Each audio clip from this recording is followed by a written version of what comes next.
10, 9, 8, 7, 6, 5, 4, 3, 2, 1, 0. Look at, in my opinion, one of the best goalkeepers, if not the best goalkeeper right now. With the one said, no, we need you this season. You're going to be playing some games. So they all. I'm a little bit worried for tomorrow's game. I saw a stat online Sergio saying Production. we've never beaten them away 6 times in a row. He's gonna play as a 9. Kai is the second. We only have two main lines in the team.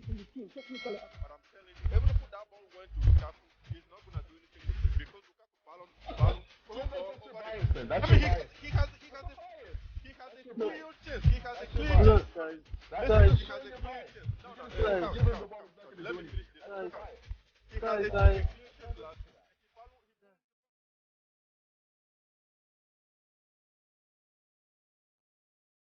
I know people have gone on about if we lose Lukaku, it could be a bit of a situation. Sergio Production. Sorry guys, I was just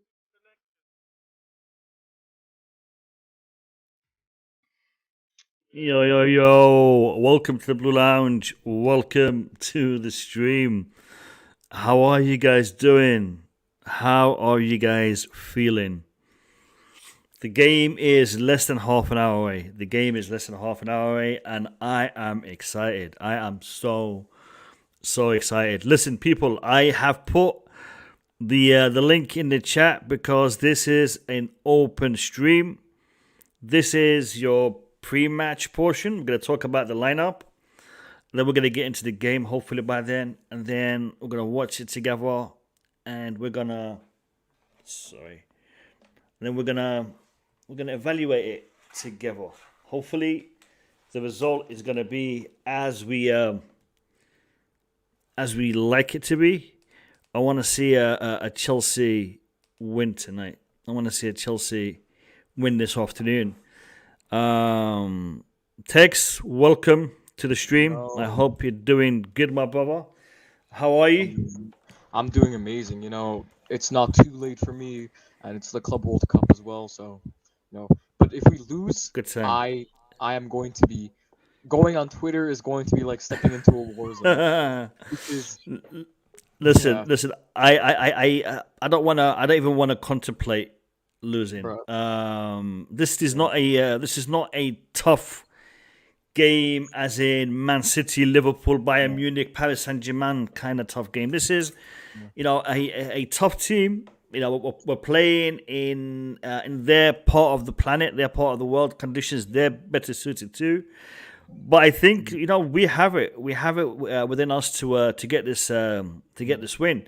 I've seen our lineup. I've seen their lineup. I think we have a pretty strong team. Concerned about a couple of things, and we'll discuss that in just a second. Declared, big up to you. Good morning, good afternoon. What shall I say? It's always good morning, Kazim. Good morning. Always good morning. Good morning. Best morning, story the Declared. other day. Good morning. It I'm glad you did it a little bit early. Yeah, listen. Yeah. I wanted to watch this game live. I know it's the kind of game you'd rather watch later. Discuss later. But I thought let's just do it, man. It's the World Club Cup. I mean, we're not gonna get here, that often. I don't know. I had Couch Critic and I lost him. Couch, if you're hearing me, you got disconnected for a second there. You were in and then you were out. Listen, let's just look at this lineup, guys. Let's look at this lineup. For those of you who were with us last night when we did the preview, we had Chalobah instead of Christensen. Thiago Rudiger is what we anticipated. Azpilicueta, Alonso is what we anticipated. The formation is as we anticipated. We had Kante instead of Kovačić though, and we had Mount instead of Havertz. Apparently, Mount is not 100% just yet. He's still recovering from a knock that he had in the Plymouth Argyle game. But Havertz and Lukaku, their chemistry is... That's on the next level, guys. So, what would you guys make of this? Declared, what would you make of this? This lineup, man. Well, the most interesting one is the Lukaku Havertz. You know, everyone that's put out a lineup either had one or the other. So that, I think for me that's going to be the most interesting part. We all knew we were going in strong, especially the three in the back and the wing backs, and there's limited choices. But I do see Kennedy on the bench. He might play a part. There is 5 subs. It is hot climate, so I can see a different lineup, a different formation, maybe depending how the game goes. But my eyes going to be on the Lukaku Havertz combo here, because no one up front is doing well. So I'm sure Havertz wants to steal a spot. So it's up for grabs. And I mean, Lukaku hasn't had many good games, but I mean, this is a tournament where he should be bully everyone. I mean, it's not like the Premier League. Yeah. You know what? I think so. Before I go to text and address what Declared just said, I want to say a big up to everyone in the chat. Second time in a row I did not address you guys. Couch Critic, Elijah, Courtney, Hines, Luke Mudway, Elias Ibrahim, Ibrahim Joseph. Who else am I missing? Showtime, jump on, mate. Blue Mullah, salam, bro. What's your prediction? 2-1 to Chelsea. I'm going to play it safe. Hopefully more, but 2-1 to Chelsea. Yeah, so big up to everyone. Tex, Havertz, Lukaku, up front. What you reckoning? What you thinking? The main issue is Lukaku, but I mean, I don't know if I feel like he's going to do better today than he did against Plymouth, because, you know, it's the English game. The English game is notorious for being tough and, you know, hard. But that shouldn't even be an excuse. I mean, Lukaku is not, you know, 5'7". He's not skinny. You know, he's strong. We know he's a strong player, but he just seemed lost against Plymouth. But today, it's against Al-Hilal. You know, they're not a strong team. I mean, on Twitter, they were telling us to be afraid of Odi and Igalo. So that tells you the quality there. Man United legend, I heard. Yeah, I mean, and Declared said nobody up front is doing well. I mean, I'd say Ziyech is doing pretty good. He's been doing pretty good recently. Obviously, we don't know if he's going to keep that form, but as of right now, Ziyech is in good form. You know, he hasn't been performing badly recently. Lukaku, Havertz, it's like putting Hitler and Churchill together. Like, what an analogy, man. Hitler and Churchill. I probably should not say Hitler because Havertz is, you know, from Germany. No. It's listen. I know what you mean. It's like you know, two polar opposites. I know what you're trying to get at. Yeah. Listen, in respect to the lineup, in respect to the game, I don't get to follow Arabic media, football media a lot, but I have been doing for this game. Because I wanted to know what the other side is thinking. Because normally we would get it in our media coverage. We would know what our side is thinking and the opposition. Because Western media, but this time it's West against East, and the Arab media are doing their utmost to build up this tension, this hype, this. They're trying to motivate the team because they know how tough a challenge it is going to be for them to face Chelsea, and they are trying their utmost to push them, to drive the fans of the Al-Hilal and also the team to come at Chelsea. The Chelsea players, I watched an interview with Havertz, Azpilicueta and Ziyech, and the way that they've handled the interviews has been fantastic. The way that they have addressed the question of what do you know about Al-Hilal, what kind of game are you expecting, anticipating. The players paid respect and they paid homage to the champions of Asia. This isn't going to be an easy game. We know we're not on vacation. We're here to play football, and it's going to be a game that we're going to do our best to win. With respect to the opposition. So even that was taken up by some of the Arab media outlets. It's like Chelsea are worried. Chelsea are concerned. They're not so confident because of Al-Hilal as being a tough team, champions of Asia. It's all about mental and psychological games that has been played in the Arab media. So it's really, really interesting. And I wish I had more time. I'd have done some segments on it. It is really, really interesting. Couch Critic, big up to you. Welcome. I'm gonna put up the lineup on the screen one more time. Give me your assessment, mate. A little weird. I'm not gonna lie. Obviously, we're playing the 3 at the back system, but with that said, our strikers, our attackers, all 3 of them are left-footed. It's kind of like good point. That's a very good point. I didn't think about that. That's a good point. Yeah, and everything else. I mean, I can go with anything at this point. Like, it's not really one player that is a glaring miss for me right now. Like, maybe you can make the argument Mason Mount, but I mean, they're probably just not trying to overload him since he had the injury against Plymouth. So he'll probably come back in the final, but if we get there, of course. But yeah, the strangest thing for me right now is just seeing. I don't know if it's going to be a 3-4-1-2 or a 3-4-2-1, but if it's a 3-4-2-1, we have 3 left-footed attackers up there, so that to me is a little weird, but. Yeah. I digress. I mean, I'm sure that the guys have something else figured out, much smarter than me. So let's just hope that we can get the result today. Yeah, that's a really, really good point. 3 left footers.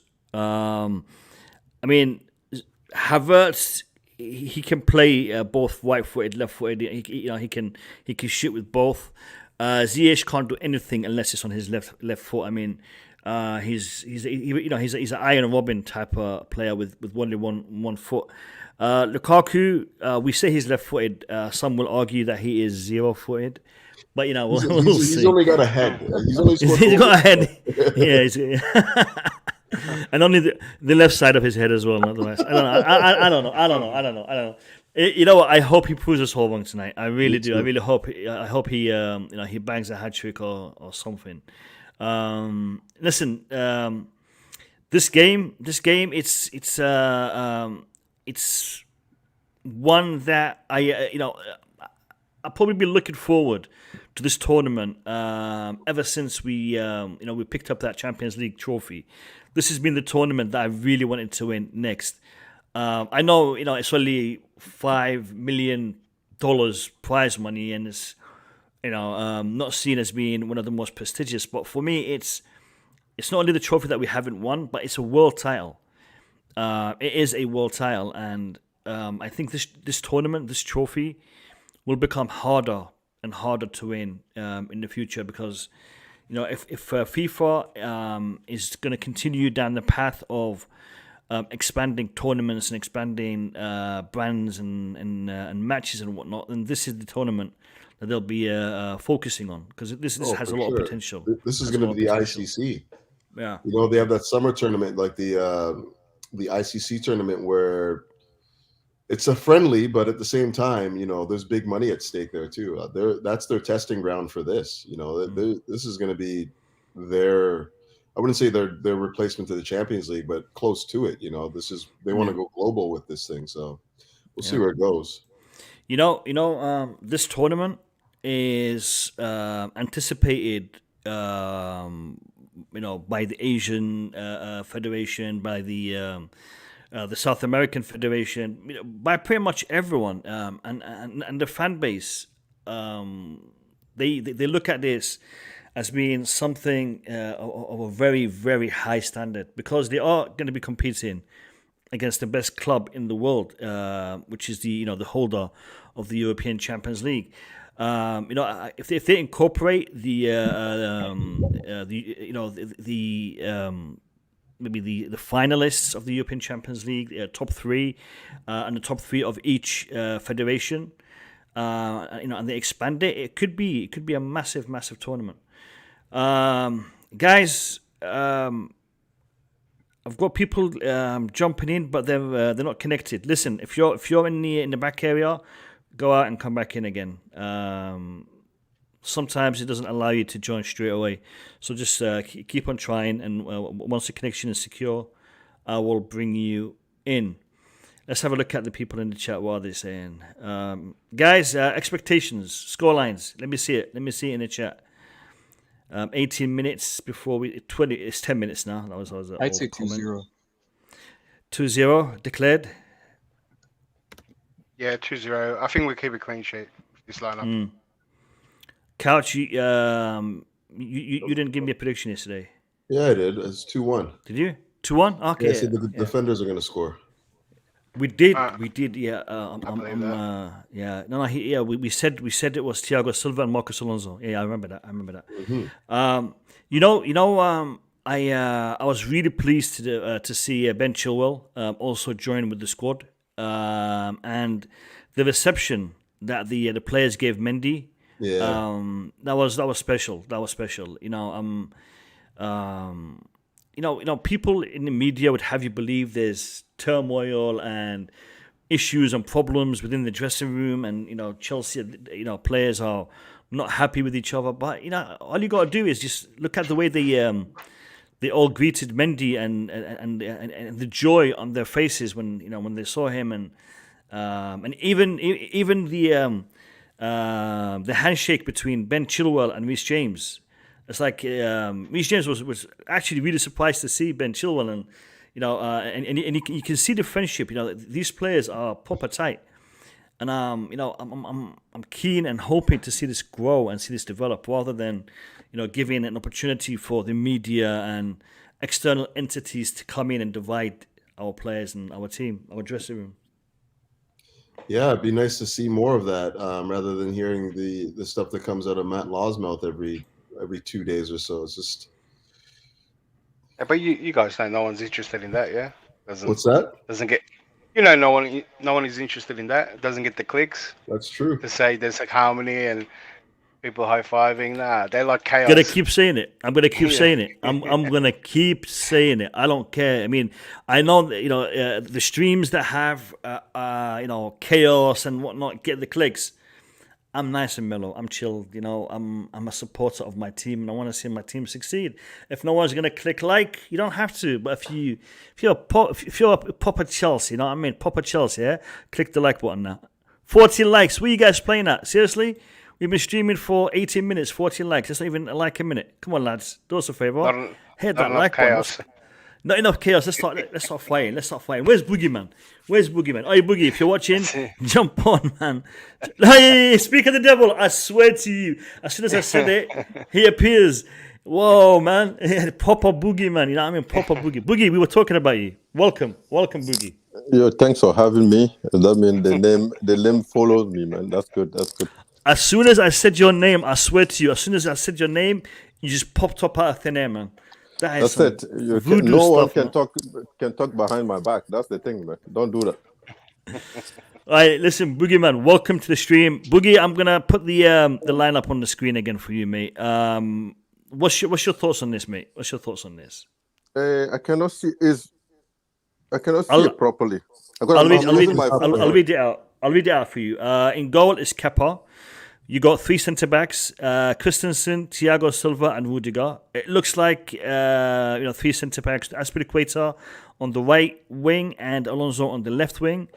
Kovačić and Jorginho as our two holding midfielders. And then we have three attackers. We're not sure if it's going to be 2 10s and 1 9 or 1 10 and 2 9s. But at the moment, it's Ziyech, Lukaku, and Kai Havertz. That's what we have on our team. And the bench is stacked. Balotelli, Mendy, Kennedy, Saw, Chalobah, Kante, Barkley, Saul, Mount, Hudson-Odoi, Pulisic, and Werner. And we have 5 substitutions today. Let me hear That's the real advantage, I think. Yeah. The bench is good, like you said, and the fact that Kante is not starting this one worries me a little. But again, Kovačić, Jorginho, I'm happy. But Kante was not on the bench against Plymouth, right? Or was he on the bench? I can't remember properly. No, he was left out. No. No, Oh, okay. I don't think. I'm not sure what exactly is Kante's problem at this time or his injury detail. In the attack, yeah, I'm happy that Lukaku is starting, not because I think he's the best one, but hopefully we win this one and he score a few goals and see what he can do in the final. What he can do in the final. So I'm happy. Havertz starting. Hopefully we're not going to see what people were saying before that Havertz doesn't like passing to Lukaku. Hopefully it's not the case. They pass at each other, and I'm happy that Ziyech is there because at least someone has to take shots like in our attack. So he will try to do his best. Other than that, I have no issue at this time. I have no issue. I mean, look at Havertz and Lukaku are tall, so with Ziyech, I think we have an advantage instead of having Hudson-Odoi, which is short. I think I'm okay. All right, guys. The players are taking to the pitch. They're currently in the tunnel.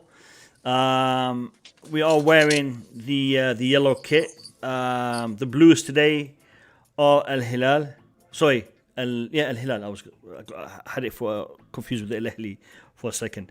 Al-Hilal, and for those of you who are not familiar, Al-Hilal means the crescent moon.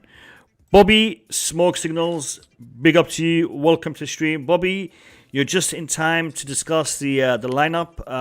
The game will start in 4 minutes. So give me your thoughts on the lineup. Welcome to the stream, Bobby.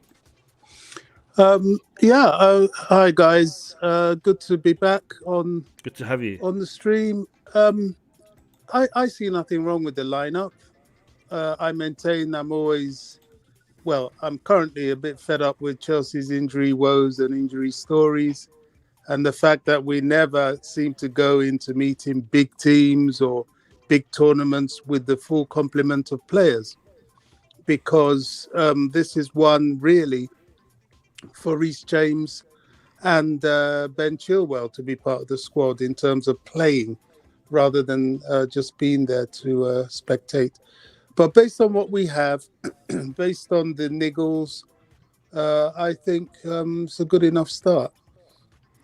We still wait for Lukaku, but you and I both know with that sort of investment, he was brought to play in these sort of games and banging goals. So we'll just keep praying for him and hope he does it. I don't take this tournament lightly at all.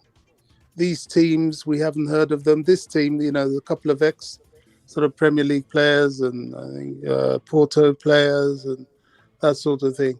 Now, if we do it's up to us. We should be able to turn them over, but we have to respect them, all of them. Palmeiras has got to the final. So if we get to the final, we're meeting them. We all know how seriously Brazil takes this tournament. But if anything's to go by, the last time we were not serious. We fluffed a lot of chances. Should have had this cup already. Got to have this cup now. Yeah, definitely. They're playing the national anthem. Al-Hilal first. I want to hear what national anthem they're playing. Is it the country?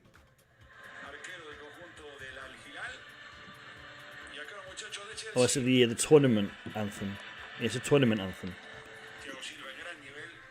All right, Bobby. I know you don't give score predictions, but how confident are you that we're gonna get this game wrapped up with the lineup that we have? I mean, I don't know if it's not really for me. If I can explain, it's not really a matter of confidence. It's just we have to play our game. If we play our game to our capacity, we'll be all right. We'll turn these lot over.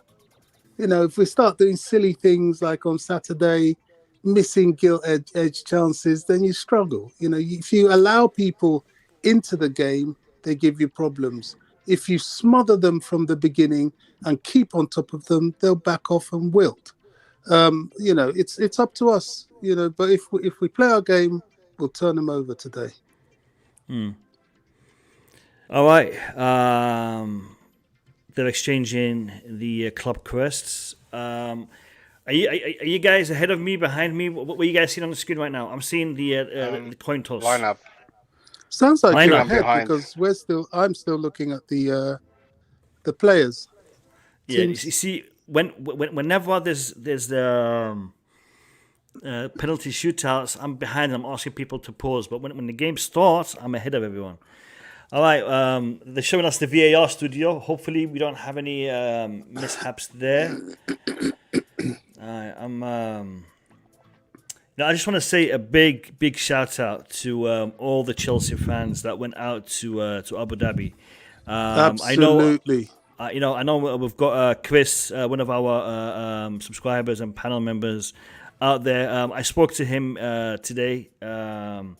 He said he's done some interviews and some stuff, but he hasn't sent anything to me yet. So I'm not sure if he's just send it after the game. But big up to you, Chris. Big up to Jonathan Mann. I went with him to watch the Chelsea Malmo game. Big up to Miz from the other side of the coin. He's there with his family. Great vlogs, great content coming from his channel as well. So big up to everyone who's gone out there. You guys are representing us, here. So hopefully, our Chelsea players, coaching staff, and fans can come back at the beginning of next week with that World Club Cup trophy. Is the music too loud or is it good? I'm gonna bounce out, guys. All right, this is already nervous. I'll see you at halftime, Catch. I'll see you at halftime. Sure. All right, guys. Take care, brother.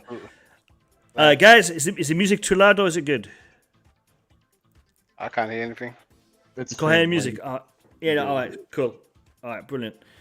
The game has kicked off. A mistake by Christensen. Al-Hilal on the attack.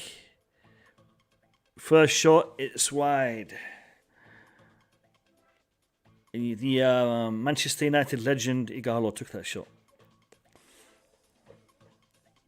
I've got a suggestion. Yeah, go on. Whoever's in front the first, instead of pausing their game, why don't they when we score, why don't they just mute their mic? Is what I think. All right. Okay, I have a clock on my screen now. Let me get a timestamp from everyone. Text, what are you on right now? My thing just lagged. Now it's showing a replay, but once it stops the replay. Okay, I'm on 1 minute 26. 1 minute 26. Then you're ahead of me by 24 seconds. Boogeyman, what's the timestamp on yours? Boogie? Yeah, I'm not home yet. I'm still driving. Oh, okay. All right. We'll wait for you to get home. Declared, what's your timestamp? Yeah, I'm really behind. I can leave if. No, don't leave. No, stay. I'm on a minute 8. All right, minute 8. You're like 22 seconds behind me. So you're like 40 seconds behind Tex. So Tex, don't celebrate. Me, I'll try to delay my celebration for 20 seconds, and then I'll just mute my mic. When we hear Declared celebrating, then we're all entitled. We can all celebrate with Declared. Let's do it. Yeah. For some reason, whoever picked up the rights in Australia didn't want to show it live, and I'm watching off a stream. Yeah. So that's why I'm a bit more behind than probably usual. Australia, man, it's done my head in. I was trying to work out how. Oh, no, I did. Yeah, how to get it going, and then they weren't going to show it in the first place. But they bought the rights, and they had a competition for it. The stadium is fantastic. When you compared this, because literally the last match I watched was the semi-finals of the African Cup of Nations, and then the final, and that pitch compared to this, it's crazy. Yeah.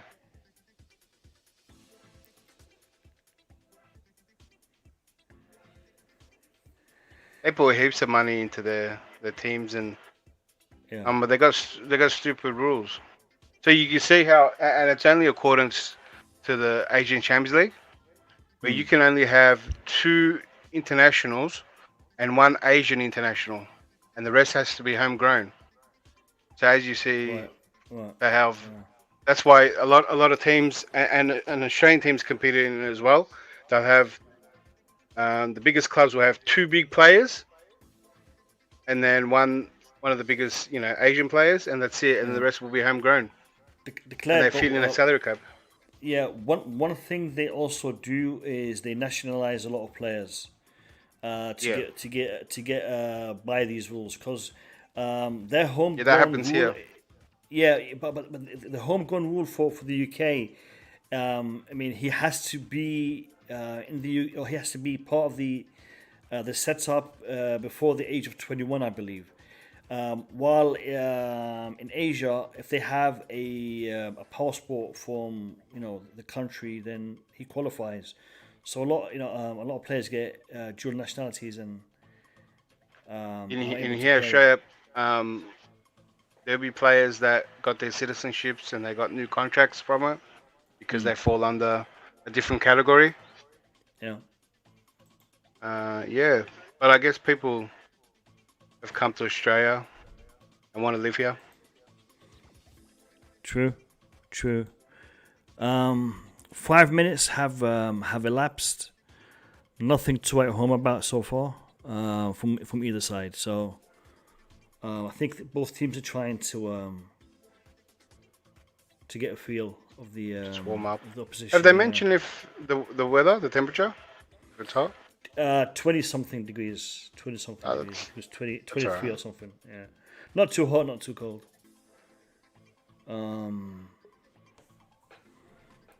Right, we've got someone coming in called Chelsea.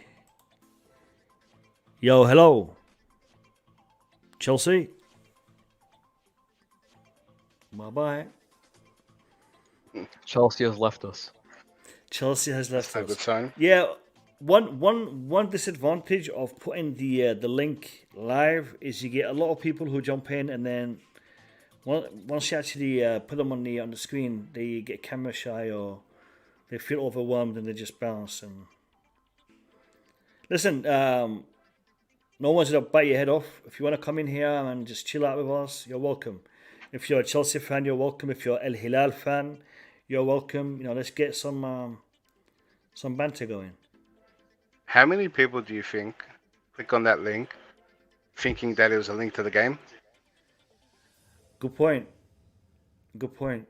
Yeah. They see stream and think it's a stream for the match. Yeah, of course. Yeah.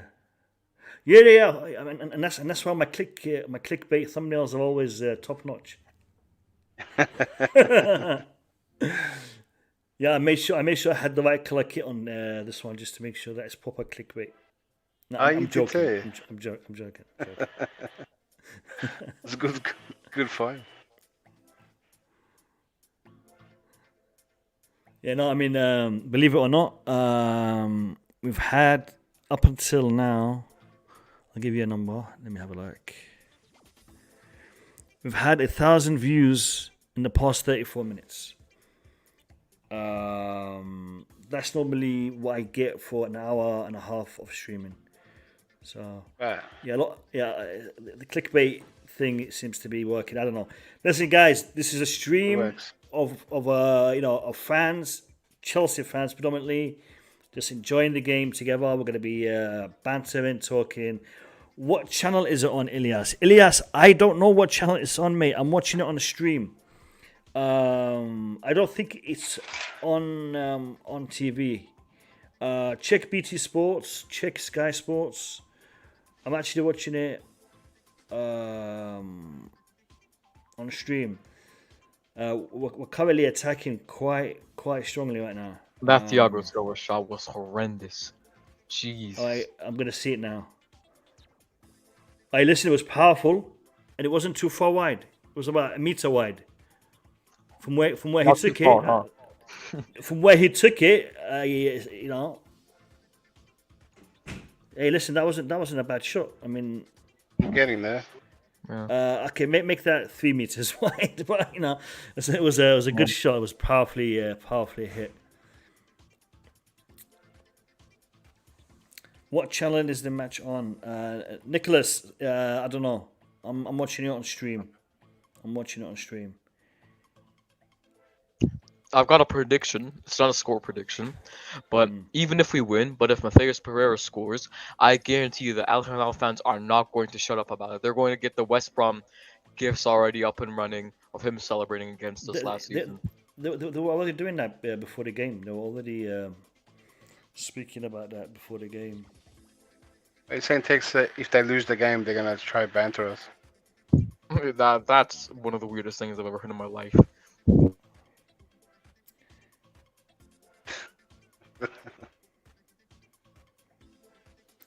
Boogie, how far are you from home right now?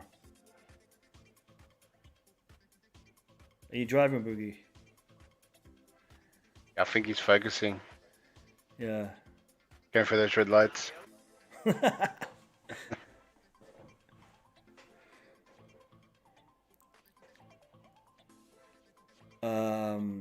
You know, I think we need to take advantage of their current play style, because right now Al-Hilal seem to be trying to attack.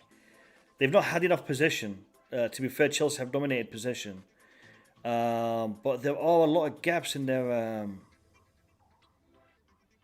positioning. I think Chelsea just need to break through. Lukaku's doing what Lukaku does.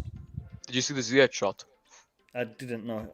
I just saw it now. That was not far away. Was not far away. Let me see the replay. Jeez, that was a good clearance. Let me see the replay. Wow, that was not far away at all, man. Inches, yeah. See, that's the thing. Ziyech has that in him, man. He can do this for us, man. But his celebrations are always so dead. Like, there's no hype. He doesn't even move from the spot. He just does a celebration without moving. Like, he just. Come on, man. Let the man celebrate how he wants. Lukaku. I'm going to talk about his celebration in just 1 second. Listen, I could stream this game, Samuel, and then my channel will be what's the word here? Demonetized. It'll be seized. I'll probably have my account blocked by YouTube. So I'd rather not do that. Just try to find the link and enjoy the game that way.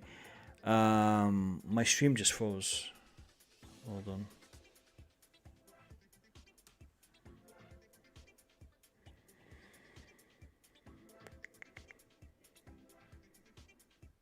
Since when did Marega go to Al-Hilal?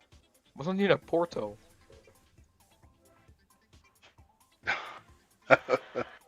He's a Chelsea fan.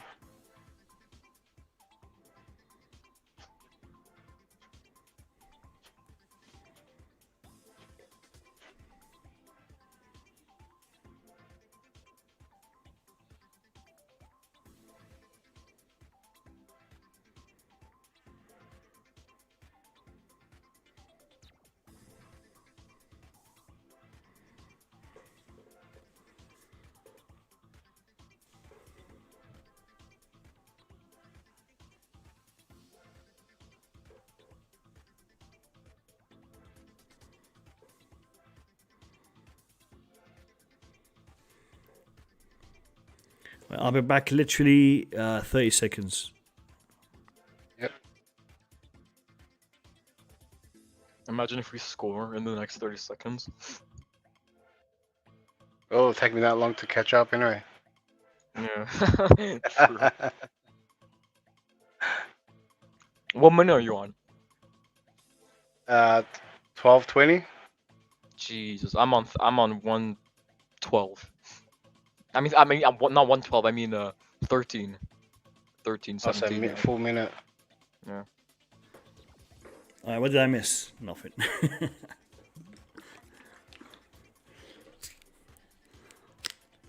At least we're wow. under pressure, huh? Lukaku passed the ball to Havertz, and Havertz tried to pass it back to him.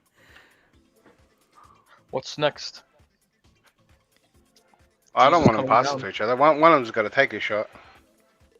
Kind of a back and forth. Chelsea are putting the pressure on now. Is Tuchel back? No. I think he's got a test tomorrow or the day after. If that I comes thought, what, negative.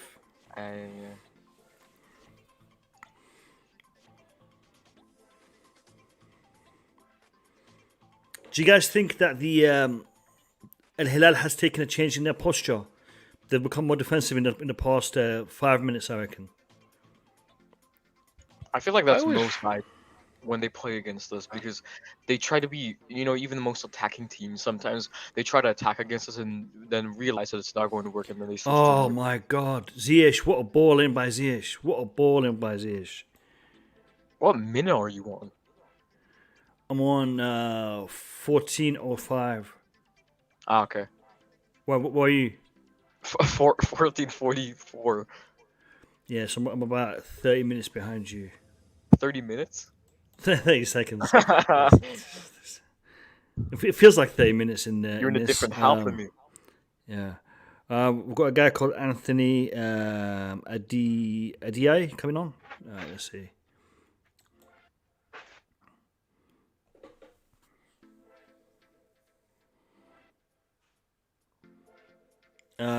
Anthony, do me a favor, bounce out and bounce back in again, because your connection is weak. So go out and come back in again. It's not letting you connect, mate. Anthony, go back out and come back in again. We'll try again. Good evening, King Zano. Good evening. What a ball. Lukaku, what a shot. You want to take that back? No. Missing out on all this Lukaku stuff. That's the best. That's the best he's gonna do. Offside shot. I'll take that for now.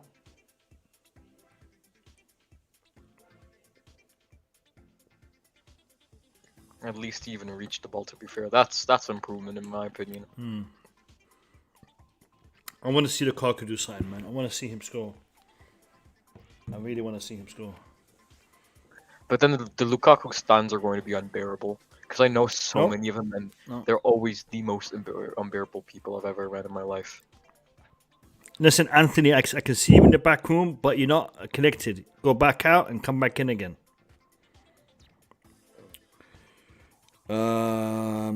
It's really open. It's a really open game so far. It is. And Chelsea seem to be having the upper hand in the first quarter of an hour. So I had a couple of shots. Hakim Ziyech came close. Lukaku on target but offside. And Thiago Silva, a great rocket from outside of the box that was a little bit wide. If Al-Hilal scores, should I mute my mic or do I just... If Al-Hilal score... Yeah. Listen, you can do what you want here, but if Al-Hilal were to score and you were to say something before we actually saw it, that might be just the last thing you see on the stream, unfortunately. So it's up to you, mate. It's up to you, mate. It's up to you, Tex. Bro, Lukaku, bro, this man... I'm not even going to say it. Just watch it for yourself and then... What, another one? It just went straight through his legs. Seriously? You've got to be kidding me. Oh my God, Lukaku! What does Hakim Ziyech have to do to get an assist, man? Bro, the people on Twitter are saying Lukaku gets the worst service he can. That's the service we give him, and then that's what he does. Nick Blue, I know you're watching this. Nick Blue, you were talking about no one passing him the ball. So, how's that? I think it was Azpilicueta passed him the ball. I think it was Azpilicueta. Yeah. I'll keep an eye out. I still haven't seen it. Oh, here we go.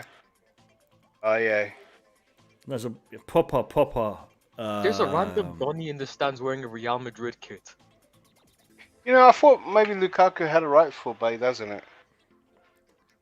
He doesn't have any feet. Let's be real. Yeah.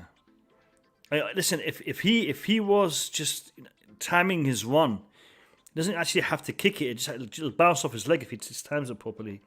He went with the wrong leg. Yeah. You know how much harder that's is- to hit with your left? He was just trying to flick it. But listen, Azpilicueta against was it Port Vale? He healed it into the goal, and that's a 300-year-old right back. So Lukaku should be able to do something with that, man. People are just seeing it now. Come on, Lukaku. This kind of misses could come back to haunt us. It could do.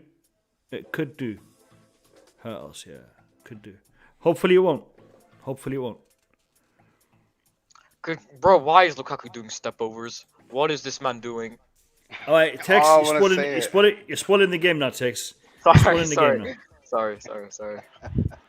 But you know, when the ball went through Lukaku's legs, I don't know if he. I'm like 20 seconds behind you, and I'm getting annoyed. So Declared is like 40 seconds behind him. He's got to wait a whole 40 seconds before he sees these step overs. Let's have a look. I'm gonna think my stream's lagging when I say this. I declared they're nothing to talk about, man. It's like he 2 step overs and he loses the ball. So I remember I said it the first time when I seen it. I said that I thought my stream was lagging. That the step overs are so slow. In fact, when I spoil a mistake, I'm doing you guys a favor, so you guys already get the disappointment, so you expect it. You know, it doesn't hit as hard as it does. But I won't spoil. Oh my god, Lukaku had to just. If he didn't move, that would have been an opportunity for him. Because he literally moved too early, man. You know, when the ball went through Lukaku's legs, I have no idea if he thought Nasser Chadli was behind him and he was playing against Japan, because if you know the goal, you know what I'm talking about. Nah, I don't know it.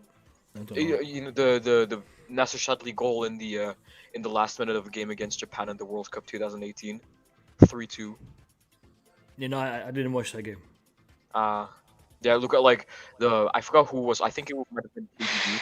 KDB passed it to Lukaku, but Lukaku kind of did a feint and he let it go through his legs, and then it fell to Nasser Chadli and he tapped it in. Great moment, to be fair.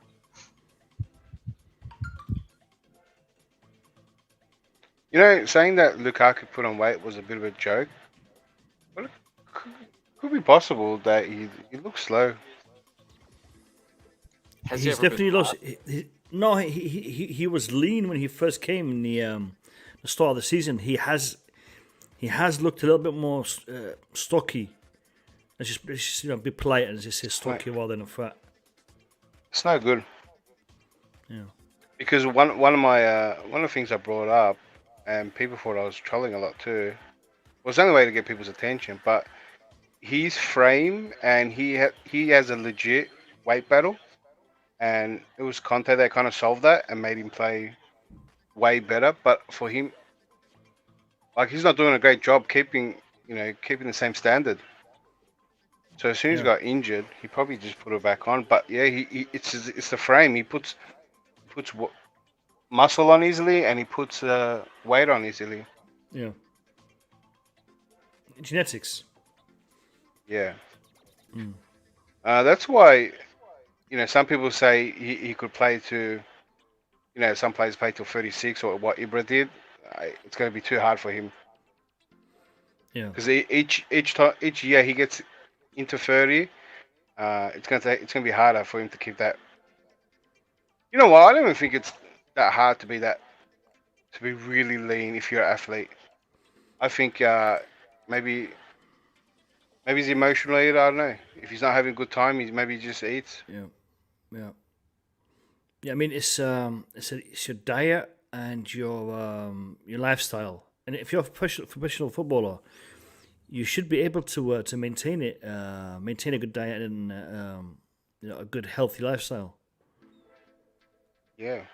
I mean, you have access to all the facilities, so and you get paid for it. So, I don't know. I mean.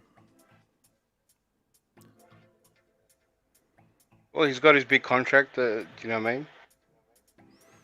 Yeah. Do people be complacent?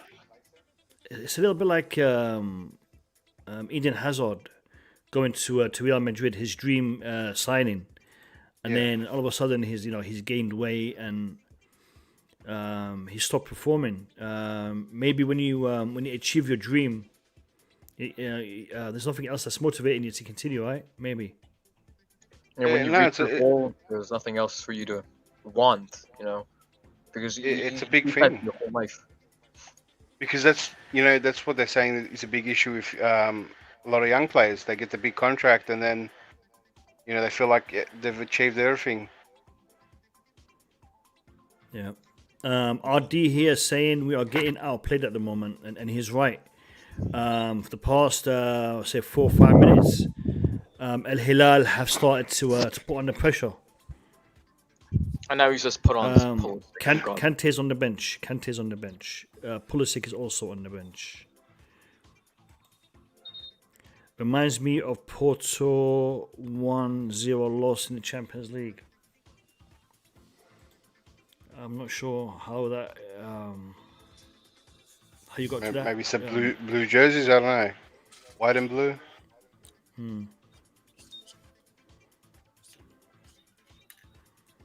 Boogeyman, you home? Yeah, man. I just don't know where to start because all those chances Lukaku has wasted. 3 You saw them? You saw them? Yeah, of course. Crazy, man. Crazy chances. Especially the last one that Azpilicueta put just 50 centimeters away from it. The guy is too heavy to even go back and take that fight for it. He just waited. Yeah. That's where you should be an animal. That's in that box. Lukaku should be like an animal, a beast. He just like a cat now. What the hell is this, man? Hopefully not Zuma's cat. Another reminder. This isn't against Liverpool. This isn't against Bayern Munich. This isn't against, PSG. This is against Al-Hilal. No disrespect to Al-Hilal because they're a decent team, but this is 100 million pounds, man. I will me. I'm tired. I'm really tired of that. Like you work the entire day, you run home, you want to get excited, then you seen those stuff. You're like, what is this, man? And he's just this disappointing performance by Lukaku so far. Podfather, welcome to the stream. Hello, my man. Tell me, Lukaku. That's the talk of the stream right now. How you seeing it? I mean, he's just got an amazing opportunity. Oh my God! Well, at least he got a shot on target. He got a shot on target. I was ahead of you, so I'd already seen that one. So you seen that one? What minute are you on? I'm on 26:10. All right, listen. Timestamp, everyone. Podfather, what second are you on? What minute are you on? I'm on 27:30. Jesus. 27:30. Oh, listen, man. I need some of that time machine, man. I need some of that time machine. Are you in the stands, Podfather? He's literally at the stadium right now. You can't convince me otherwise. Listen, Podfather, do we get to the final? Yeah, we get to the final. Definitely. Boogie. What minute is Boogie on? Boogie timestamp. 27:05. Okay, that's not too bad. Wow, that's all right. 27:05. You're like 10 seconds ahead of me. I'm on 27:35. I declared right now is feeling really, really sad. Don't worry about me. I'm adjusting. I'm hearing you call outs and then going, all right. Declare, you're not missing anything. It's just Lukaku, man. Yeah. What's interesting about the game? The Al-Hilal team, they play very high line, so Lukaku is definitely going to get a lot more chances in this game. Yeah. And if we time the pass right, he's going to have like loads of open space to run into. So this is actually his type of game. I'm thinking Timo Werner, Callum, or Pulisic would be good in the second half in this game. Yeah, but you always want to be careful. You don't want to put all those guys there, but nobody that can pass. So you get like 3 runners there. But like how many subs do we have, if you don't mind? How many subs do we have? Five. Okay, good. Then good. It's Callum Hudson-Odoi making an impact, though. He's, in my opinion, average at best. No, Lukaku has to play this game, but he needs to take some chances. Like, just score them. Just I mean, score them. from what we've seen so far, he is. Oy, oy, oy. We're about 61% possession. Alright,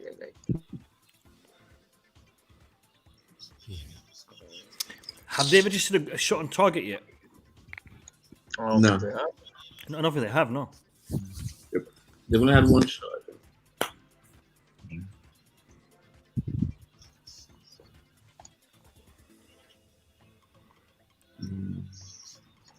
Is the Club World Cup the only thing we're missing to our trophy collection? Yep. Yeah. Okay. I'll have to do it then.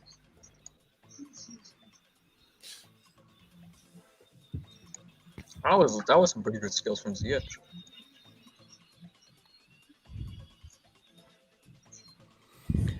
Ziyech is turning it around, man. He's been putting in some good performances recently. And the other thing is, if you want to finish your career in Saudi Arabia, now is the time to show, right? I don't think that's what he's thinking right now, to be honest. Yeah, just wait for Ziyech interview, man. That was a cross with his right foot. Ziyech just crossed the ball with his right foot. It's like the blue line said, I can't cross with my right foot. I'll show you. All three players missed the ball. Christensen crossed it in. Aspie, Havertz, and Alonso all missed the ball. 3 players, and they that is not really a miss, though. It was Azpilicueta that headed yeah, exactly. When the foot is in touch, then anybody behind will know. That was a good cross though by centre back, right? That was a really good cross. Yeah. Who do you think But I love the fact that Aspie is going forward. We need more body during when you're dominating. So somebody scored, but I won't tell you who. Somebody scored. Bro, we agreed no spoilers. No, it might not be Chelsea. So keep watching. Just please don't give us any notifications about the scoreline, please. It's nice knowing you, Podfather. It's going to take me 2 minutes to say the goal anyway. Well, right now it's Al-Hilal on the attack. So I've just seen the goal, and I will not tell you who it is as well. But yeah, somebody scored. I couldn't have myself a red chat. Don't look at chat. No, we're on the attack. We're on the attack.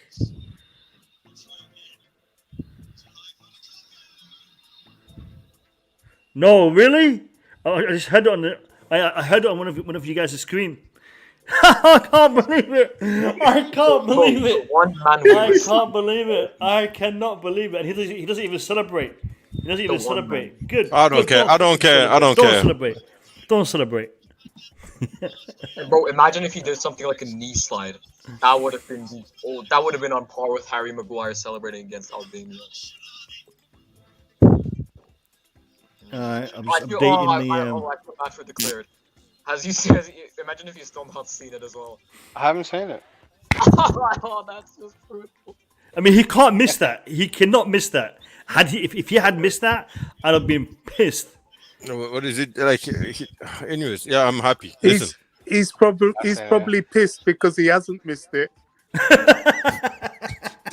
Listen, Mo, I'm in and out. Yeah, I've got a sick child just come back from hospital. No worries, Bobby.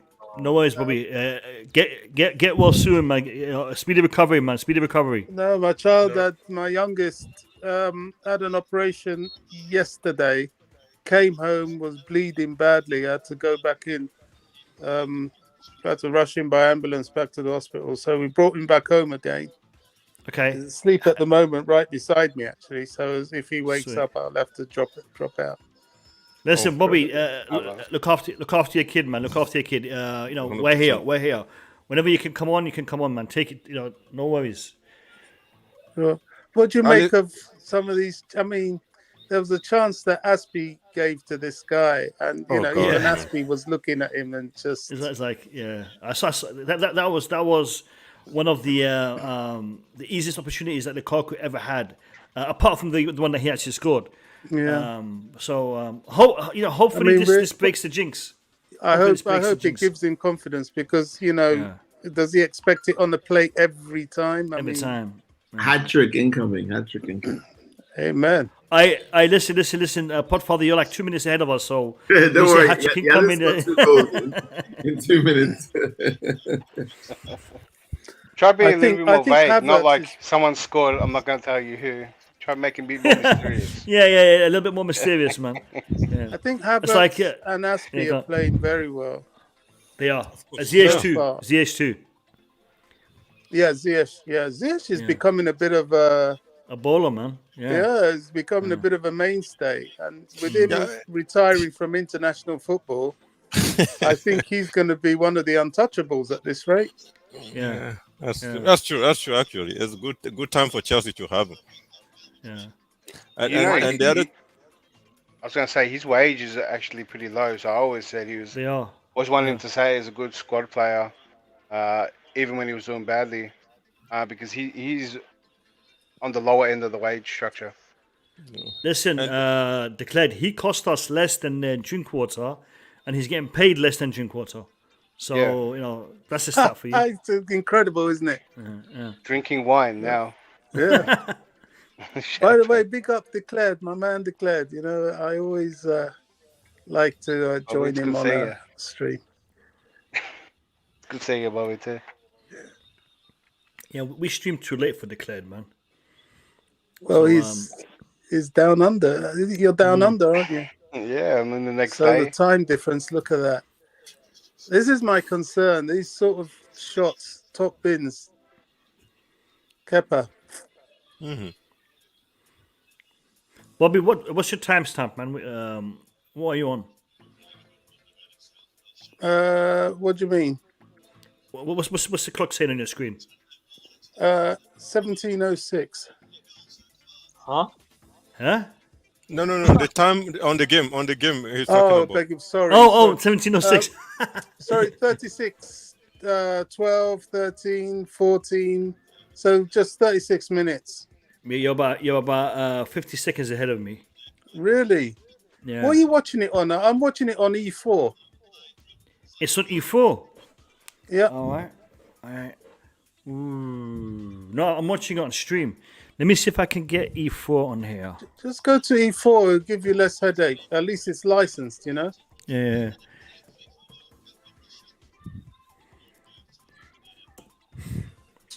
There can be 5 subs in this. Yeah. I think we're going to need it. Now we all need to sing Lukaku name because he make the game easier for us now. Maybe that will help his mentor. No, there's no such thing as making the game easier. These guys. At least, Bobby, we scored the first goal, right? It's better than nothing anyway. Exactly. So he make the game easier for us at this time. So maybe one thing we should say more often is that.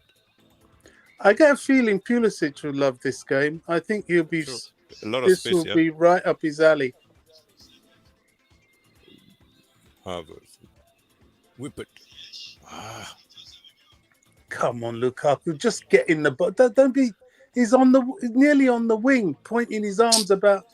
Get in there. What's up with this guy? God, man. Better. Jesus. I'm telling you, if Lukaku missed his goal, I would have individually disassembled my PC and broken them all with a hammer. We would have ripped up his return ticket to London and left him there. Take his passport. Yes, chuck his passport in the sea or something. Deport him. Sure. Put him on a ship to some random island in the Seychelles. Never see him again. Exile him. Exile him like Napoleon.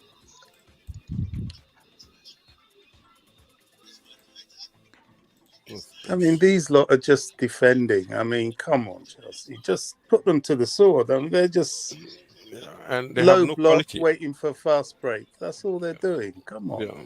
And they have no quality. Well, that's a foul. If our I have player it. has, yeah, go ahead. If our attacker were a little adventurous, we should be able to score 3 or 4 goals in the first half. But Lukaku is not instinctive. He's not. But anyways, let me just be happy. He make the How game was easy that for not? us. I'm gonna be right back.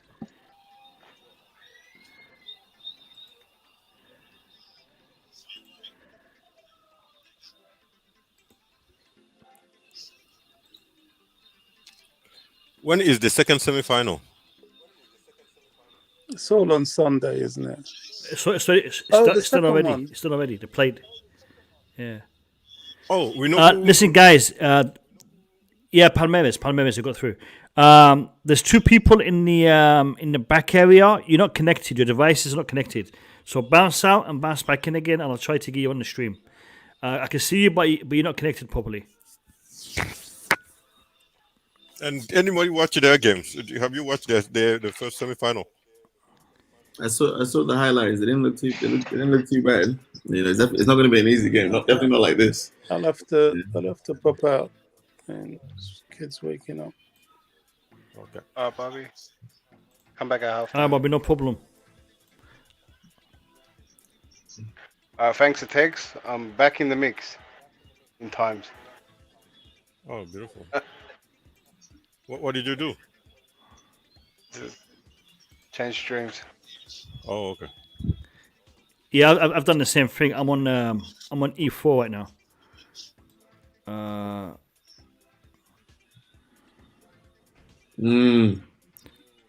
on 30. So I'm on 40 minutes and 20 seconds. I'm still ahead of Have we you. caught up with anyone yet? Yeah, You're on 40 minutes, you said. 40 minutes and 30 seconds. Yes, you're only like 40 seconds behind me.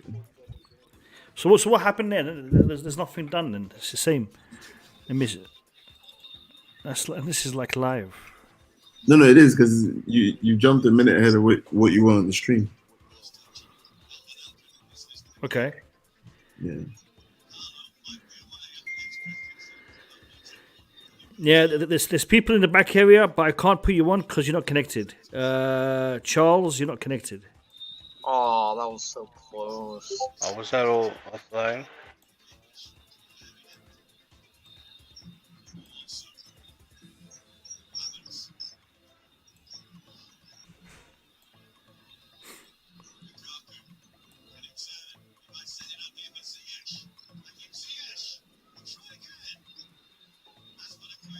Come on, Ziyech.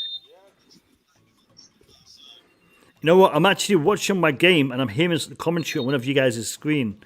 So it's like I'm, Ziyech, and then I see it on the screen. Yeah, somebody needs to reduce it. But it's a bit behind, isn't it? No, it's ahead. Yeah? It's ahead of me. Yeah, I think it's Oh, is Tex. it? Yeah. No, it should be mine. Yours?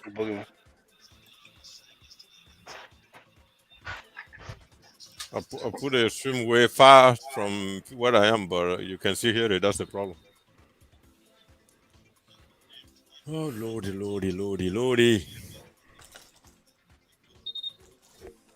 Listen, we need to all clap Lukaku. He's doing good today, man. Amazing. Is he? No. We're trying to just keep his moral high, man. Oh. Yeah, Charles, you're still not connected. I can see you, but you're not connected. So go out and come back in again.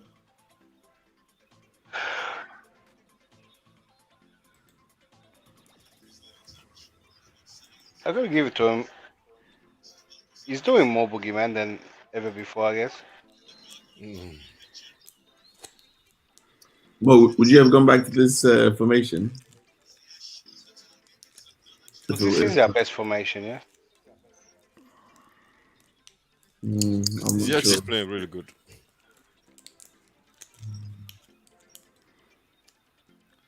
You know what? The curl he has on them free kicks. He really kills it. He really kills it from way outside. And he just make a pass in the transition. The passes like He's at full speed, but he managed to switch feet and pass it. That's amazing.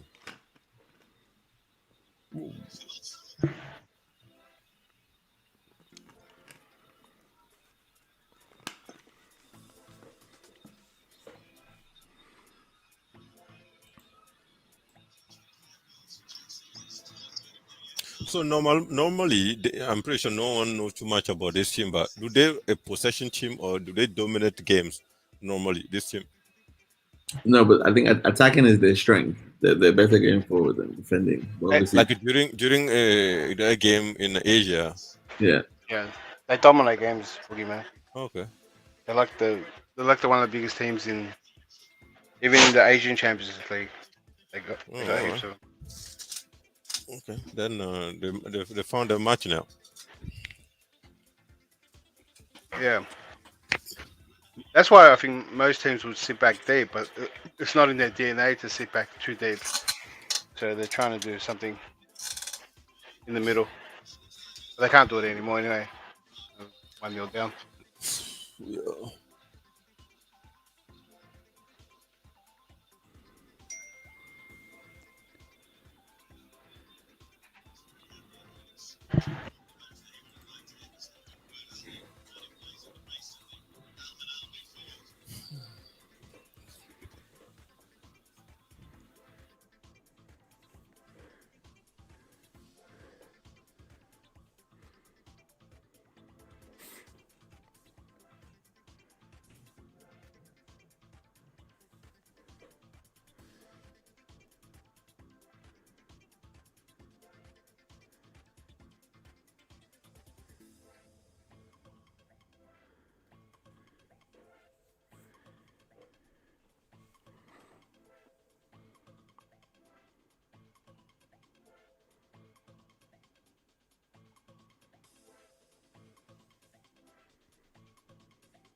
Was he saying he's seeing two?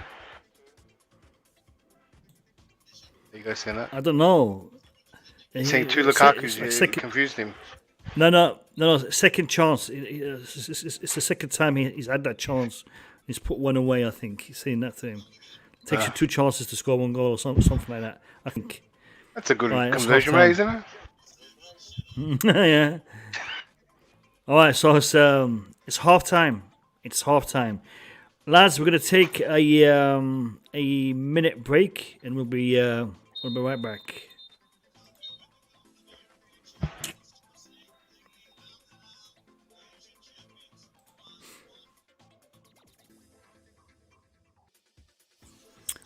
Welcome back to the stream. Welcome back to the channel. I'm just going to mute everyone because I'm getting audio in the background. Lads, first half, Chelsea 1, Al-Hilal 0. Chelsea 1, Al-Hilal 0. A dominating performance by Chelsea in possession, in chance creation. However, conversion rate hasn't been fantastic, hasn't been good. Lukaku should have had at least a couple of goals. He's got 1. Could have had a hat-trick. Missed a couple of sitters. But he did manage to convert one of the opportunities that he got. He did frustrate me in the first half. We did, however, see a good attacking style of play from both teams. Al-Hilal came at us. They did try to play attacking football.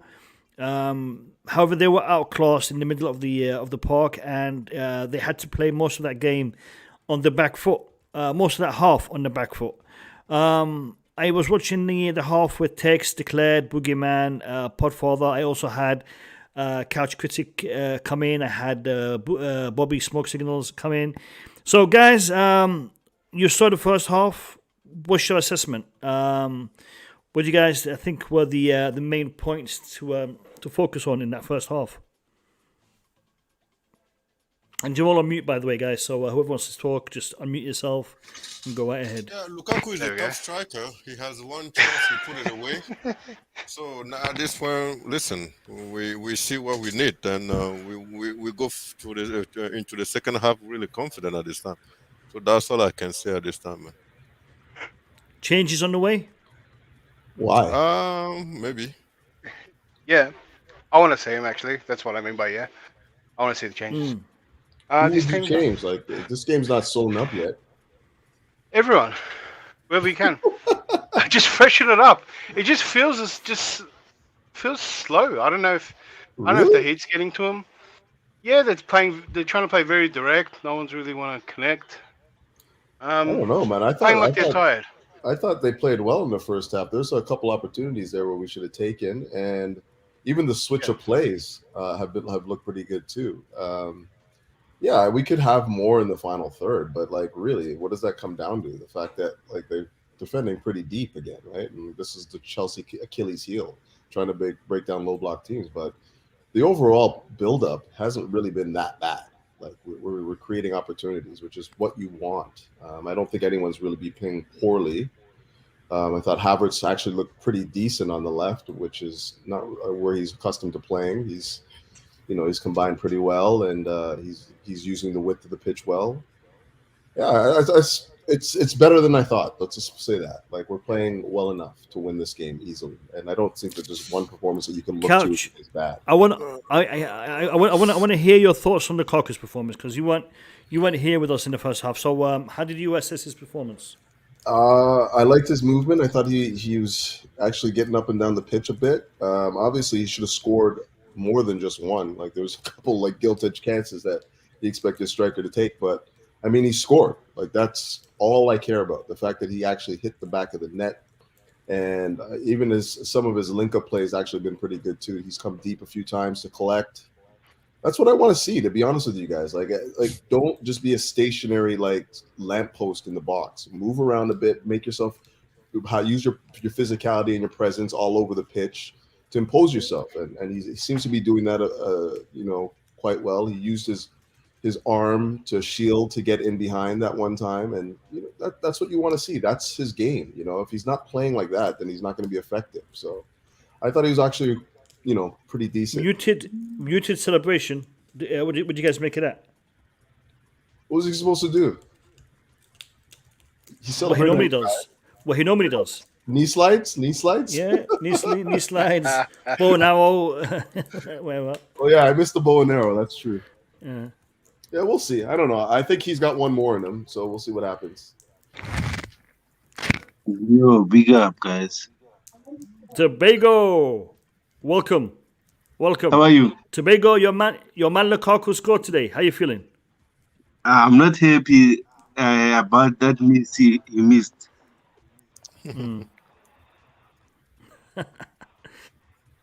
But anyway, he's got something. Maybe he will grow. Yeah. Maybe he will grow from that the goal he scored. But we need more, guys. Yeah, Because but one goal is never enough. True. So, Tobago, do you think Lukaku should stay on the field for us to wait for the second goal, or we should take him out? Because, I mean, it takes 35 minutes or something before he managed to find the net. Do we want to take the risk to go through another 35 minutes before we score a second one? Or, Tobago, do you think we should take your man out and bring someone else in?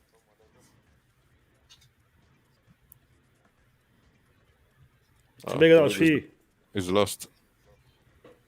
I don't think he's probably just baffled by the question. He's just like, "What?" Like, give him a chance. Took him 35 minutes to score a goal. Okay, is that not? How long is it supposed to take? Oh yeah, he did. I mean, listen. I told myself I have to support him. So yeah, he did really good. How is he supposed to? How long is it supposed to take to score a goal? That's what I'm trying to say. Yeah, because we've seen a lot of chances at the beginning. Yeah, 1 in 3. So he's 1 in 3. I don't have a problem. One of 4, man. What was the other one? The first one, I think it was the fifth minute where Azpilicueta crossed the ball. One. He missed it. The second one was let me think The about offside. The offside. Yeah, one was opportunity. offside, and then the other one was when Kovačić played him in. Yeah, no, but the one Christensen's cross. Christensen's cross. Christensen cross. I can't Did he remember get his that head one. on it? But No, I think he I didn't. count four. Okay, so And that he doesn't really score. count then. He didn't get I think I connection. count three. He misses, then he scored the fourth one. But listen, he scored one, like Couch said. So we should just tell Lukaku, yeah, you save us, man. Let's go. Yeah, let's go. Let's go. All right. Listen, if Boogeyman says Lukaku is saving us, I'll take that. Guys, have you seen anything from Al-Hilal to worry you in the second half? Yeah. Sorry, Yeah? go. The thing is, at one point, even someone in the comments say Al-Hilal is coming into the game. Right? Remember when we were still at 0-0? Yeah, they were. They Yeah. have like 1 or 2 sequences where they actually control the game for maybe 5 to 3 minutes. I think it happened 2 or 3 times during the game. So yeah, and their crosses always target that Barrega dude. Like he's always there trying to hit the ball in. So if our defender don't pay attention, man, we can end up 1-1 of this one, and we'll need Lukaku again, man. I'll tell you something. Al-Hilal will not be sitting back in the second half. Definitely not. They will be coming at us hard. So this is why I think we do need to make some changes, because I think we need to exploit their potential attacking play in the next half. I think we need to have a runner. One of the Timo, Pulisic, Callum should be utilized just to catch them on the counter. Maybe a change of formation is on the cards. I don't know, but I think there will be some changes in the next half. Yeah, for sure, but that's not going to come down to the system not working. It's just going to come down to the fact that we got the system is working. I didn't mean that, Crouch. I'm not really trying to see changes until like beyond the 60-minute mark. Like what we're doing right now is working, and we could be up even more. So don't change it just for the sake of changing it. Change it when it needs to be changed. Guys start to fatigue, then you start taking guys out. But other than that, I think we're playing well. Like we're in front because they haven't really created any chances to score against us. They have looked threatening. Like that Marega guy looks like he's going to give us some problems down that flank. And then what's his face? Is his name Salam or whatever? He's really aggressive offensively. That guy wants to score bad. He's been taking some attempts that I'm like, I think that's Barriga, right? The no. The guy on the other flank. What's his name? I think his name's Salim. Oh, okay. Yeah, he's looking aggressive, man, offensively. I wanna show you guys something, because I've seen the CID Shadow put this on the chat, and I'm gonna show it to you guys on the screen here. He's actually accurate in his numbers. If we look at what Al-Hilal are currently doing in their league, they're currently 17th in the league. Sorry, they're currently 4th in the league with 17 games played. They've won 8, they've drawn 7, and they've lost 2. So they're not being they've not had the best of runs this year. They have scored 29 goals, which is a good number in comparison to the number of games they've played. But they've also conceded 20 goals, so their goal difference is 9. So they're not known for their defensive play. So goals they will concede. So these guys are the champions of Asia. And champions of Asia, correct. And Tobago, go ahead. We're going to be here from Tobago. Tobago, what do you want to say? I'm saying Alonso need to not to go forward too much, because that Mariga guy is using Alonso's side more. So if Alonso sleeps, you're gonna be in trouble. But so far so good. I feel like everyone uses Alonso's side. Mariga. They get the chance. Yeah, Mariga. Let's do it.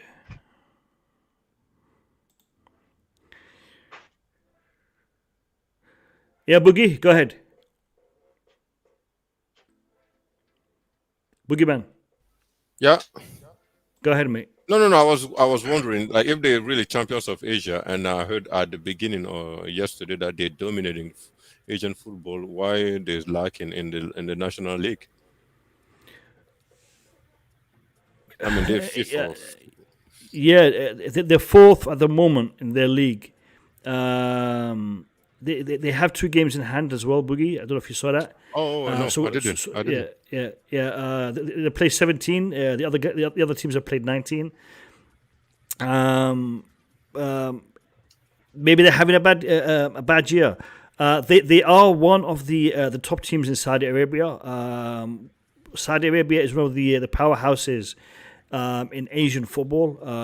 Saudi Arabia, Japan, Korea, Iran, Australia, Iraq, Kuwait.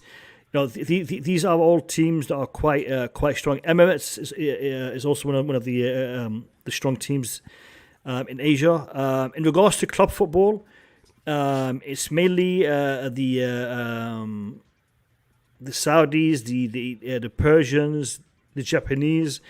I'm not sure if the Australian teams have won the Champions League. Have they declared?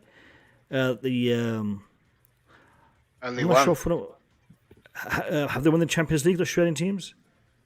Yeah, only They one. have? Just won it. Okay. Yeah, so I mean, this is a very strong team, Boogie, when it comes to Asian football. But the gap between Asian football and European football is massive. So we'll have to see. I was trying to see if has the second half started yet. One sub. To check. Jorginho out. Jorginho out.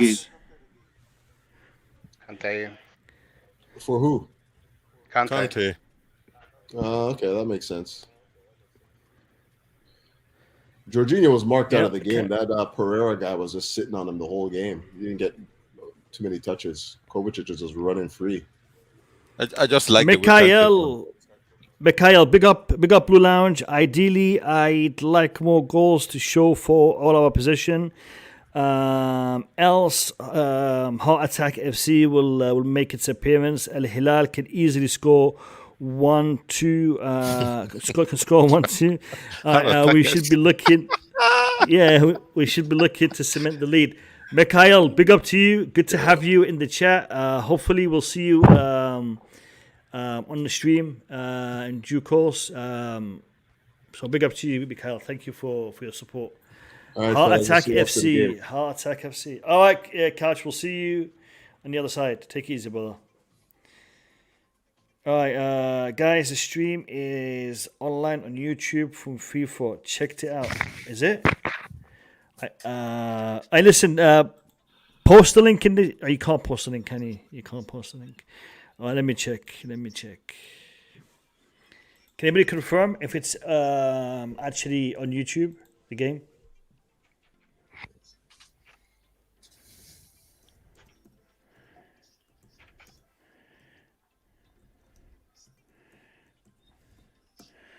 It is too. It is. Yes, it is. 46-31. Yeah, I'll post the link in the stream yards. No, I've seen it. Yeah, post it. Actually, I'll post it. Hold on.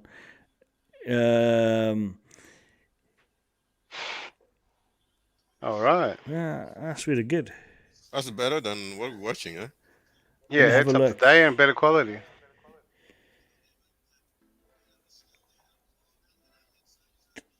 No, that's. You know what I'm watching? I'm actually watching the thingy.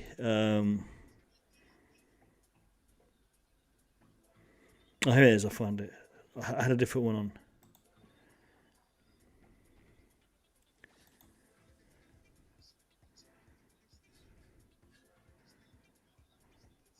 Nope, wrong one.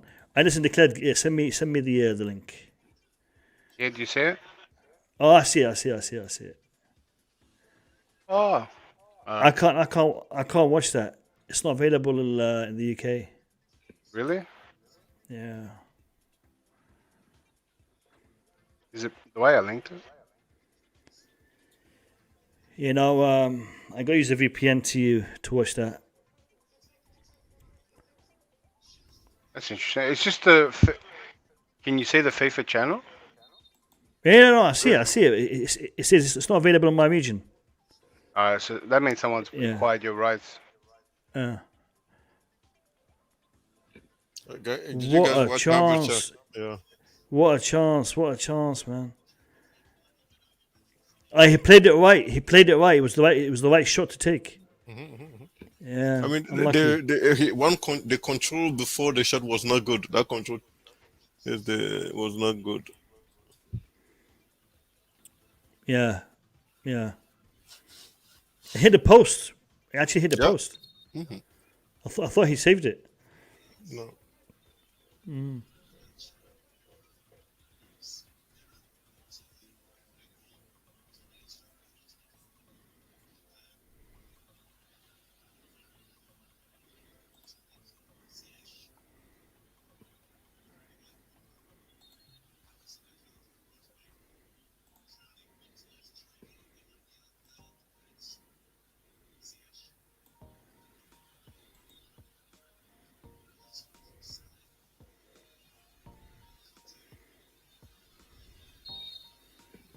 I'm actually surprised to see Kante come on. Why? He hasn't had any game. This game look really easy. It's a training session here. You think that's the thinking behind it? Yeah. Just to get some game time? Yeah, maybe. Yeah.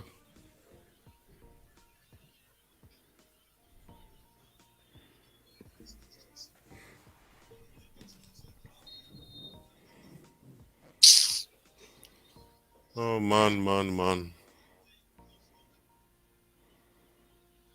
That is a ball and a half, man. Lukaku, that first touch. Was he offside? Yeah, but even offside. man, okay. Sorry, Boogie. There's still time. It's still good. time for the hat trick. Now, you can read my frustration, right? It's just sometimes but listen, I need to start to get something out of this guy. We all need to be positive now, man. It's just crazy. Yeah. But it's going to take time. It was going to take time for me. Because it always happens, because you think of how long the build-up takes. You know, we're not like Liverpool where you just kick it long. You know, we do. If you do 10 passes and then you give it to someone and they just lose it so easily, it's frustrating all the time.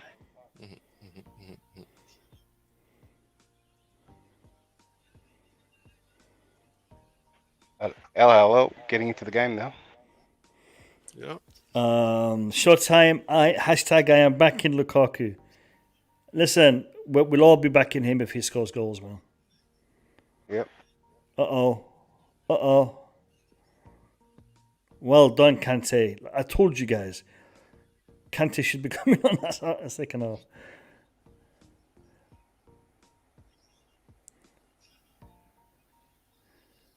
Seems like this guy knows they are really. They're pushing forward, Boogie. Yeah, they They've got always like have 3 minutes. Yeah. When they play really good. Told you, long range shots. That's what they're going to be doing. That's a good save. Did he save that? Yeah, I think he saved it. I'm going to be back in like 10 minutes. Yep. Oh, that takes. No worries. Well, I thought he saved it. It went over. It went over, yeah.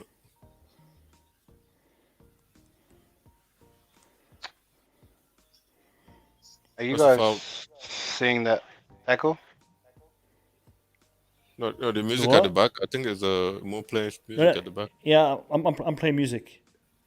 No, the tackle. Shall I take the music? Tackle on Alonso. Yeah, no, I saw it. Yeah. Yeah, well, see how he comes in? I'm worried about injuries. Yeah. If they're going to start coming in like that. Declared, I think you're ahead of me. How did he manage that? FIFA hooked me up. I'm on 52-24, am I? Look at this. 24, man. Go on. Ziyech is doing some madness, man. Yeah. Look at what the problem between Aspi and Lukaku. Just read the game and tell me why Aspi was frustrated again with Lukaku.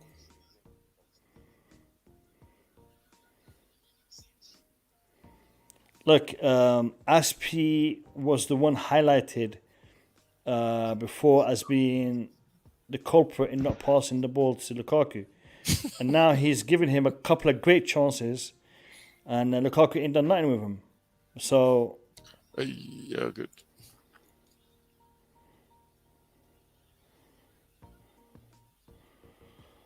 Yeah, Al-Hilal are pressing. They're pressing.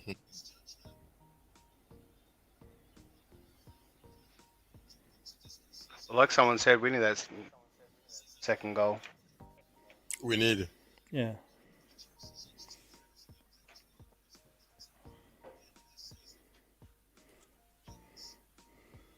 Okay, Alonso had it. Oh, come on. You That's doom right. doom.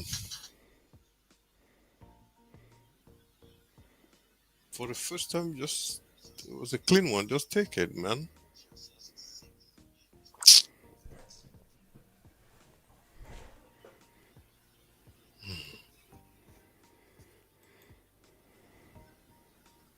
The other thing, I think Al-Hilal or whatever their name is, they're getting tired. They can't keep up with I wonder if they got depth. You think so? No, I'm wondering if they do. I don't know. Oh, yeah, okay. I thought you said they got that. No. Ooh. Oh, what was that?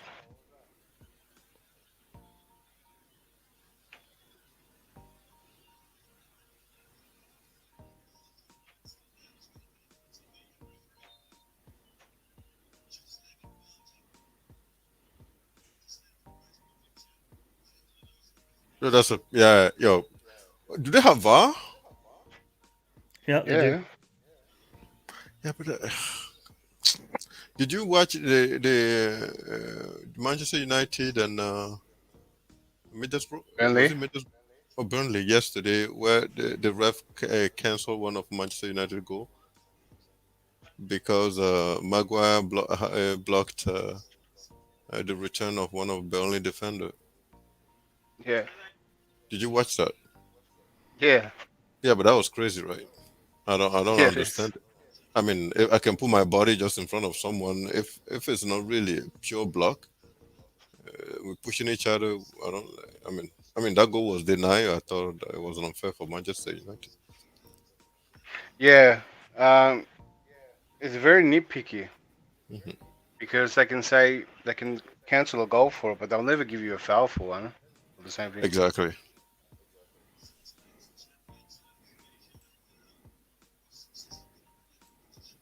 Yeah, it's very weird seeing Manchester's not getting calls. Yeah, that's true. That's true. VAR going against them. Hopefully they know how we feel.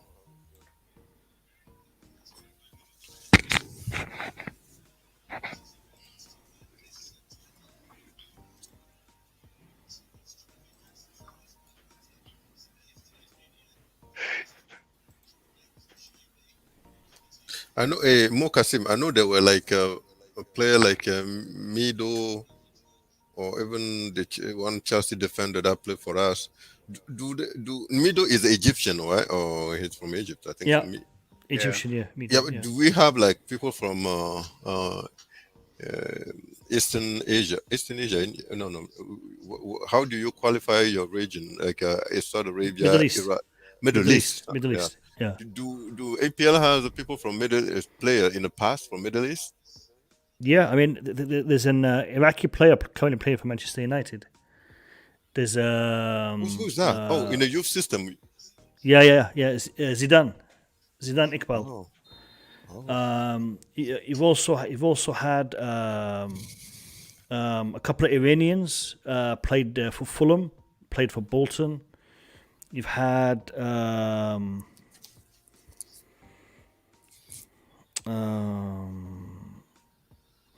there's been a few. It's just there's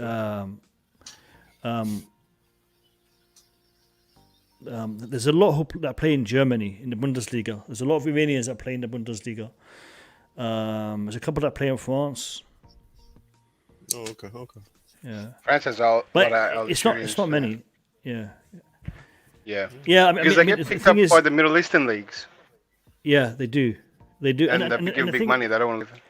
yeah, you see, the Middle East, boogeyman. It's not only Asia, but North Africa, Somalia, Eritrea. These countries are all classified as part of the Middle East as a region. Turkey is classified as being part of the Middle East, even though it's in Europe. So it's a region. I'll give you three great players from Middle East. Go on. Benzema, Zidane, They're born in France, though. But all not Yeah, not yeah, from but they, Africa. I but they, understand the they Middle emigrated. Yeah. Yeah, but I mean, I think it's a bit different because if you learn your football in a certain country, Yeah, you're part of exactly. that football. Yeah, exactly. It changed. I want to. I'm more like someone from playing play in the Asia Championship that was transferred to Europe or something like that. I mean, I'll give you an example. There was a player who played for the Tottenham Academy, and also played for a number of clubs in the championship. Played against Chelsea in the FA Cup for Swindon Town. He plays for the Iraqi national team. You've got a couple of players who played for Feyenoord in the Dutch league, who also played for the Iraqi national team. But all these players, they were actually born or they grew up. Wow, what a shot! What a shot! They were actually born or they grew up in Europe. So again, they learned their trade here in Europe rather than learning it in the Middle East and then applying it. In that Mo, way. I'll give you this and Boogeyman. You'd be interested in this, yeah? What you have to look at is this: how many of the Pogbas, the Kantes, the Henrys were France producing before those guys? If it's about growing up in France and coming through the system, then how many of those players were they producing? Hardly any. No, those sort of physical. They were producing a different How type old are of you? player. Just so I know. Sorry? How old are you? Just so we know. How old am I? Yeah, round about. 40. So You I haven't seen France players before Pogba. No. They were producing players, but it's not the same type of players now. They weren't producing athletes. They weren't producing with all-round skill sets as they are now. They had a very similar profile to a lot of other European countries. But what makes them stand out now is the physicality, the pace, and they wouldn't be doing that if they didn't have this influx of immigrants. France? Yes, France. So how far are you dating back? Like, is that you still counting Zidane and the France '98 team? Declared. Yeah, but the France just 1 second. Saïd, 1 second, Thuram. guys. I just want to address this comment in the chat by the 88th bus stop. He says most Middle Eastern players don't leave their country, so you won't know about them. He's right. He's right. A lot of the Middle Eastern players that we do find in the European leagues, they actually apply their trade and learn their trade outside of the Middle East. The reason being is it's difficult for people growing up in the Middle East to adjust to the culture in the West. There's a big culture barrier. There's a big religious barrier. So people who will move and play in the Middle East, who will move and play in Europe will find it hard to adjust. I'm talking specifically from people from Iraq because I used to follow a lot of the former national team players. We had a guy who came and played for FC20 called Neshat Akram. He came in the early 2000s and he played for one season and then went back. He struggled to adjust to the culture.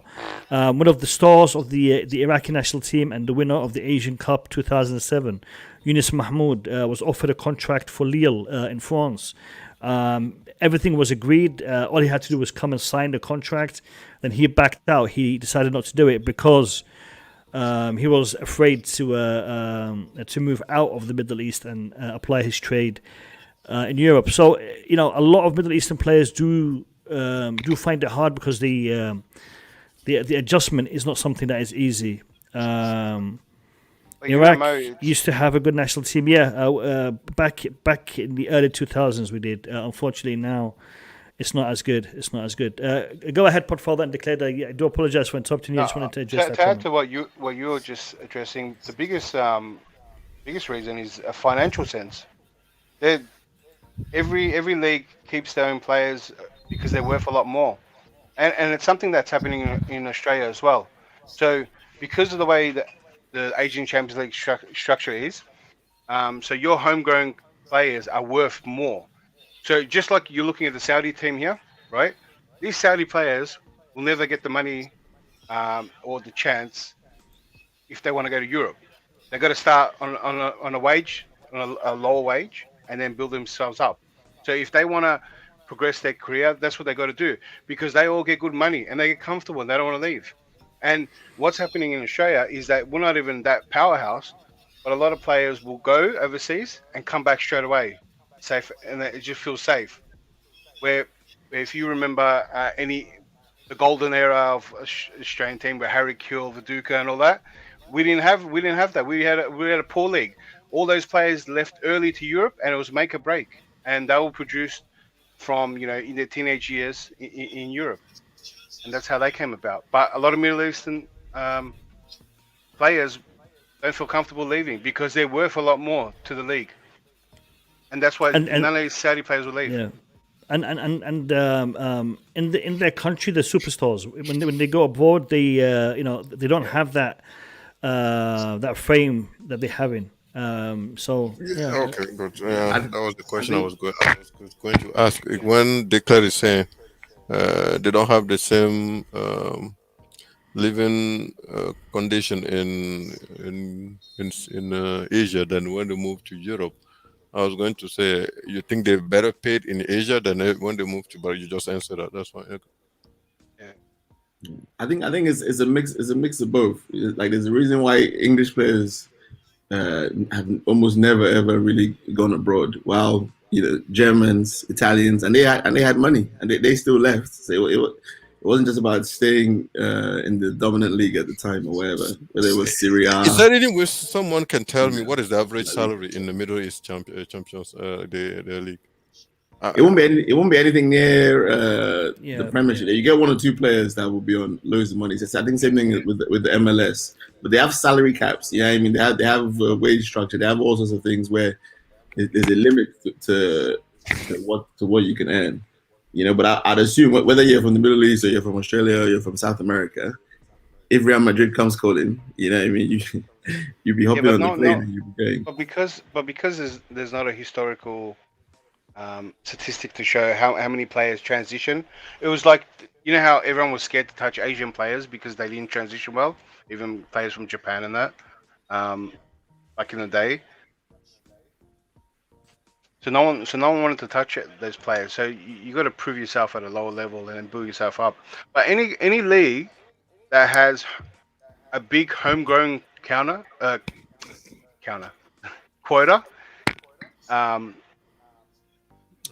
has this problem. So even I think we touched on. I remember an example for Turkey as well. Turkey's got a similar homegrown quota as well, and some of their players were really good and didn't want to leave. And then I remember there was one player, Tuncay, who left on really low wages to play at Middlesbrough, and then he built himself up, and then it turned out doing not bad. You had the Hakan Suker who played for Arsenal as well. What a save! Yeah, Kepa is keeping us in this game right now. We're all over the place. He played for Inter also, right? Isn't the guy? Yeah. But that he's from Turkey, right? Yeah. Hakan Suker, I believe. Yeah, Turkish. Yeah. I mean, you guys might have seen him. He's a cab driver in America. Yeah, because he had a falling out with the president, and then they banned him from the country and took all his money. Took all his stuff. So funny, man. Kepa is keeping us in this game right now. What a save! That was a good save. That was a good save. Playing Yeah. absolute rubbish at the moment. There's no control. Yeah. I don't know. Guys, let's just adjust the game for a minute, and then we'll go back to our discussion. This half has been shocking. I'll be honest with you. Yeah. Wow. One hand We've save. created, Oh, boy. we've created chances, but you know we. It looks like we're chasing the game, but we're not. But it feels like we're chasing the game the way we're playing. Yeah, exactly. We are not imposing ourselves. It's just like we're playing to play. Nothing is happening up front.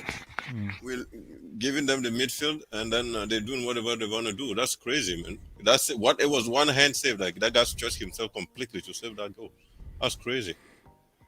Anyways, You know what? Kepa has definitely earned the respect of the Chelsea fans now. You know, he's been doing bits. He's been doing bits. Do you guys think that we'll be able to sell him? The sound Pop Father just made. Yeah. What does that mean?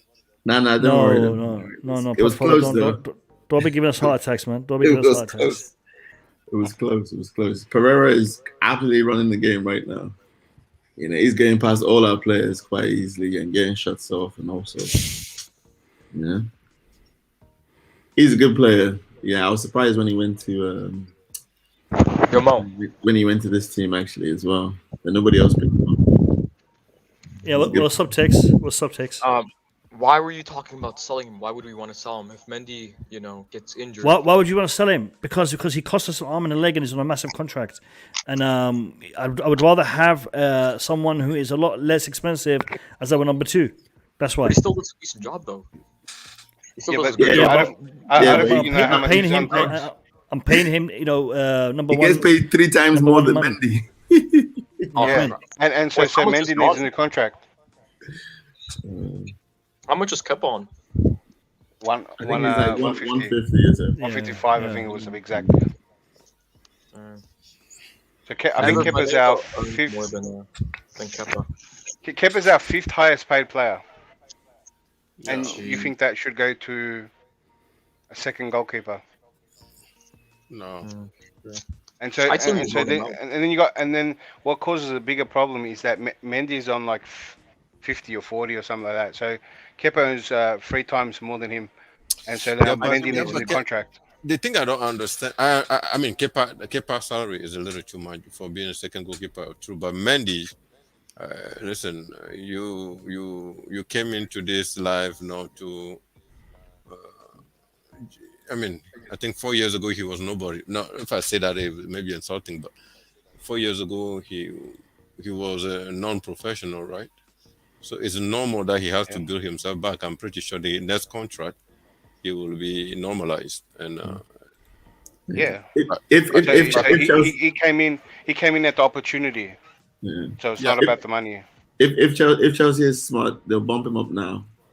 A little bit. Why? Give him 20 because that's how you get the loyalty. Because when he starts running down his contract and he's asking for crazy stuff and then he doesn't resign, I'm pretty sure. You have to reward if he does 2 years of yeah, you're right. I think you can bump him up, 20, 30 grand or whatever, because you can't be saying, oh, we have the best keeper in the world, but we're going to be paying him peanuts. I see it. Choose off amount. No. Seriously, man? I think it's now you just see what that guy did? On. You see what that guy did? What, Ziyech? Yeah. Yeah. He used that like a suitcase. You try just to walk with him. I don't know what's going on, but we have regressed and they're playing much better. Of course. Well, they got nothing to lose now. Right. We've been playing 10 against 11 for how many minutes now? who's the player? Listen, if you ask, then you're going to get the answer. So just leave it, man. But do you guys think it's a coincidence that we have less control in the game since Jorginho is not there?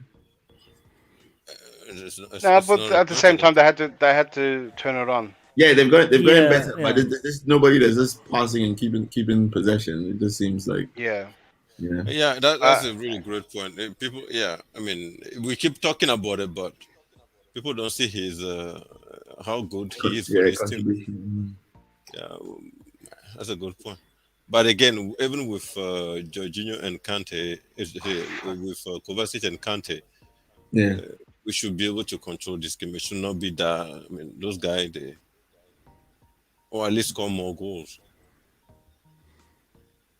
Can we get some likes on the stream, please? Come on, lads. Sort it out. Oh, I thought that was going in. I thought that was going in. I had to close my mouth. Even Silva is frustrated. Like you can see it. That's like. Bro, this is deja vu in a lot of those games we play. We just linger around 1-0 and then the team has all these chances and we cop one or we don't. But it is hard attack FC. We have Is there extra time penalties in this, or is it just penalties? No, it's extra time. Extra time and penalties, all right. I think the Saudi team are trying to. Part of their tactics was to use the weather. I think they kind of sat back a little bit, hoping to hit on break in the first half. Kind of didn't go to plan because I don't think they were, hoping to be a goal down. But now they're up in it because they're hoping the Chelsea players are tired. I was surprised to see Ziyech taking off. Yeah. The other thing is, I don't think the temperature there is more than 20 or 25 though. Yeah, it's 24 degrees, I believe. From the sweat in their shirts, you can see it's humid there. It's humid. It's very humid. Very humid. Yeah. I didn't pay attention to it. Come on, you see these midfielders that can't shoot?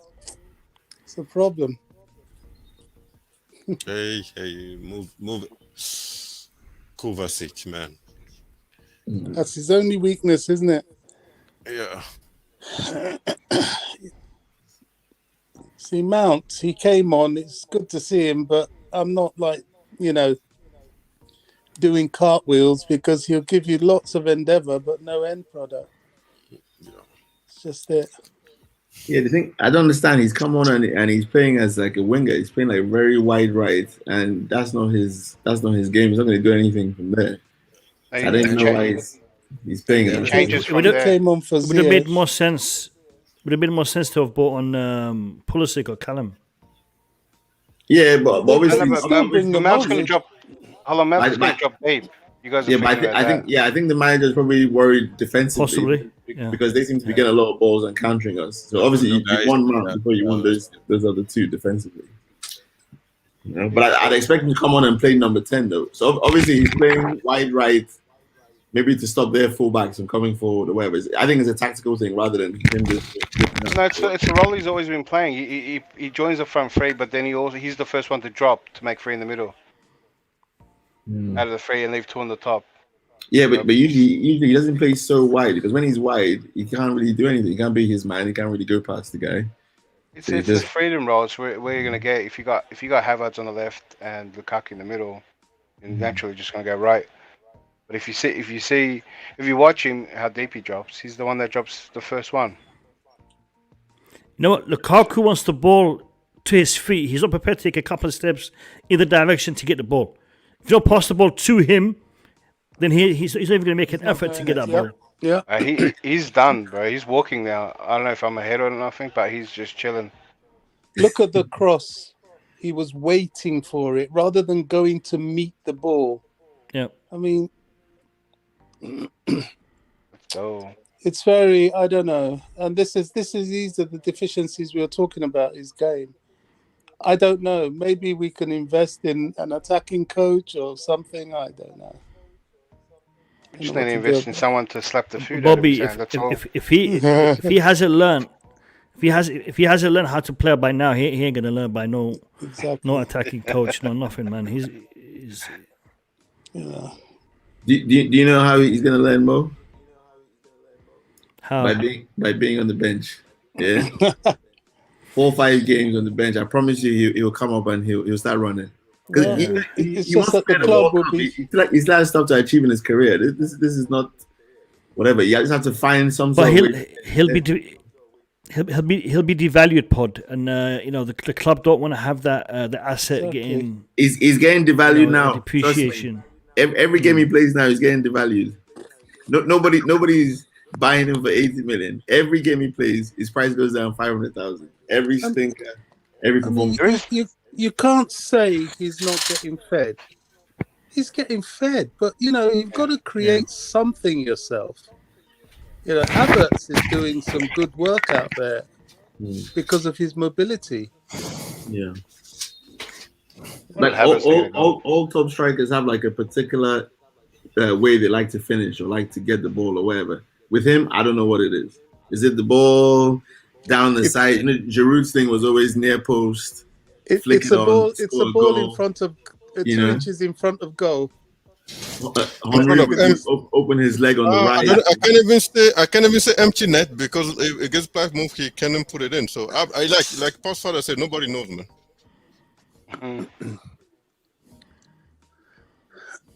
Now they're throwing everything on, sensing Chelsea's side. But I think we should be looking to make some subs. Yeah. Willy thinking, 3 more. I mean, I know they won't do it, but I'm thinking, well, here we go. Here we go. Come on, mate. Is he off? Look at this. Oh my geezer. God! Can you believe this guy? Nah, 97 million pounds. Come on, please. Just go for goal. Yeah. I think I'm past that point, man. He's. Why wouldn't you shoot? Yeah, he miscontrolled it. No, he intentionally stopped it. No, he's Okay, touched. maybe. He's touched. Yeah, he's touched it all over the place.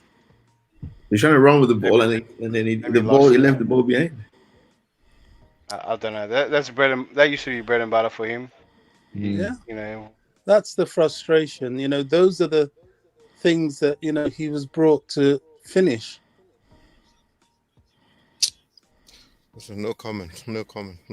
Yeah, maybe he's playing against. What does Marino say? If I speak, I'm in trouble. So that's boogeyman right now. If I speak, I'm in trouble.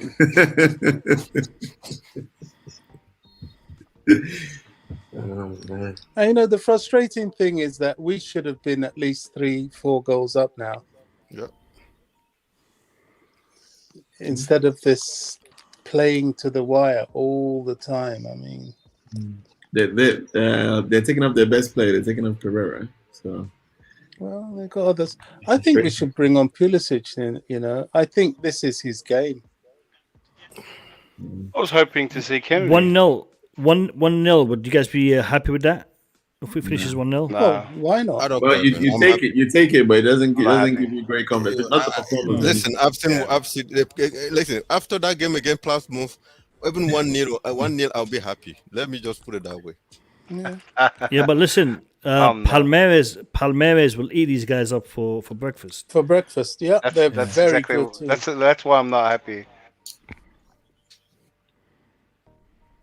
Okay. And the goal was a Kepa gift for his save earlier. Yeah. Good save, very good save. I remember the goal we received was a gift just to Lukaku. Here you go, from assist from defender. This is the problem declared. Out of an open play, we're not scoring, and that opportunity he just had is the kind of thing that a proper seasoned striker would score. Maybe one body movement somehow to beat his marker, something. Yeah. But this guy it's not even scoring, Bobby. It's having the confidence to shoot there. Yeah. Because usually, that was his bread and butter. He used to go through, and that's it. It's on his left. He's a left footer. Bang, straight away. If the keeper saved or he missed, okay. But the fact that he just stopped the play and let the defense settle a little bit and gave a square pass to someone. The annoying thing as well is there's literally nobody in our team that I would even bank to score that goal. Not one player that I would say would pick it up, run, and would score.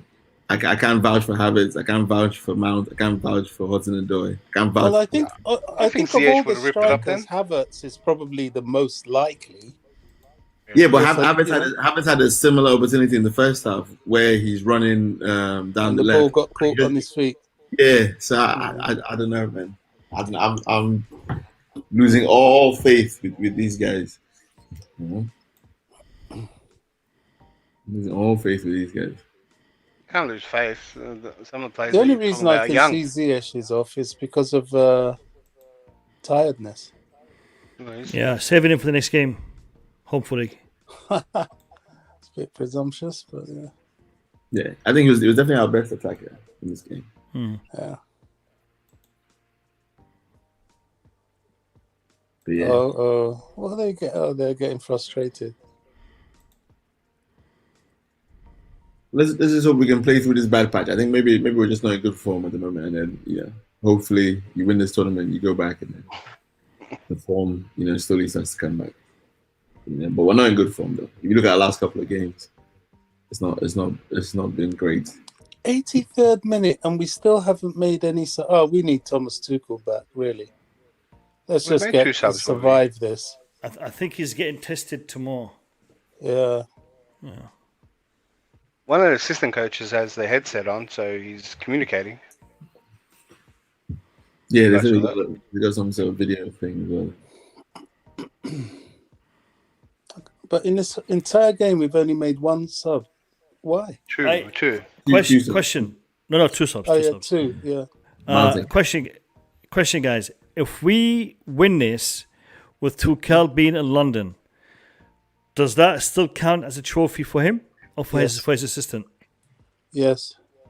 Yes, because he picked the team, innit? Picked the team. Yep. He's very much his team, his tactics. Yeah. Aren't Maybe they not totally his united though? substitutions. Isn't if Tuchel wins, they all win? Yep. I want to call it separate. They all make the decisions together, I'm sure. Yeah.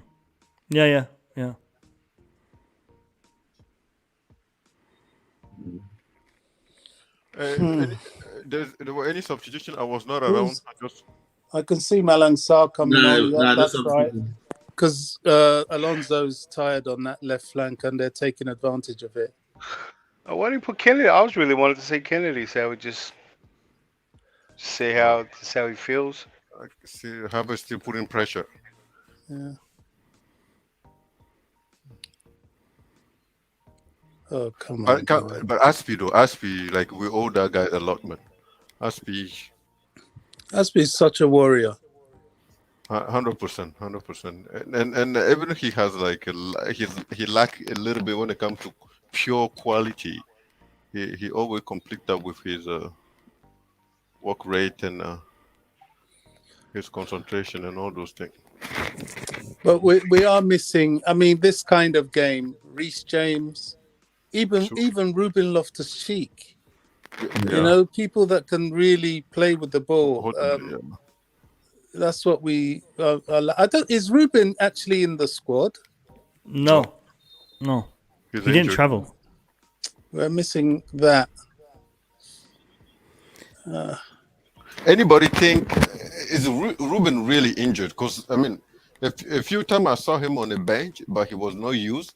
Then after that, I heard he is injured. I don't understand that. Was he injured during the training session or what is it? And or is it because we're getting ready to sell him and he just doesn't? I think he wasn't just better because I think even Barkley went out there. So Barkley has hardly played at all. So that getting ready to sell him is Twitter talk. Not good. He's injured. If there's no advantage of this team the way it is not using a player like that. Yeah, true. Especially in the midfield, we're really lightweight. That's one thing I've been slightly disappointed in the season because I thought Tuchel would find a way to really unlock his potential this season, but. Yeah, but he was doing it until he got injured. Yeah, but even that position, I don't like him in that double six. Sorry, lads. I need him in a more attacking role. I still think you only get half the player in that position. As good as he was filling in, I still think you only get half the player. Look at this again, right? Mount takes the ball to the byline, looking for Lukaku for the cutback. Lukaku standing behind. Complaining. And this happened with Aspi. Aspi just gave him a really dirty look in the first half. Took it to the byline, looking for the cutback. Lukaku was behind the centre back. I mean, there's just some things that are just. It was behind the goalkeeper, Bobby. It's behind the goalkeeper. It's behind the goalkeeper. It's like and it's not my that doesn't hurt me too much. It's the fact that he's complaining. And even Mount is telling you have to drop a little Boogie. Yeah? If it happens one time, okay, maybe mistake. 2 times, two mistakes. 3-4 times in this game, man. That's his life. That's his life. Yeah, 3-4 times, man. He saved us. Let's just keep it that way. Do you know who would be good for this system? But was previously called a flop as a striker? Morata. Who? Morata. No, forget Morata. He's non-stop motion, constant running. Always that's why he was always offside the whole time or whatever. Yeah. But we asked him to play a different game, more of a target man when he was here. Morata's problem was not on the pitch; it was off the pitch. Yeah, I know. He was having his style, because he's not a stationary striker. Constantly moving, constantly running. He just wasn't a great finisher. But in terms of actually running the wings, running the channels, all of that, making you can even see for Spain in the Euros, constantly makes himself available for the team. Can I ask a question? How many seasons Morata played for us? 1.5, and he's got 25. Okay, and Mokasim, when exactly that thing happened to him? Like, is at the beginning or at the end of the second season? So, but were you satisfied with his first season? I wasn't too unhappy. Let's just put it that way. I was content. We were hopeful. We were hopeful. Always. Yeah. Okay, so you think whatever happened to him during the second season is the reason why he just didn't succeed at all? That second season. Yeah. Oh, big part of it. Come on. Oh my God. I thought I heard the lights there. The reversing lights of the truck. I mean, this team, man. Okay. He's holding up and playing in N'Golo Kante. Can you? Oh, come on. I'm just enjoying this, man. That's good. Yeah, well, it's better to laugh, isn't it? Crikey, what is that? Christensen.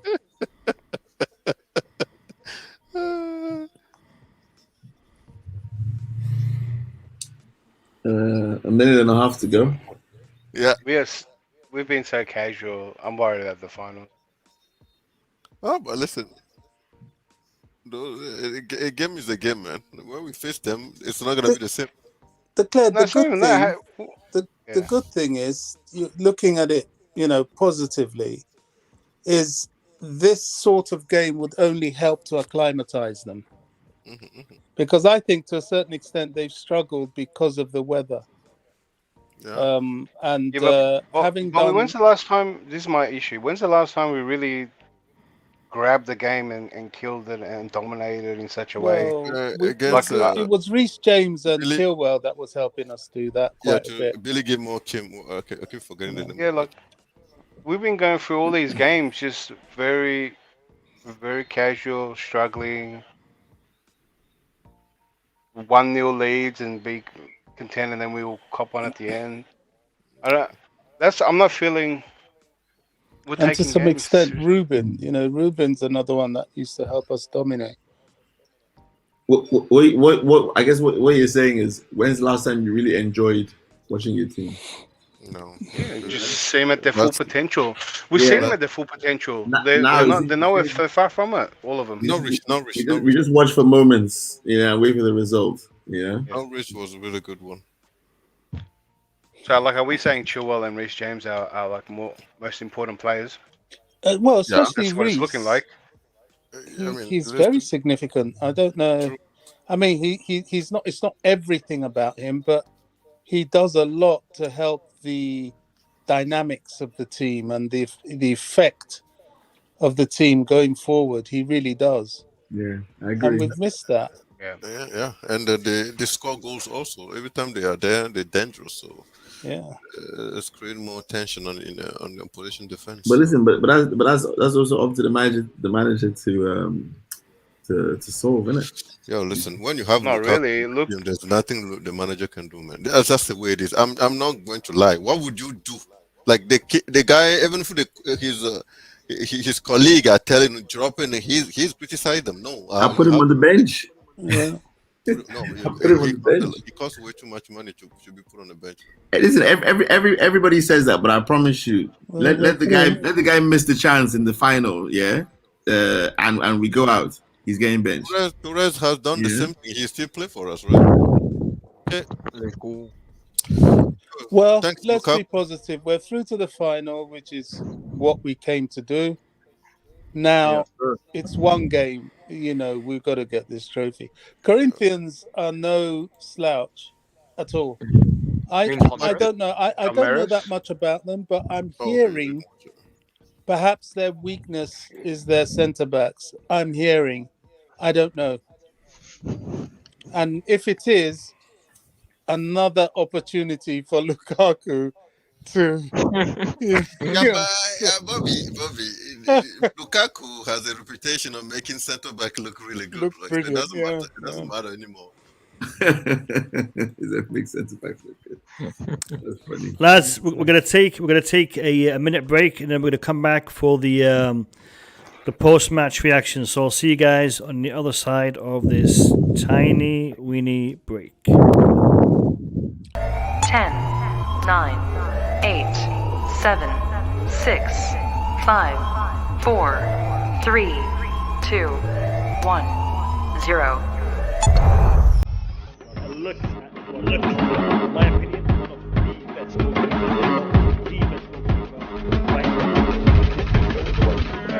We need you to think that you're going to be playing for games. So they will. I'm a little bit worried for tomorrow's game. I saw a stat online Sergio saying Production. we've never beaten them away 6 times in a row. He's gonna play as a 9. Kai is the second. We only have two main 9 in the team. Technically. But I'm telling you, even if that ball went to Lukaku, he's not going to do anything with it because Lukaku he has a clear chance. He has a clear chance. Let me finish this. He has a clear chance last year.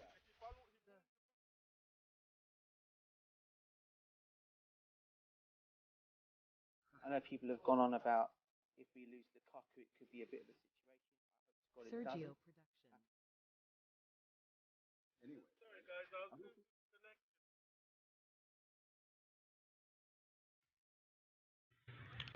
Welcome back to the Blue Lounge.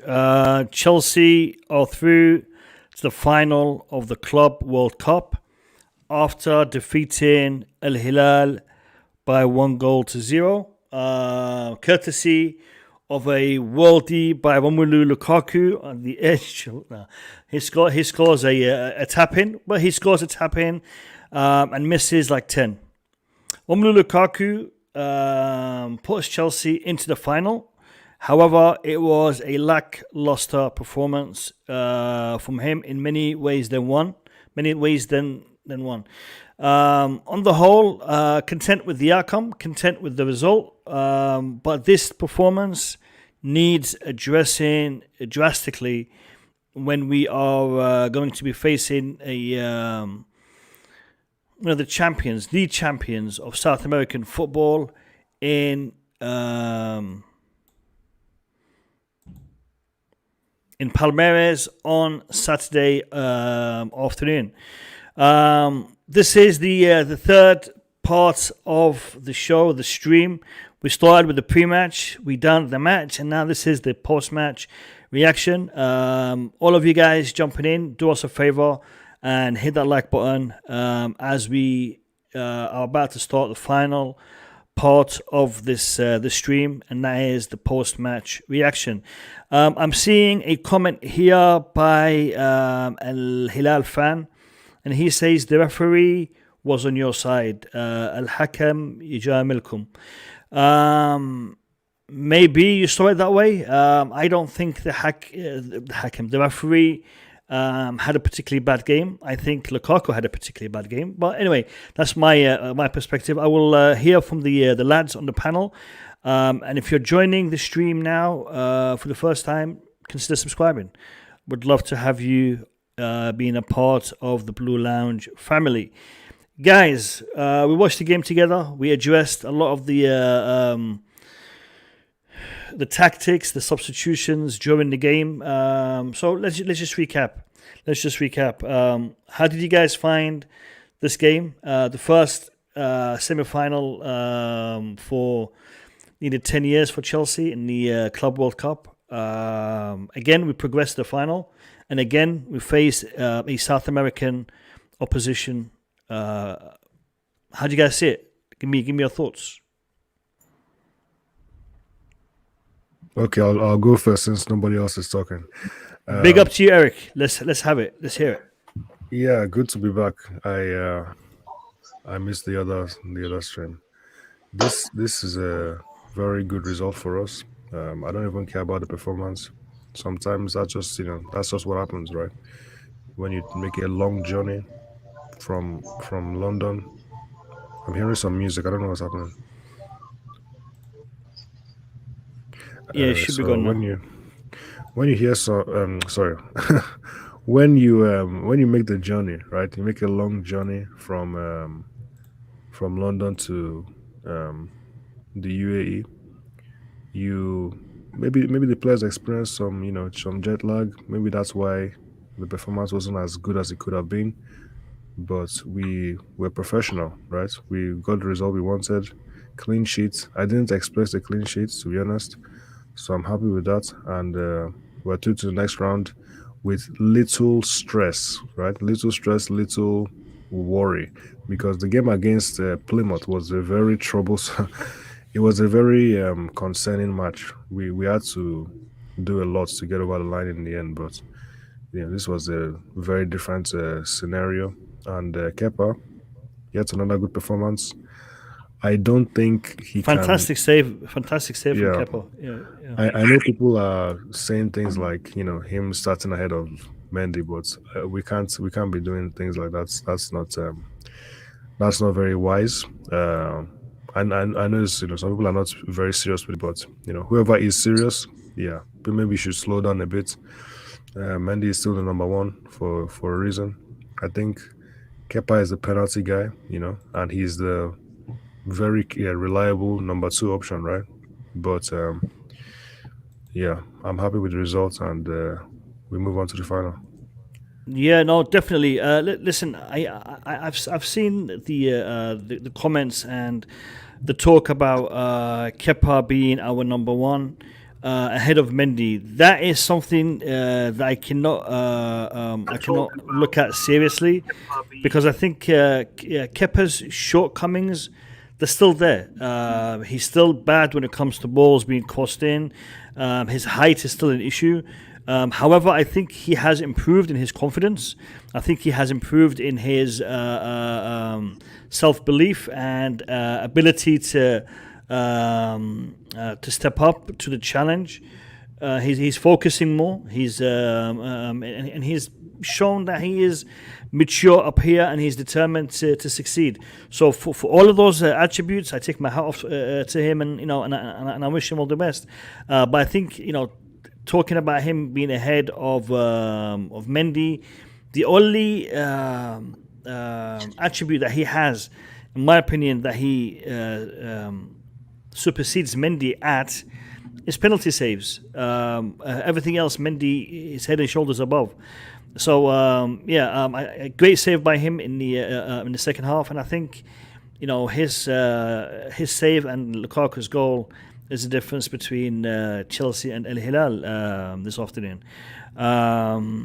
Welcome to Big Papa, welcome to Nick Blue, welcome to Couch, welcome to everyone on the stream.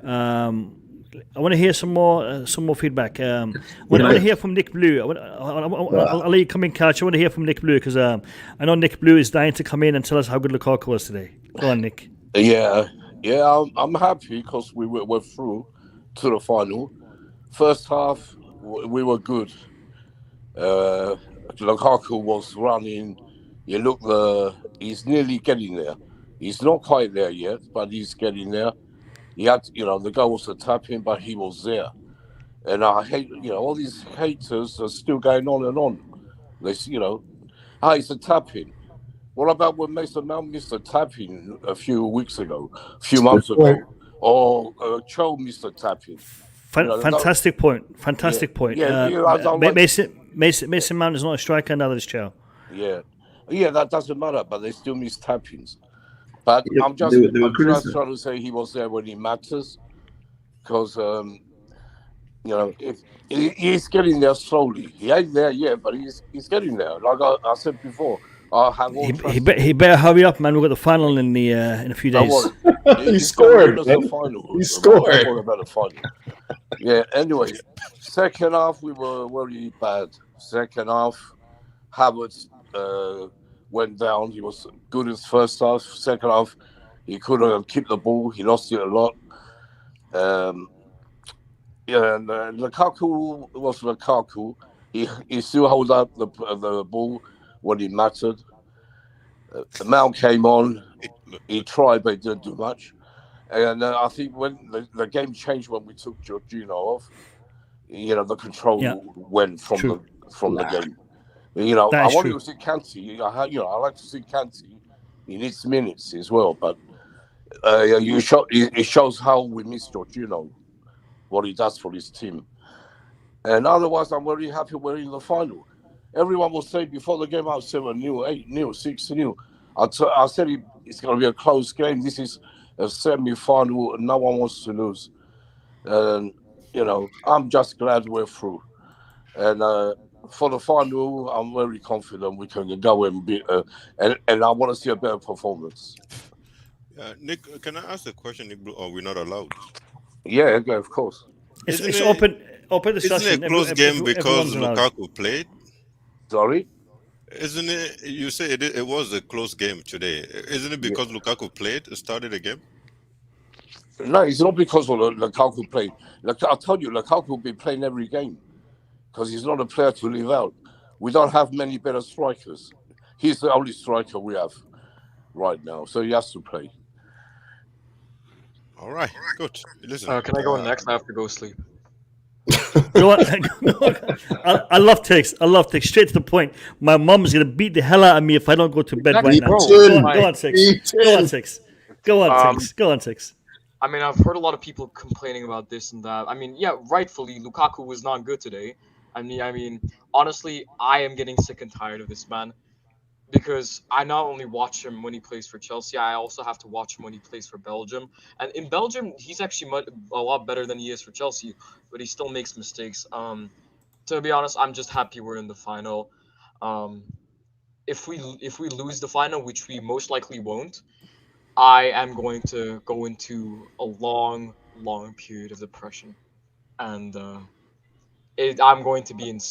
And the thing is, I know I'm going to get absolutely violated by my friends, and all of my friends they're mainly Manchester United fans, so it's a bit rich from them coming to insult me. But I mean, now we're in the final. Life is easier. Lukaku is still going to start the final, which is pretty much a fact now. Am I happy about it? Not really, no. But Kepa was amazing today. I'm really happy with Kepa's performance, and that save, phenomenal. I mean, this man, if this man walked up to me and asked for my firstborn, I'd give my firstborn to him. This is I'm starting to love Kepa. I don't understand. I hope your firstborn is a girl. I hope your firstborn is a girl. All right, listen. Cheers for that. Firstborn. Yeah. Tex, listen, mate. Thank you for coming on. Thank you for being here throughout the stream. Always love to have your insight. I think you're the only subscriber I have from Mongolia, and if I'm wrong, let me know in the chat. If anybody else is watching us from Mongolia, Let me know in the chat. Belgian, living in Mongolia, watching my stream, part of my panel. Big up to you. Thank you very much for being here. And I hope you will get the bragging rights over the Man United fans in the next few days, and you can put them in the rightful place. So big up to you, Tex. Thank you. Thank you for having Cheers. me. Bye bye, everybody. Cheers. Have an amazing Bye bye, team. Tex. Right, let me hear the couch critic, man. He's been dying to come in. Couch critic, let me hear it. Yo, man. First of all, my name changed for one reason only. I agree with whatever was it, Faz 702. That ref, That ref definitely favored Chelsea. And I think it has everything to do with the fact that Yardim spoke out against FIFA. You don't speak out against FIFA, man. I know, there's people on the panel that have been saying, yeah, if there's something wrong, you got to say it. And this is what happens when you speak out. They don't care. They don't care. They will mud you. FIFA is no different from UEFA. You speak out against them, they're gonna find a way to get you. And I felt like that was on full display today. Who was it? Igalo in front of the box, just outside the 18. That was a foul, 100% foul. No questions asked, man. So I don't know. I'm happy. We got the result. I thought the overall build-up play wasn't too bad. We created more than a few opportunities. Again, a low-level opponent, but it doesn't matter. It's a knockout competition, so they're going to be up for it. They defended relatively well in numbers, but yeah, overall, I don't really have any beef with Lukaku. His performance today. I thought he was quite good. He didn't really take all of his opportunities, but he definitely played in a few more guys, and he probably could have scored more. I'm not going to lie about that, but I'm not looking at his overall game and saying he was poor. Couch, is he taking notes from Ziyech about celebrating goals? What do you mean? The one goal that he scored that he didn't celebrate? I don't even study that stuff, man. People celebrate however they want to celebrate, man. That's nothing to me. I'm just looking for, when you get opportunities to score goals, you got to score. That's what a striker does. I'll study that stuff. Nick Lou rightfully said. Rightfully Coach, said. 1 minute. He's our best striker. He's our best striker. He's our only striker. You can say, the best striker. Yo, Nick, can I talk? Yeah, I just want to Right now. something what you were saying. Just let me ask you something. You're still talking. Don't you think that celebration? It looked to me like he was more relieved than anything else. That mental depression went a bit. It's not gone completely, but it's going. That's what that celebration was. That's why he didn't do his usual celebration. Nick, when he slides across the pitch. You know what, Nick? I'll be honest with you.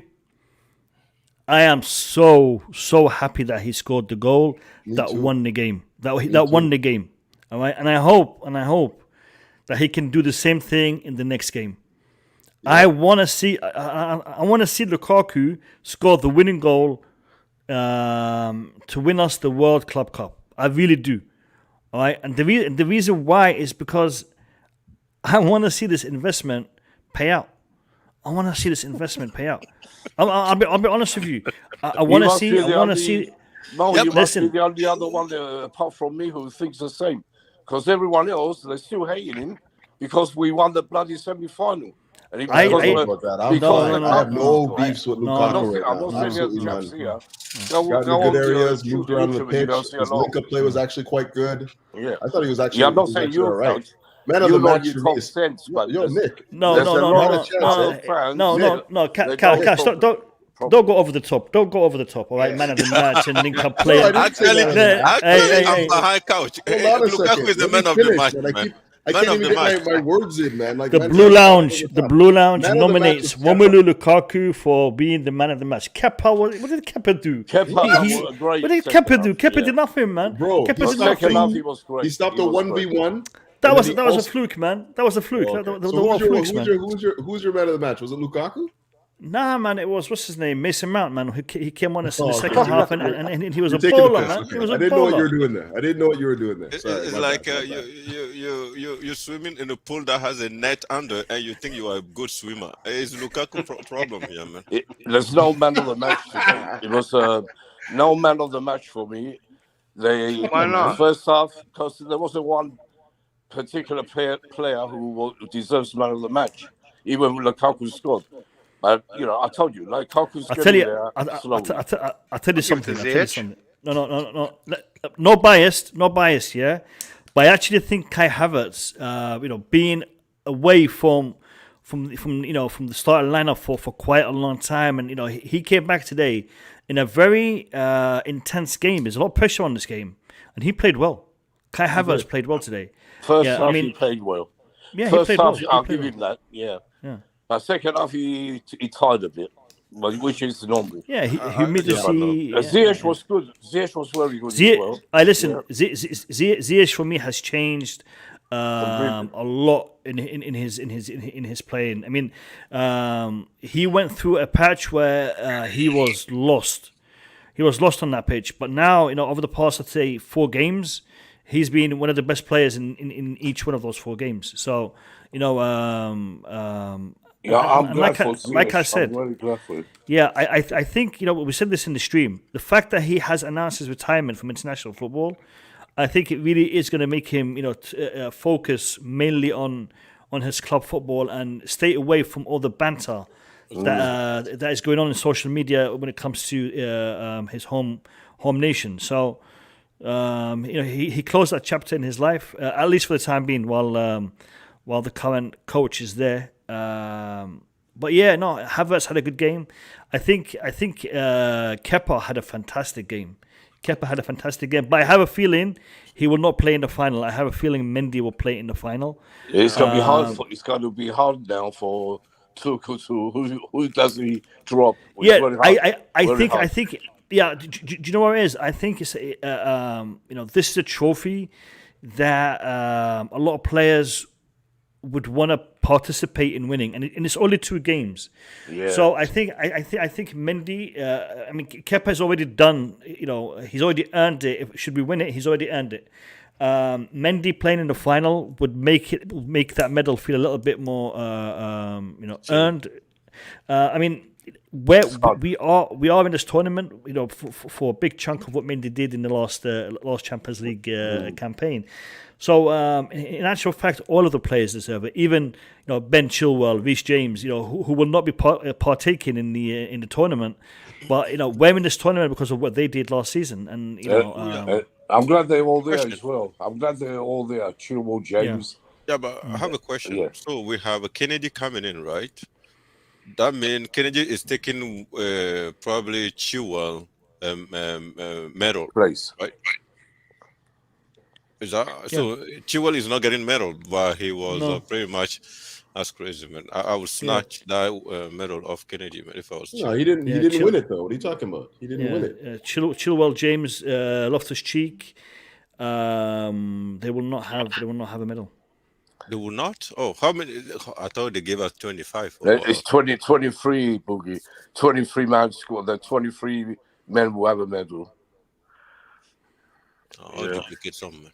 You guys just stole all of Couch's points. He was in the middle of delivering an amazing little kill. It's Nick Blue, man. Nick Blue, you need to apologize to the Couch critic. Sorry, Couch. I'm sorry. But I just had to real, man. Like Nick, you keep on stealing my shine, man. Let me do my thing, man. Because you shine so much. Let me do my thing, man. You keep on knocking all the goals off my feet, man. Go on. Tell us, great one. Your thoughts. I was just saying, man. I was just gonna say Kepa was my man of the match. I thought that he had a great performance. And to be honest, like what I have to say about Kepa goes beyond just this match, though. I think that this guy, his resurgence into this side has been remarkable. The fact that this guy was completely mudded, poor performances dropped. We ended up buying Mendy. The guys dropped to second choice keeper. Remember Caballero was starting ahead of him for a while. The comeback has been great, man. Like we have to give him credit. We have to give him credit because it was nobody but him that could have got him back to where he is right now. That's the mentality that you take to be a top professional, man. So that's why no interview in Spain, man. And you also have to remember he's not playing in front of or behind the best Chelsea defense. He's playing without the two, with Alonso on one side, Aspi on the other. He's playing when our defensive prowess has actually gone down. So it's not like at the beginning of the season where we were conceding maybe 2 chances a game or whatever. So now he's actually has more work to do when he plays, and he's actually quite busy. You know what's happening? He's maturing. When we bought him, he was very young. It's like De Gea, the same situation. He was rubbish. De Gea was the same as Kepa. Then, as you know, the years when they got older, the goalkeepers, they reach their best when they get older. And Kepa is showing it now. Every year, he's getting there. He's going to be a great second goalkeeper to have. We're very lucky to have two of the best goalkeepers in Europe right now. And Kepa's brilliant. I just want to say, the older they get better. And that's normal for goalkeepers. Boys, serious question. Do you guys feel confident that this team, this performance, can beat Palmeiras in the final? No way. Not this. Not the performance now. No way. So if this performance cannot beat them, what change do we have to do? The system or players? Because for me, I think the players will play better. When there's something on the line, that's where you expect a big player to raise their game. I don't expect them to play the same way they play in the semifinal. I think so. We are winning 1-0 today, and we were not really dominating the game, but the players are not doing too much. Okay, so setting subs that we made today, I don't think we make on Sunday. One, Jorginho doesn't come off. Yeah, if you look at that first half, we had 60% of the possession. Second half, they had 60% of the possession after he goes off. Yes, it was a complete switch. They went from 60-40 for us to 60-40 for them. And then even though people were talking about the weather and it was a possibility when we were discussing the stream, I just saw on Twitter now that basically it's 10:30 at night there. So it's not during the day, and it was 18 degrees during the game. So it wasn't 23. My issue stems more than that. It's not just this game. It's the last 3 games at least. We still got the same. We've got the same problems. I thought we didn't turn a corner with this performance. We just scraped the line. If we play the same way, and you guys answered it already, that we might not win the game. I mean, if you're saying Kepa is man of the match, that is a bigger message in itself. Kepa shouldn't be man of the match. You know what I mean? And I don't know. Everyone's bigging up in Lukaku. Yeah, it's great that he scored, but he still made a lot of the wrong decisions, a lot of the wrong problems. It's still, I mean, it's crazy. Lukaku hasn't turned the corner. You know what I mean? We had some good performances, but from what was it, Ziyech. There's some things I like, but as a team performance, we're still lacking behind. Maybe it was jet lag. Maybe it was the temperature. But for me, I've been seeing this performance at least the last 3 games. If you take out the Tottenham games, right, then it's actually longer. And so it's this final is like we lose. Like everyone expects us to win. So if we lose it, it's banter on us again. And if we win it, everyone's going to say we should have won it.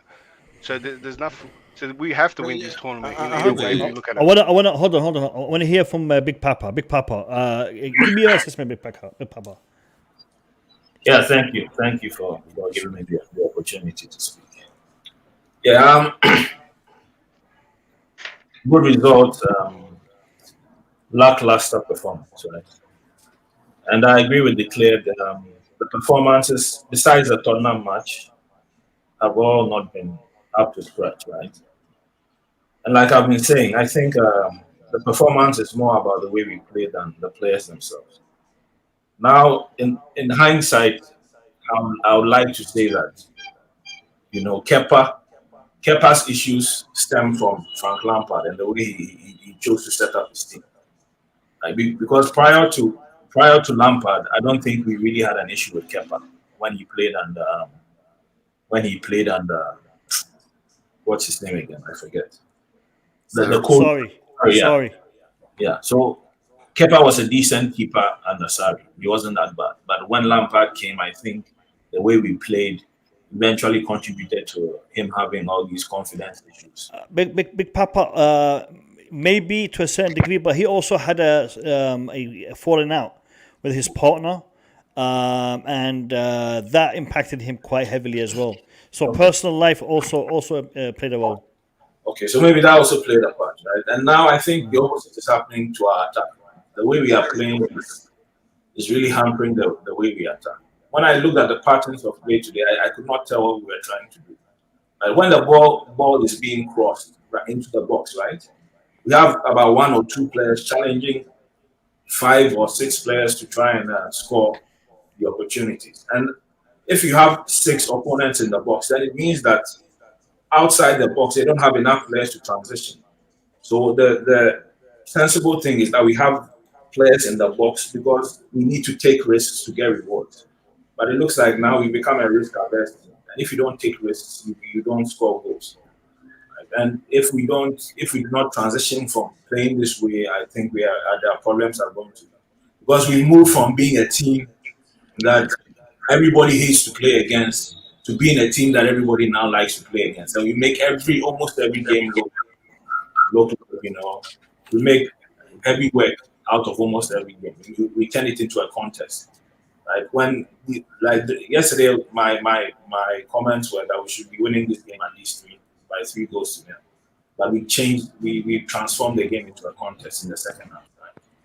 And I think most of our issues come from the way we are playing. I think we should take more risks.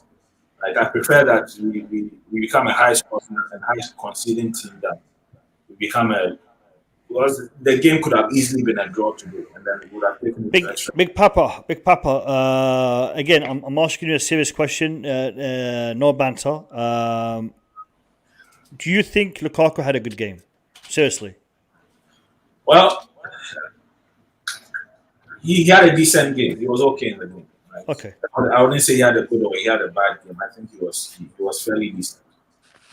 I'm gonna ask you the same question from a different perspective.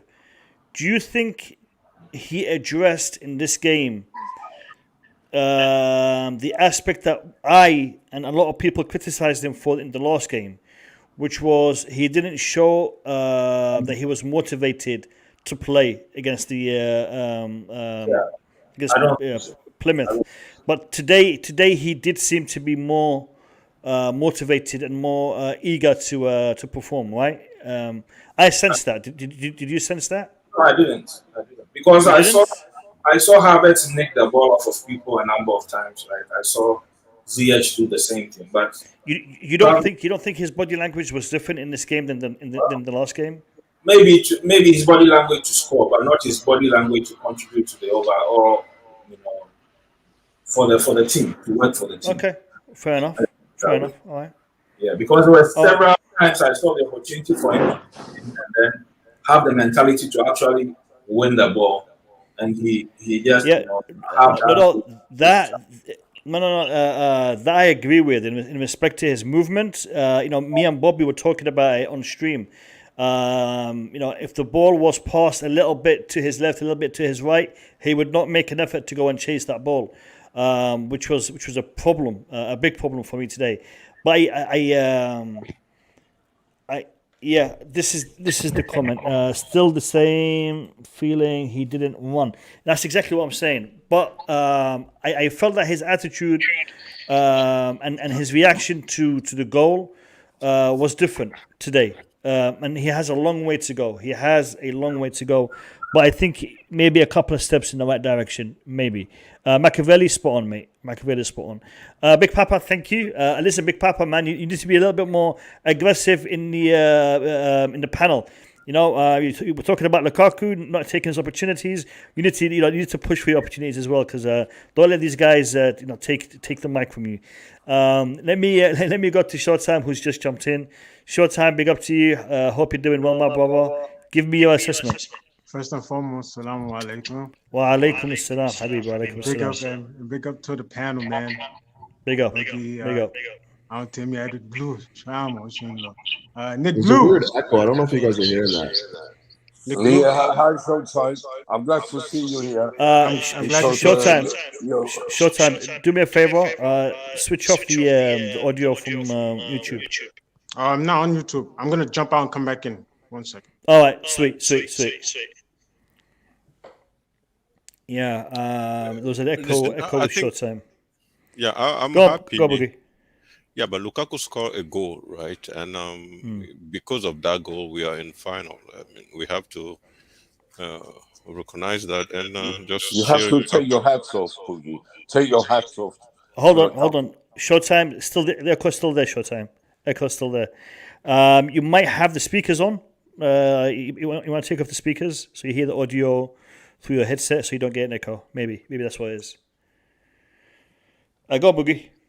Yeah, he scored a goal. We won the game, and he needs to score the goal. He needs to feel important. He needs to feel love. Hopefully, this game gave him all those need he has. And but today, like someone already said, Kai Havertz work on the field first and second half was just amazing.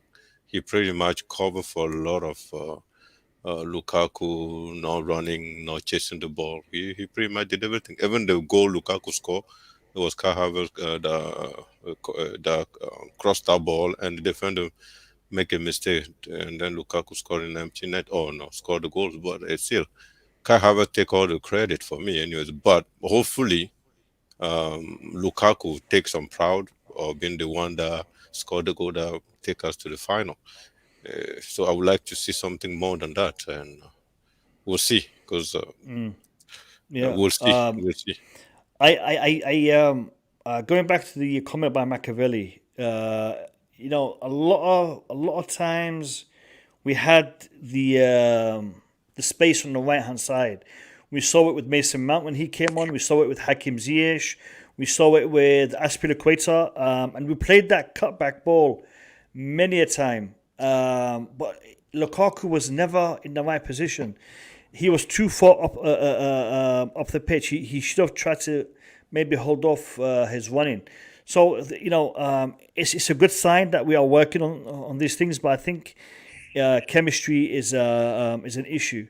Chemistry is an issue. Let me try again with Showtime. Showtime. Yeah, still there, mate. Echo's still there. It's still there?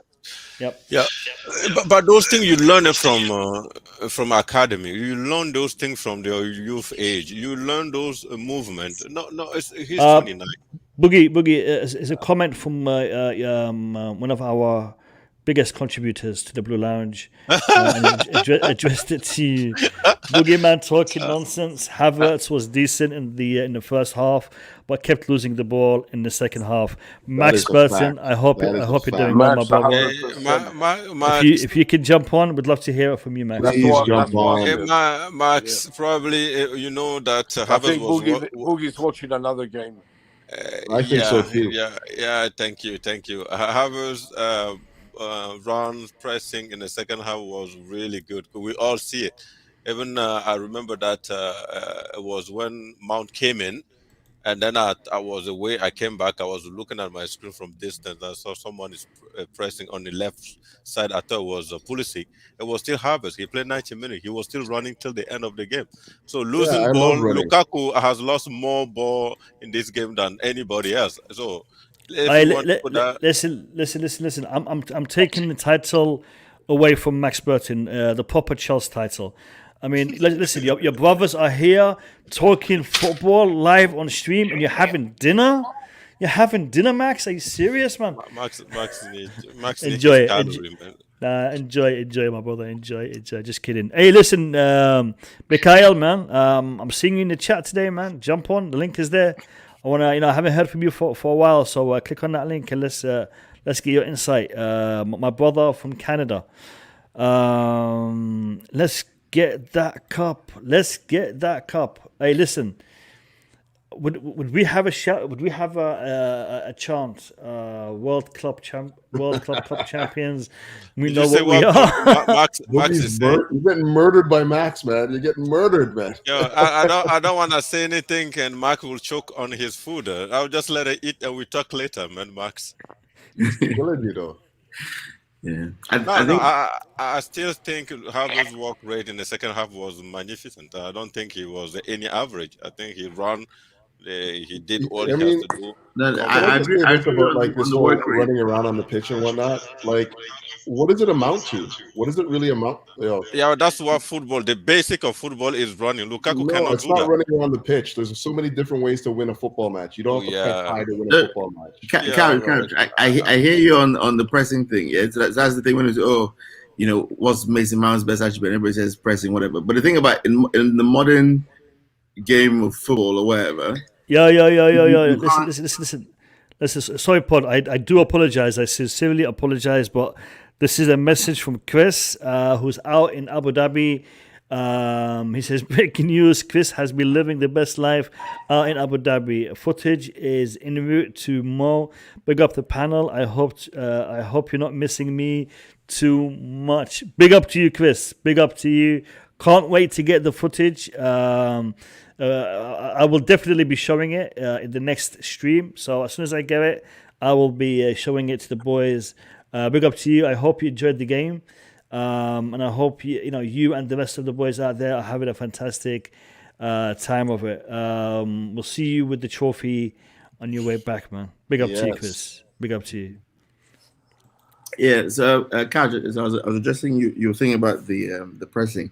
Mm-hmm. So the thing about it is, yes, obviously it's not something that we want to concentrate on too much. But when you look at the teams we're competing against, whether it's City, Liverpool, or just modern football in general. But you look at us last season. One of the reasons why we control games is we press teams to death, and we kept them in their own half. They couldn't counter us.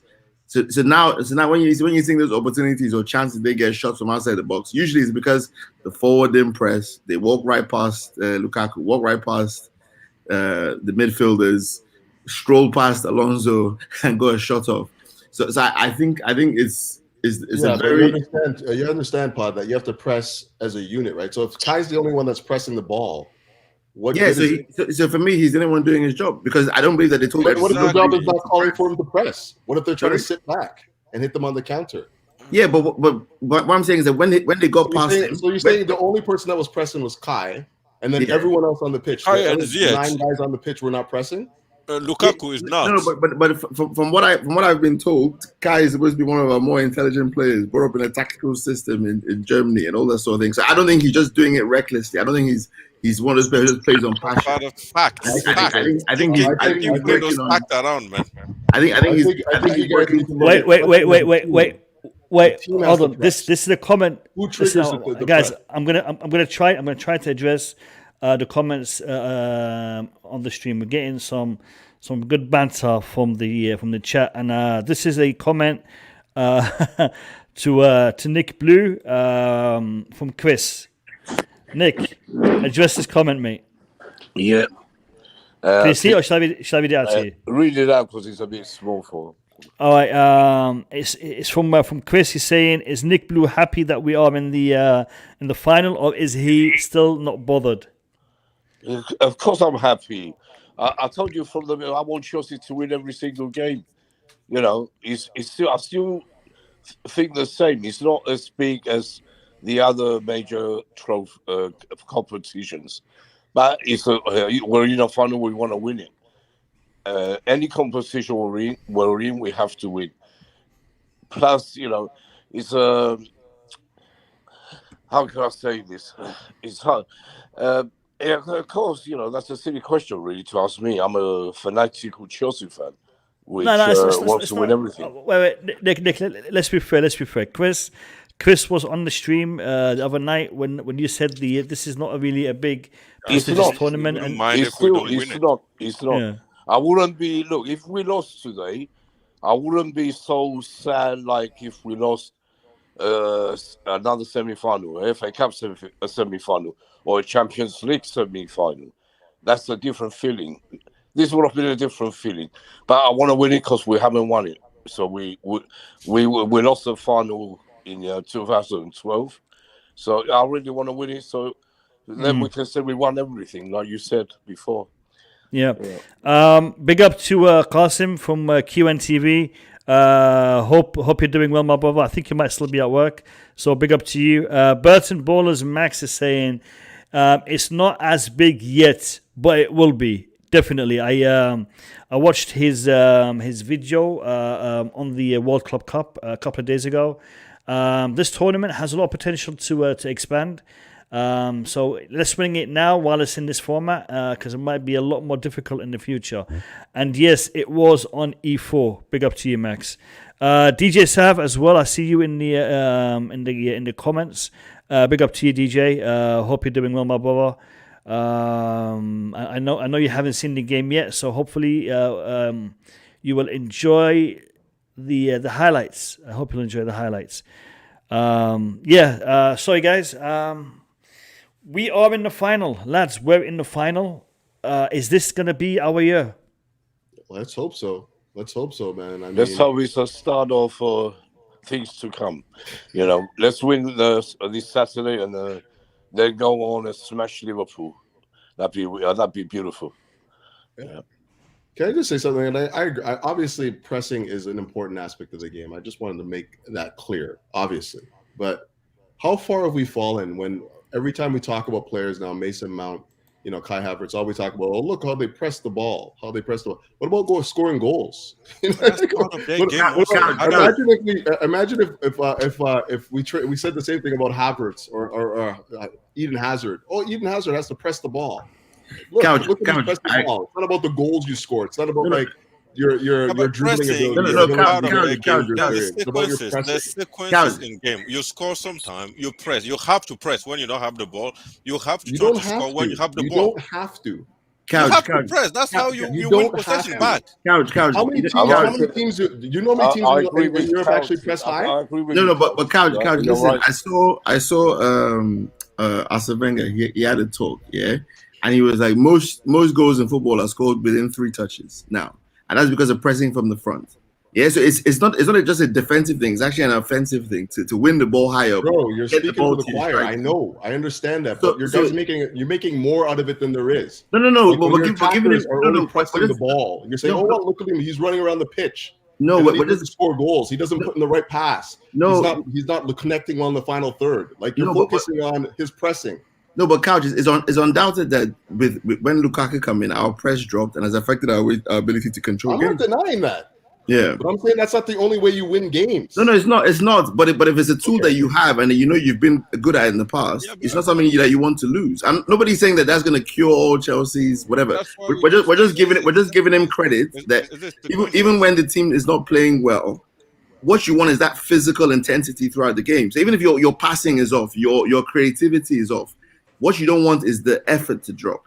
What you don't want is for any team to enjoy playing you. Any team that plays you're defining effort from pressing high up the pitch. No. It's not just how the pitch. It could be in the middle. It could be at the back. It could be wherever. But just not giving the team any space to breathe. All I'm saying is a successful press is not just from the front. A successful press is all over the pitch. It is from the front, and when you have one player that doesn't do it, it breaks it out. You can press from the middle. Lots of teams it's a whole team thing. It's where you initiate your press from. It's not about all. Let me explain. You have if you make the defense. I just feel like the Couch and Nick Blue. You just argue for arguing. Pressing. How do you press? You don't always have to press from the front. You can't press from the middle, right? You can't make it that comfortable for the back line, for their back line, to casually pass the ball. It depends on who the defenders are. If you're not you know what, Coach? I'll explain it to you why you can't do what you just said, right? Okay. If you have a front three that is very casual and lets their defense and their defensive midfield casually push the ball up, right, to have the choice they want, then if our midfield press up to that press, right, they're gonna have a freedom and midfield that's not there to defend that freedom. So what you're looking at is a front three, casual, and then the midfielder pressed up, and then you're going to have this massive space between the defense and the midfield. 100%. And the other thing is, it's difficult for me to really. You don't press with the midfield. You can initiate your press sequence from the middle of the pitch. It doesn't have to be in the front, the final third. If you make the decision to press, you press as a team, not from the midfield, not from the back, not from the front. It's a team thing. I don't know. We're basically talking about the exact same thing. Yeah. So because one man's pressing, you made the point from pressing from the midfield, and that's not right. That means the whole team is pressing if one man is pressing, isn't it? No, but declare what Couch is trying to say is that certain teams set traps. Yeah, I think that's what you're trying to say, Couch. Yeah, Exactly. So what they do is they'll allow you to come forward, and then push you to maybe like push you to Reece James side. Yeah, and then they'll hem you in there. Even that, I think that's what he's trying to say. Podfather, can I say something, please? Declare. Even that, it has to start with the striker. Only striker pressed from the side, pushing the entire team to some side, and then you can press the. Well, so what the Manchester City did with us when Alonso played, they press the entire defense to the ball and go to Alonso, and then they go to Alonso, press Alonso. That is only one example of that. That is only one example of that. That's only one example. Like this. What you can also do is allow them to have the ball in the back. You can also have them allow them to have the ball in the back. Then once they press it and pass it into the midfield, you attack the ball there. It doesn't necessarily have to. That's not even called press. Hold on. The ball. No, guys, hold on. Chris from Abu Dhabi. How's it going, my man? Hello, ladies and gentlemen. Can you hear me? We can. Welcome. The connection over here is terrible. What I will say is, lads, just a quick summary of the game, because mate, the sunshine's attacking me, man. So I just want to make it quite simple. Basically, the performance today was okay. Lukaku, for me, got the opportunities, and he should have scored more. That's all I'll say. He should have scored more. But overall, to keep Showtime happy, because I know he loves Lukaku. Lukaku improved. In terms of everything else, lads, I can't wait for the final. Nick Blue, I want to see you celebrating. Atmosphere. Listen, tell me about the atmosphere. Tell me about the fans. Tell me about the people there. You know, what's it like? So the atmosphere, mate. I don't know if you could tell through the TV, but the atmosphere, the Chelsea fans were up for it. Even the Al-Hilal, is that you said the team? Is that you said the team name? Hilal. The Hilal, yeah. Even their fans were up for it as well. They were very passionate every time that they got the opportunity when Kepa pulled off the 2 saves. Their fans were up for it, mate. So overall, the atmosphere was very, very good. In terms of everything else, I mean, the place is full of Palmeiras fans. The place is full of Palmeiras fans, and it's been good to kind of have a conversation there. Mo, the footage, I can't wait to give it to you, mate. Can't wait. And also, anybody in the chat that's listening, if you're in Abu Dhabi, I'm in the Hotel Cornish, going to be throwing a party in 10 minutes. Come on up. Let's have a party. Go enjoy yourselves. Enjoy yourselves. Big up, Chris. Big up, everybody. Yeah, talk soon. Yes, Chris. Take care, brother. Up the Chelsea. We'll be running around the Dubai with the cap Saturday, Chris. Let's hope, man. Yep. Let's hope. All right, guys. I want to hear from Eric Blue. I want to hear from Big Papa. You guys are hugging the mic, man. You're not giving people a chance. So Big Papa, Eric Blue. Before Big Papa and before Eric Blue. Hey, wait. Before Eric and before Big Papa, I have a guest who's been away for quite some time, and it's good to have him back, Mr. QNTV Qasim. Big up to you. Welcome to the chat. Welcome to the stream. Tell me how you saw this game, man. Tell me how you saw this game. Lukaku scored today, mate. Lukaku scored. How do you feel about that? I don't know how to answer this one, mate, because we were talking about it last night. I know. Big up, Qasim. Big up to you, my man. Listen, thanks, Mo. Thanks for having me. Big up to Boogeyman in particular, because Boogeyman actually mentioned that last night in my stream. He said we keep playing him, and he would get his confidence if he wins something with Chelsea, because he didn't win anything with Chelsea. I give that to Boogeyman. And looks like Lukaku, maybe he's concentrating to win the Club World Cup, so he feel he won something with Chelsea. Scoring the goal today is very, very important. Look, it was important to me today, we win today, because Al-Hilal is a tricky... Saudi Arabia football is a very tricky one. People underestimate it. They play very good football. So it could have been a tricky one. But look, we won, we get the result, and we move to the final, man. But yeah, I'm happy, man. I'm happy. It was a potential banana skin game, but we played well. We played well enough to win the game. I think we could have won it with a bigger margin. Now, Lukaku's finishing, the chance creation, we'll debate that, over the next couple of days. But I think we created some good play, and Jorginho's substitution was a big factor in the way that the game changed, because in the second half it was a little bit more difficult for us. And I think the fact that Jorginho was substituted for Kante was a big part of that. Yes, Kante is better when it comes to winning back possession and cutting up the game when the other team have it. But when it comes to dominating the midfield and tempo control, Jorginho is your man. Jorginho is your man. And that type of football as well, Mo. Big up Kazim, by the way, man. It's been a minute, bro. It's been a minute. Thanks, Couch. Big up everyone, man. I already said it in the chat. Big up everyone. I just wanted to say this though, Kazim, both Kazims, I guess. Did you guys think that Jorginho was controlling the first half, or do you think that was more Kovačić? Because I thought that, what's his name, the guy that used to play for West Ham, sat on Jorginho. Jorginho couldn't get on the ball. It was Kovačić was running the first half for me. I think it's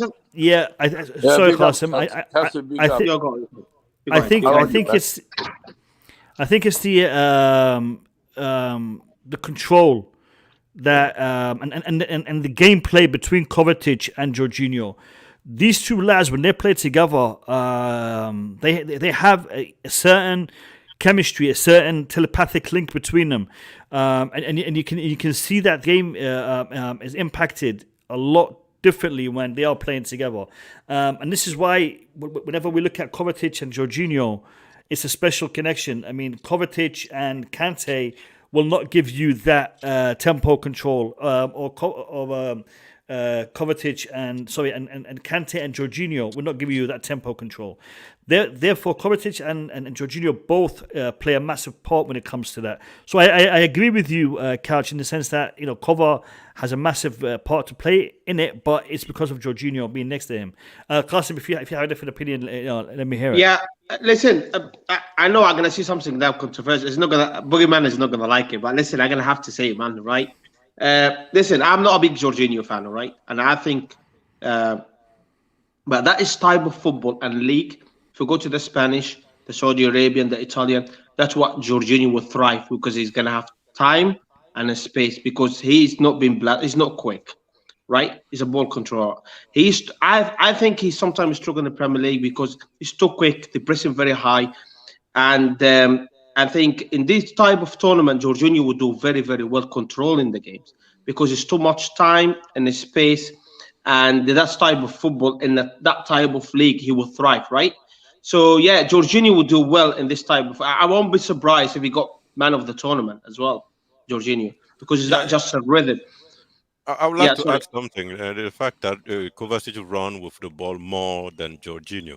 So Jorginho pretty much wait for the ball to come to him and just dispatch it. So he has more view on the entire game where the players are. So that's his job. The ball come, he boom. Yeah. If he wants to slow the game down, he take the ball, he pass it back. If he wants to increase the speed, he take the ball, he launch an attack or whatever. So Jorginho game is simple: receive the ball, a pass, receive the ball. So he's always reading where his teammates are.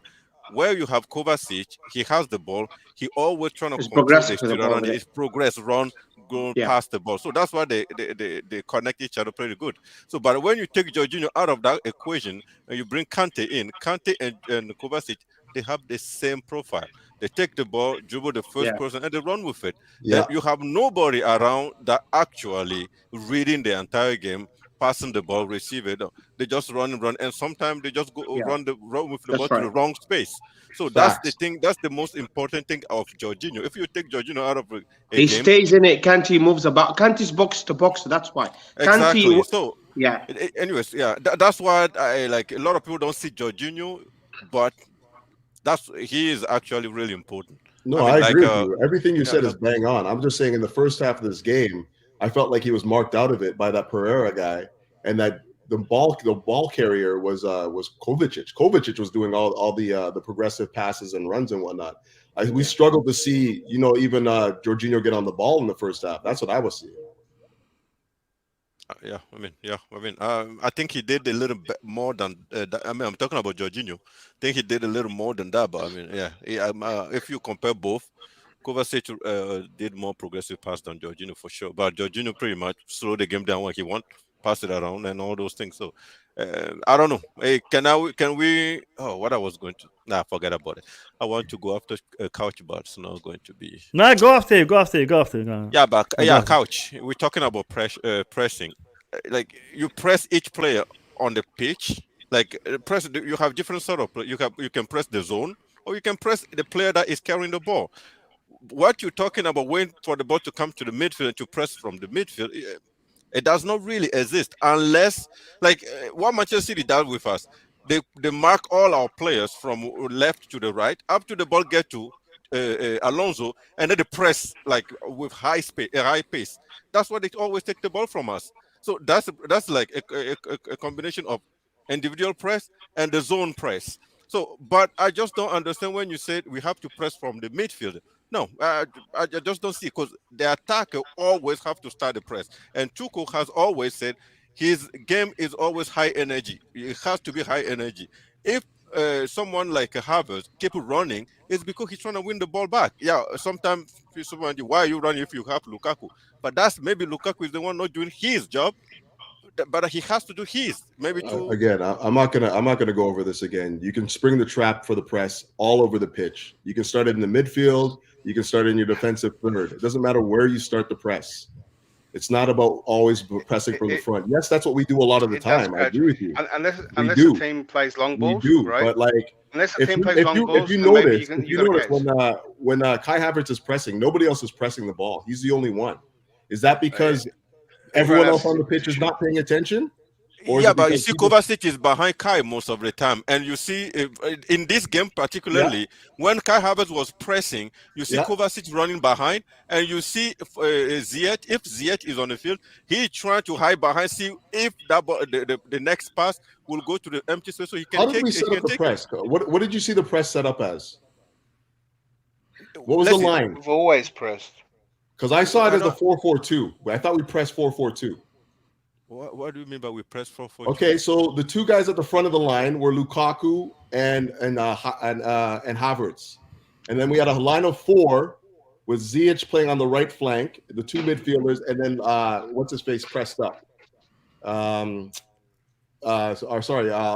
And then the back four were the four defenders.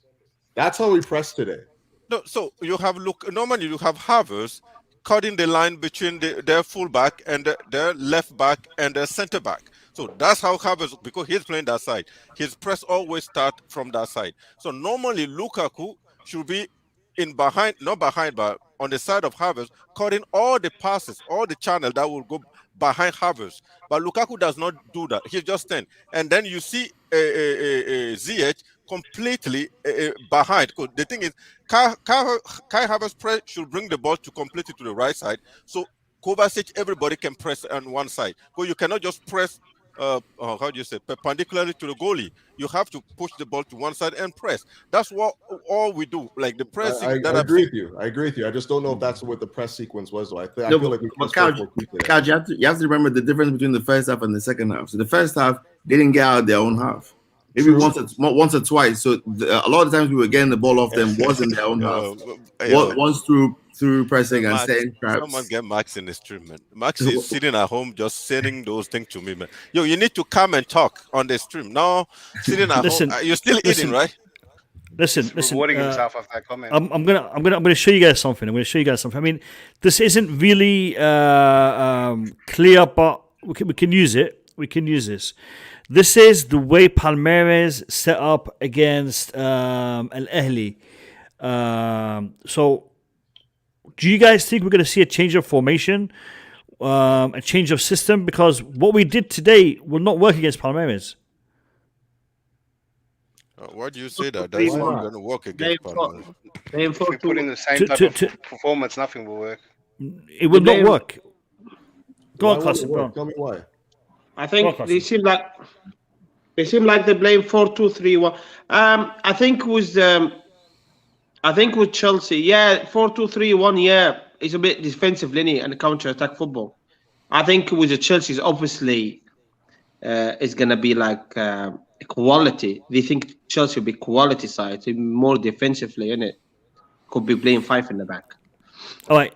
The question I'm posing to you guys is this, and this is why I'm saying it will not work. I think what we did today, and the performance and what we saw today is really based on the way that Al-Hilal played rather than based on what we did. And I'll tell you what I mean. Al-Hilal, and I think it was Declared who said this, Al-Hilal, normally when they are playing their football, they are the team with the advantage. They are the stronger side playing. Therefore, they're used to playing attacking football. They're used to playing assertive style of play. However, today, they maintain that approach against a team that is better tactically and technically better than what Al-Hilal normally faces. Therefore, what they didn't work. However, when we're playing against Palmeiras, I think the gap is less than the gap between us and quality, Al-Hilal. The quality, exactly. And I think Palmeiras are more, they're probably more technically gifted than a lot of the teams that we face. Tactically, we may be better, but technically, I think they will be better than us. And this is why I'm saying I don't think what we did today will work, because I think we're going to have to change the approach. In regards to the formation and this, I don't know, but what we're doing isn't going to work. I think we may need to address some players in different positions. For example, I think Havertz and Lukaku still isn't working. I think we may need to address that. I think we may need to address the wing backs. It may make more sense to play 4 at the back, because we will have an extra man in midfield. Defensively, we'll also be stronger with maybe Malang Sarr in that role, rather than having Alonso as a defender. Maybe Malang Sarr and Aspi. I wasn't impressed, and I haven't been impressed with Alonso for quite some time. Malang Sarr will give us more stability in defense. Azpilicueta, we know you can always count on Azpilicueta. Silva, Rudiger, Malang Sarr as your back line. Mendy in goal. And I think that will give you an opportunity to have an extra attacker or an extra midfielder. We may play with a straight 3 in midfield with Kante, Kova, and Jorginho, and then have three attackers. Maybe have a person with legs, i.e. Pulisic, Timo Werner. I wouldn't be against. I mean, yes, he scored today, but I think the amount of chances that Lukaku missed could cost us in the final. I don't know. It's just I'm not too comfortable with that. I just pick up one thing you said. You said you rather have Malang Sarr instead of Alonso, right? What's the difference? In a 4 in the back system. No, in a 4 at the back system. So Malang Sarr is less likely to be running up that pitch. He will probably get the ball, wing the ball back, and play the safe pass, and just keep stability in the back. I think Malang Sarr will give us more stability in the back in a 4-man system than playing a. But know also Malang Sarr is like the penalty he gave against. No, I know. He's the guy still is lacking experience. Is lacking exactly composure. Palmeiras is not Brazilian national team, but I guess they technically gifted players. So if they can put the ball between Malang Sarr legs to 1 or 2 times, it can end up in penalty. Like I'm just saying, I'm not sure if we should go with the 3 at the back. Just make sure Alonso does not have to come back and defend. He's outside of the box, so at least we take the penalty options out of the equation. And then Malang Sarr also playing there is dangerous. So I'm just saying, I'm not too sure if what are the options are. I'm throwing it out there. Let's discuss it, because I'm not an expert. I actually agree. Yeah, come on, Declare. You go. I was just going to quickly add that I'm with the 4 in the back just for more attacking players, because I say Palmeiras sitting deeper than the game we saw today. I think they're going to try to sit really deep and catch us on the counter. So whichever way you want to look at it, if you have the three in the back, it's going to be defensively sound against the counter approach that I think they're going to go with. But we have to break down a brick wall in their back. So depends which one you go. If we go in the three in the back, I think we'll be safe in terms of conceding, but we're going to be pretty lackluster up front. And we might need that one goal that comes from a defensive player and just to hold out the game. Or we take it to him and get a goal early and let them change it up. So it'll be interesting the approach we take. I don't get why we should be playing a 3 at the back system when we are clearly, we clearly should be miles ahead of a team like Almeria. Right? When they can comfortably play with four defenders, why can we not do the same? But even in the Premier League, when we play against teams that were clearly better than, we still play 3 at the back a lot of the time. So I think it's more about how you play it and the intensity. Like I think playing with 3 left footers today didn't really work because we didn't get too many angles. As much as we probably usually do or whatever. I wouldn't be opposed to playing. I didn't notice it. I wouldn't be left-footed. Yeah, 3 left footers up front. Ziyech. Yeah, Havertz, Ziyech, and Lukaku. I didn't even notice it. Yeah. Yes. So nobody cut in on their right and took a shot the whole game pretty much. For me, the thing is, it's tough because we don't really know the Palmeiras team. So in terms of the scouting and how they play and who their danger men and all that. But let's just assume that we're better than them. Yeah.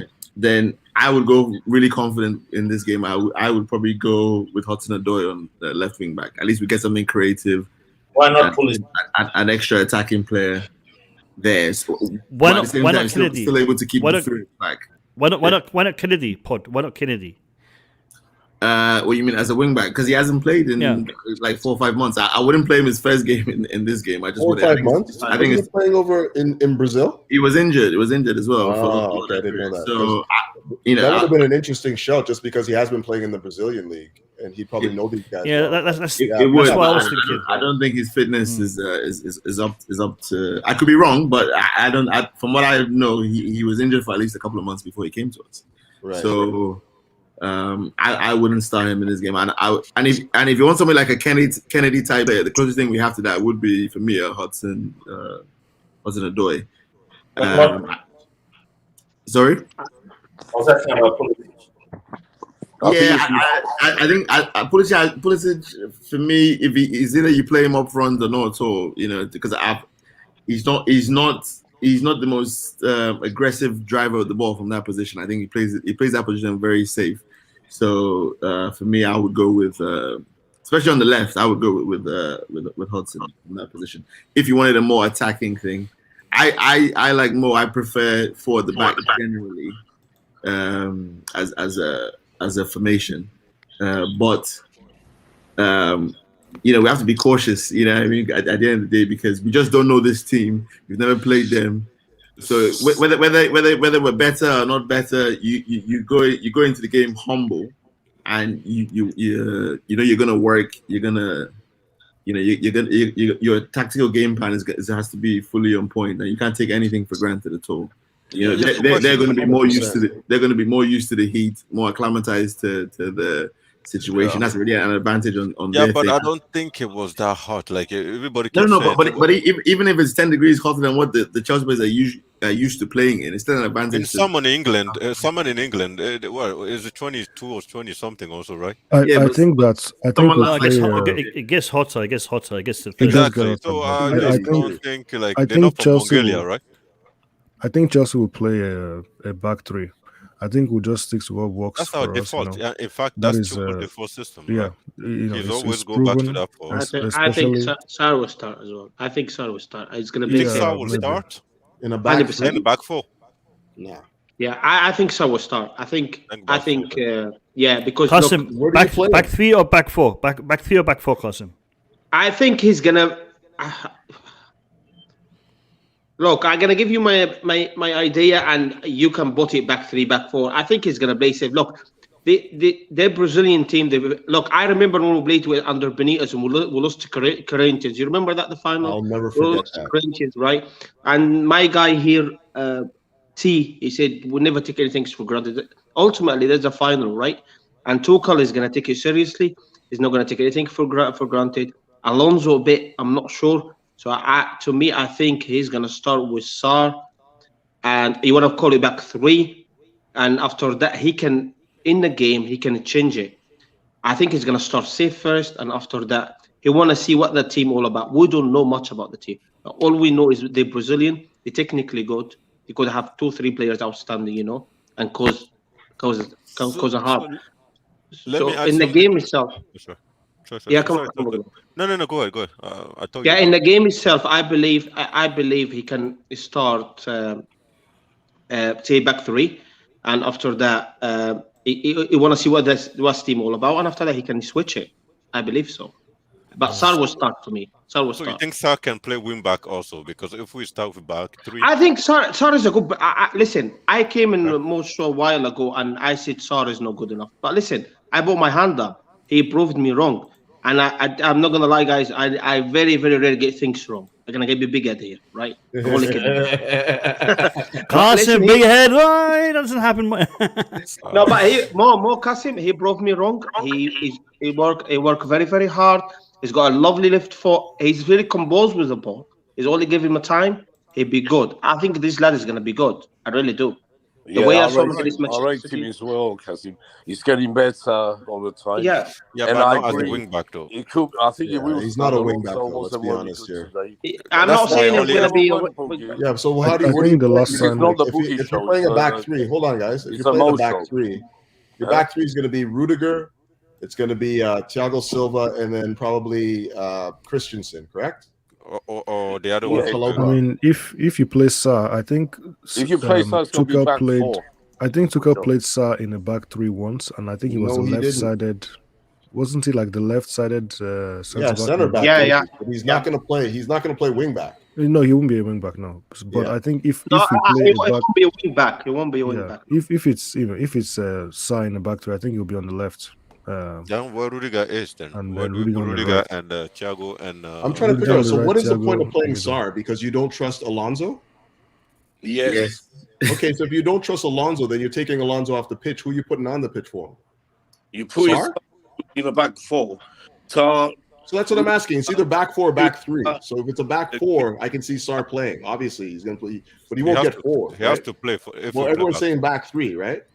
Yeah, but that's why I said. That's why I said in a back 3, I would go with Hudson-Odoi because I think you get more going forward. Lads, I wanna watch the post-match press conference. It's literally just been posted 30 minutes ago. I'd like to watch it with you guys just to get an idea to how the manager saw this game. Let's just watch it. It's 12 minutes.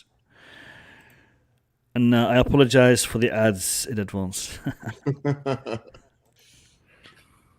Yes, I think we work very, very hard in this game. We miss a little bit the freedom, we miss a little bit the rhythm.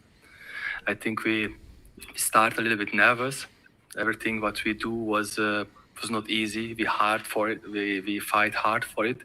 We fight hard to find the solutions on the pitch. So my opinion, the solution was there, but we don't make it or don't find it really easy. We miss a little bit the rhythm, I think, in this game. But the player fight very, very hard to win this game, to get this result and to go in the final. This competition is very important for the club. Chelsea never win this competition. And that's why I feel, and the players also, they feel the pressure. And I think that's why we miss a little bit the freedom and to find the easy solution, to find a good rhythm and score more goals. But the player did very, very well. We don't concede a goal. And we have a lot of opportunity to score the second goal.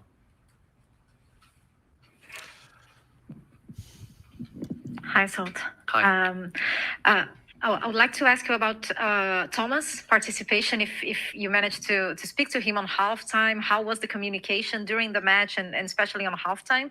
And now Palmeiras ahead of you. So what are your impressions about Palmeiras? And they are managed by a Portuguese coach as well as Abel Ferreira. So do you think it's a Brazilian team with a touch of European? How do you prepare for this profile that Palmeiras has?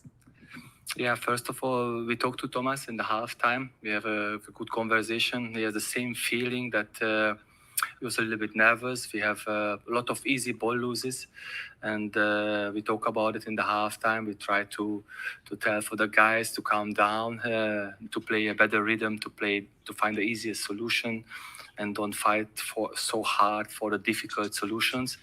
That was the main point in the halftime.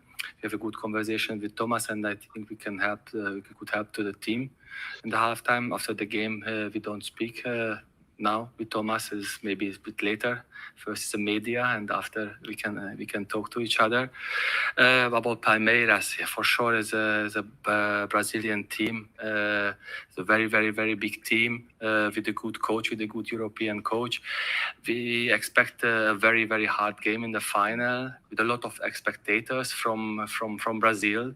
It can be again like today, a little bit the feeling like an away game, yeah.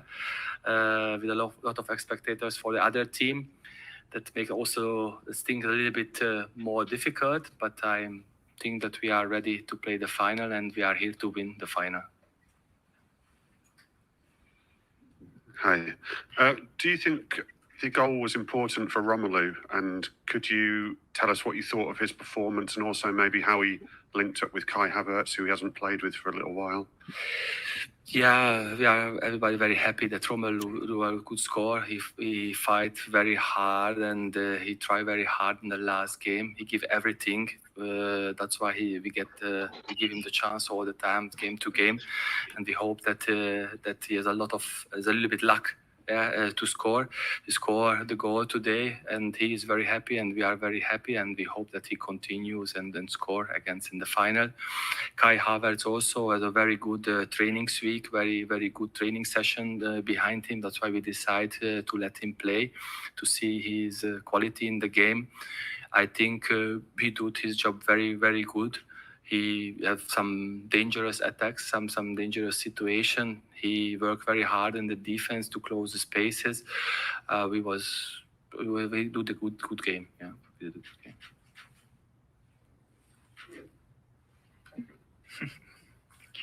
Good evening. Congratulations for the victory. 10 years ago, I was in Yokohama and I saw Chelsea against Corinthians. What do you think that you should do now to have a different end of the history? Because that day Corinthians won. So how is the plan to win a Brazilian team? Second thing, what Brazilian players, you have some in Brazil in your team, Thiago Silva, for example, talk about Palmeiras, what they alert, how is the strength they think that is of this Palmeiras? Thank you. Yeah, I think that we are well prepared for this tournament and for this final. I think the most important thing that we play a little bit more freedom in the final and with a little bit better rhythm. I think the game today was good to come in the tournament, to play first time in the stadium, and a little bit just acclimatized. So, yeah, acclimatized. And Brazilian team, we know there's a very, very big club in Brazil. We know that Brazilian have a lot of good players. I think the next days we have to watch the videos, to watch the games. We analyze Palmeiras to come in the final well prepared.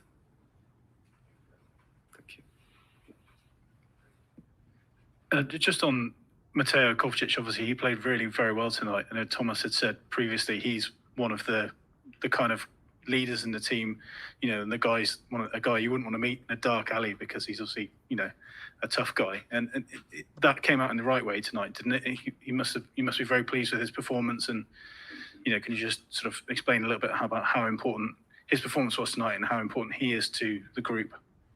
Yeah, Kova has a very big experience. He played a lot of big games in his career.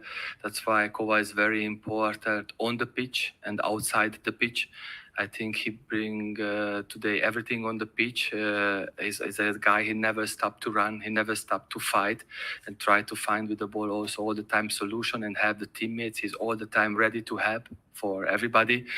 That's why we are very happy to have Kova in this group and as a big leader. Yeah. Sorry, first at the back. Hi, congratulations for the game. And do you think that Chelsea is the favorite team of this game against Palmeiras?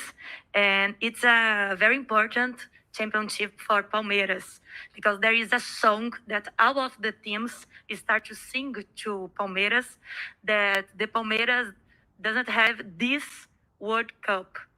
And for them, they start to be angry because of this song. And if Palmeiras win, they will never listen this song again. So it's very, very important to Palmeiras. What do you think about it? And there are many Palmeiras fans coming just for the final game. Do you know anything about the Palmeiras fans? And it's going to be a fate for you. Yeah, I can tell you here, before we travel here to Abu Dhabi, we watched the video when Palmeiras leave the training center and start to travel to come here to Abu Dhabi. And we see a lot of pictures and videos how the fans celebrate and support the team only for the travel. And I have to tell you, this is amazing. They have amazing supporters for sure. And as I said, in the final, they come 10, 15,000 maybe Brazilian supporters. I expect a very big atmosphere, but we are used to it. We play also big Champions League games, the Champions League finals, the Super Cup. We are used to it. We are prepared for it. That's why I expect the very, very good atmosphere and a good game against a very good team. We only have time for 2 more in the room and 2 online. Thank you. Think of the performance of Kepa tonight, and do you think he'll be a bit unlucky if he doesn't make the team on Saturday now where Edu is back with you today? As I said before the game, we are very, very, very happy with Kepa. He did in the cup a very big performance and saved the penalty. And today also the opponent doesn't prove too much Kepa, but we need Kepa. He was there and make one big save in the game. Kepa is in a very good shape since weeks. He trained very well. He played very well. We are very, very lucky and happy to have him. And the next days we have to see and we have to decide who plays the final. We're waiting also for Thomas and Thomas' opinion. We talk also with the goalkeeper coaches and with the goalkeepers also. And then we take the decision for the final. Look at this. Look at this. Pouch automatically tries all the codes it knows about from all over the web and tries up my online basket. Good. And you? Last in the room, thank you. السؤال للمدرب بس نبارك لك أول حاجة congratulations. كيف ترد على الانتقادات حول إنه أفضلية بطل أوروبا وأمريكا الجنوبية بيشارك على طول من المباراة النهائية نصف النهائي عفوا، وهل تفاجأت بالحضور الجماهيري الكبير لفريق الهلال السعودي ومن خلال مواجهة فريق الهلال كيف بتغير مستوى الكرة العربية؟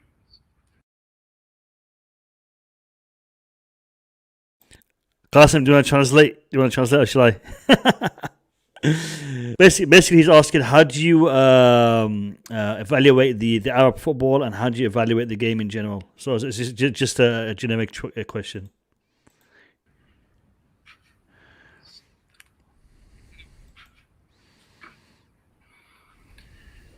Yeah. We could not decide when we enter the tournament. This is the rules for the tournament, and they just told us when we have to come and which day we have to play. We come and we play. We play this game. We don't make the rules from the tournament. Al-Hilal, as I said before the game, today have the same feeling. That is a very good team with a lot of offensive quality. with a lot of good offensive player. And as I told also before, it feels like a away game. The spectators was a lot of spectators for Al-Hilal. They push the team forward all the time. They celebrate all the small positive things and push the team forward. That's why it was not so easy to play this game today. But I'm very happy that we can manage it and we can win this away game. Okay, we're just going to take a couple online. We have Sky United. Please. From one from sunny London. Sorry, Gary, we missed the first part. Yeah, one from sunny London. Hope you can hear me okay. Congratulations. Yeah, all right, thank you. I was wondering whether you could give us any update on Thomas. What his latest status is in terms of COVID, and is he likely to be able to come out soon? And if not, hopefully yes, but if the answer is no, you can go on and win this without him actually in the country. Yeah, we hope everybody that Thomas can travel soon as possible. As I said before the game, Thomas follows the government rules and is in a self-isolation right now. We do every day a test, a COVID test, a PCR test. And when we have the first negative COVID test, then it opened the possibility for Thomas to travel. And it can happen every day. We're waiting for it, and we are really, really sure that he can come and he can enjoy the final. Thank you. Thank you, Assistant Coach Zodlo. We'll be back in a few minutes with the man of the match.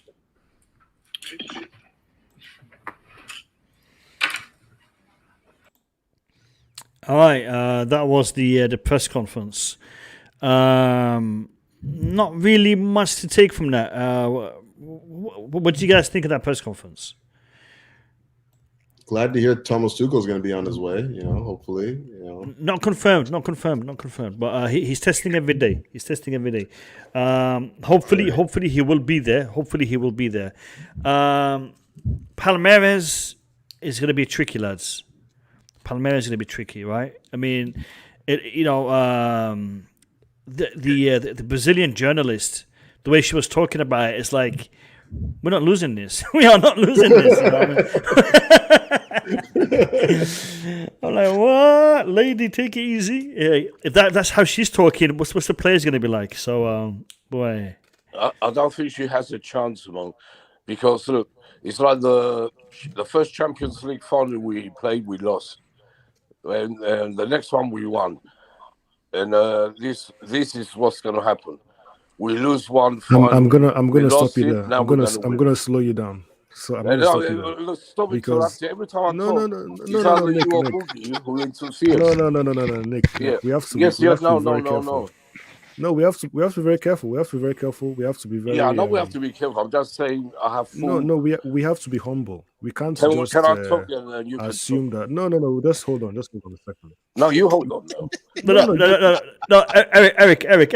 Give the man a break, man. Give the man a break. I mean, you don't have respect for your. Big up, Eric. No. Nick just said they have no chance. That's not good. I know every team has a chance. But we listen. Let him say his piece. Yeah, go ahead, Nick. Go ahead. Look, that's how you've lost your train of thought, right? You've lost your train of thought. Eric Blue has to come in. Anyway, I'm just saying, there's no excuses. We have to win this competition. I don't care if Palmeiras. That's the competition you didn't win. Or Real Madrid, can you let him talk? Let him talk, man. Stop and talk. Whoever we play, we have enough quality. We have top players. We should be winning this competition, like I said before you even started. This is a competition we have to win, and we shouldn't be afraid of any team. And I don't think Chelsea are. All right. I'll be honest with you. I'm not afraid of Palmeiras. I'm afraid of that journalist. Eric Blue, take it away, mate. Take it away. Yeah, look, I had to slow him down there because I've experienced one or two times when these kind of things happen, and the absolute worst results, is what we get. So he saved it at the end. That was a good conclusion to what he was saying. I completely agree with the last part of what he said. We shouldn't be scared. We should be confident. I think we have the better team. and if we do what we're supposed to do, then we should hopefully win. And I wasn't nervous about this, first match. A lot of Chelsea, I think some Chelsea fans were nervous. I think after the Plymouth match, people were a little bit nervous. It's understandable, but I think that we will get over the line. We'll do whatever formation we play. I think we will have enough to get over the line and win. The players are aware. Hopefully, Tuchel comes back as well. I don't know when he's supposed to be arriving, but hopefully, as soon as he gets a negative test, he'll be on the next flight. Yeah. And Tuchel hasn't lost the final, so trust in Tuchel. He has. He has. Paris Saint-Germain. Yeah. Can I just come in more? I forget Paris Saint-Germain. I'm talking about Chelsea. FA Cup. Yeah, he lost to Leicester in the final. FA Cup final. Yeah, we lost to Leicester. Yeah, you're right. Yeah, it's that's why I was saying 10 minutes ago when I said he's gonna start Sarr. I said for a reason, because he's not gonna be easy. I'm telling you that right now. And obviously the lady just she said it. They're gonna be coming out and they're gonna be up for it, and I'm expecting that. And the Brazilian got the technical ability anyway. I think it's not gonna be a straightforward game. I fancy Chelsea to win it, but I think it's not going to be a straightforward game. It's going to be a close game in a way. Plus, they're going to have their big crowd with them. I think we will have more than 1,000 fans here, but they're going to have a lot more than us. But Chelsea are used to that. We have experienced players to take care of that. I think. I didn't say it's going to be easy. Eric Blum. It's going to be a tight game again. Like I said, this game was going to be tight. Nick Blue, I have a question. So is Palmeiras better than Al-Hilal? Well, what I've seen so far, yes. They won 6-1, didn't they? So but today games, it's not like it was not just a walk in the park. We have to fight till the last minute. We had to win to it, fight, right? like the assistant coach said. We fought. We had to fight. Pressure was on us to win, especially after the Plymouth Gate performance. So if I say 50-50, if I say 50-50, the game against Palmeiras, would you accept that? 50-50. There's no 50 if someone's going to win. No, what I meant. You just killed me. Okay, good. I was just. I know what you're saying. 50-50 for Chelsea.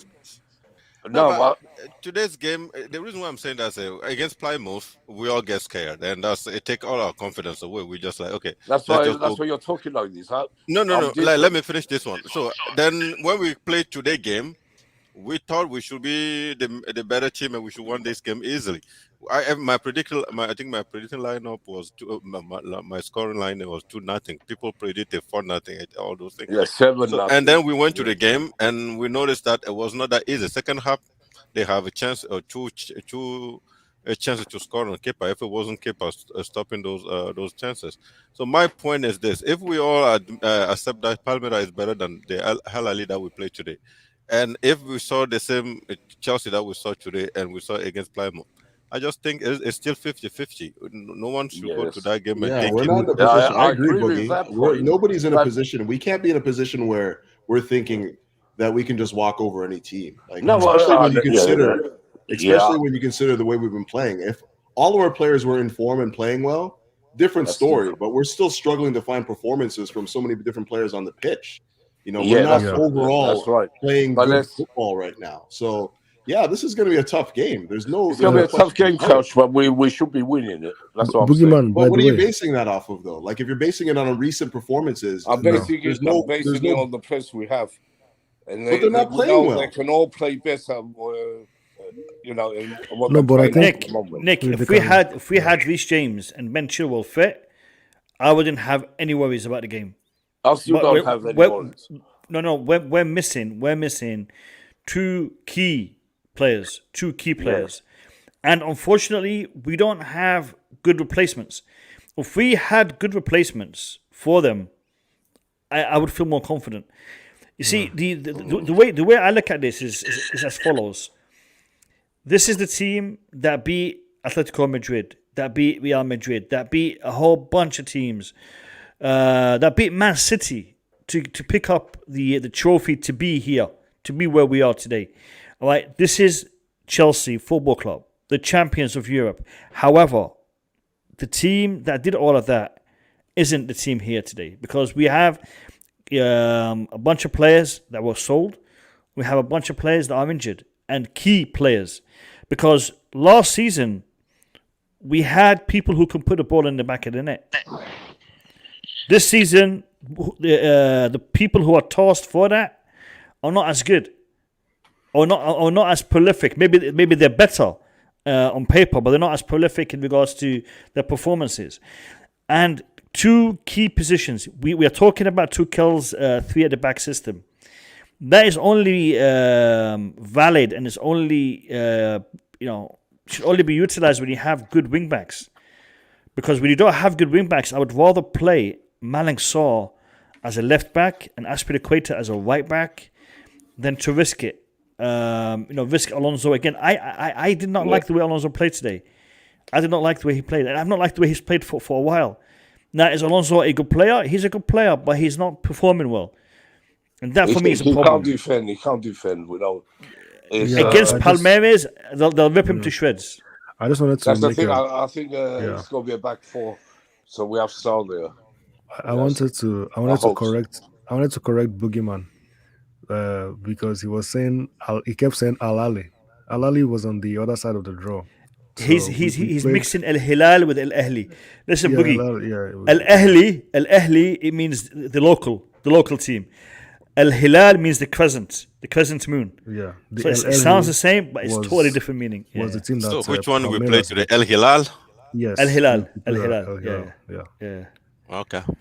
And by the way, in my opinion, and maybe Qasim can back me up on this, in my opinion, Al-Ahli is a better team than Al-Hilal.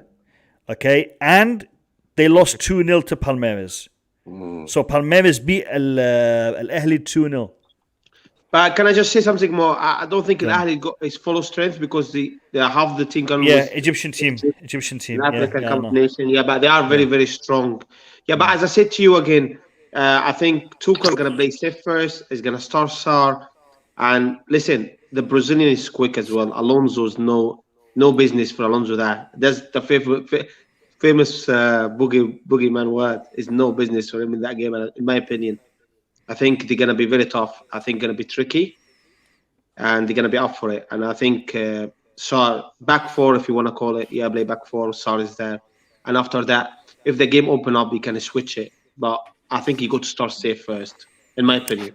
Yeah, I agree with you. I just one issue.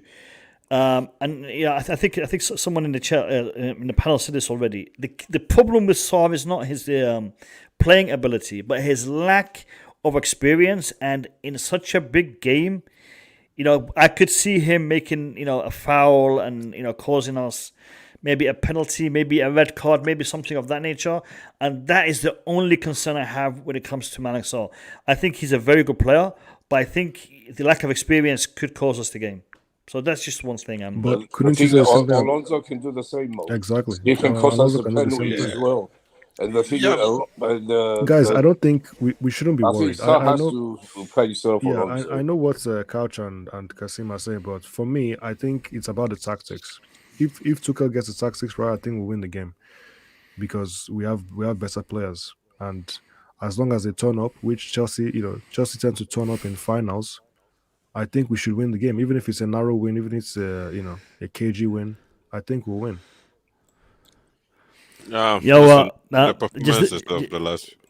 Just one thing, Chris. Thank you for the pictures. I've seen them. Good pictures. But I need some footage, man. I need some interviews. I need something I can work with on the stream, man. So big up to you, and thank you for sending me those pictures, mate. And I'm glad you found some Iron Brew. Big up to you. Sorry, Boogie. Oh yeah, no problem. I just want to ask. I mean, nobody here know Palmeiras too much, but which midfield do we start with? And does Kai Havertz start that game also? Lukaku will start because we want him to build his confidence. So it's not. So who do you start with, Lukaku? All right. Listen. I know this is early, but I feel like doing it. Shall we build the team that we think should play against Palmeiras? Of course. Shall we do that now? You guys want to do that now? Fresh. The paint hasn't even dried on the results yet. I man. know. Because I- the thing is this. The thing is this. Yeah. Now we will be doing a match preview on Friday, but I'm eager and I'm keen. So let's just say up. Give me a second. Let me just get the app up. Boogie, carry on. I'll let you know when I'm ready. Yeah. It's just the fact that today we noticed that without Jorginho, we kind of lost the control of the game a little, and we're playing Palmeiras. I mean, I'm just speculating at this point. They look like a team that are technically above Al-Hilal, right? Al-Ahli. Al-Hilal, oh yeah. So Ahli. No, Al-Hilal. No, he's talking about Palmeiras and the team he was playing against. No, it's the team we play against. Al-Hilal. Al-Hilal. Al-Hilal. So Palmeiras is a technical above Al-Hilal. So I'm not sure. Do we bring the Kante Kovacic energy, or do we bring Jorginho? Passes around? I disagree with what you said about Jorginho, to be honest, because I'm ready. Early on in the game, Jorginho was not. He wasn't. Okay, let's just let's get into it. Yo, big up, Josh. Josh, mate, listen, this is an open stream. The link is there. You want to jump on? You're welcome to do so. Eric Blue, you can argue. Yeah, look. Jorginho was a little bit. How do I put this? Slow. He was redundant in the match, tiny bit. So, I don't think. I think we should play. Kante has to start, irrespective. This is Eric. Listen, Eric. Nick Blue, did you see how long it took me to sort out my team? My team is ready. Eric Blue, tell me what you think of my team that I believe should take the pitch against Palmeiras. All right. This is the formation and the team. Let me hear your thoughts. So that's and a I'm what? quick. What formation That's is that? 4-2-3-1. 4-2-3-1. 4-2-3-1. Okay. Mountain at 10. Pulisic out of nowhere. Interesting. Yeah. No, I don't think Pulisic was. The problem with this lineup, first of all, is that left flank is scary. As much as like Malangsar has been pretty good back there, like he has no protection over there. Like Pulisic's not going to provide him with any cover at all. Like. How about we do this? Would that make a difference? But Kante doesn't play on the left, though, does he? No. It's doable. That's Kovacic position. I would start off by taking off Jorginho. To be honest, you take off Jorginho. Listen. If anyone knows the Brazilians, it's the Brazilians, man. That's a good point. Yeah, it's a good point, but. Based on what you want to take off Jorginho, we've seen Jorginho, we've seen a Kante Kovacic today. Okay, this can happen. But I want Kovacic to play though. So Kovacic got man of the match today, by the way, just so you guys know. I want Kovacic involved. So where does he?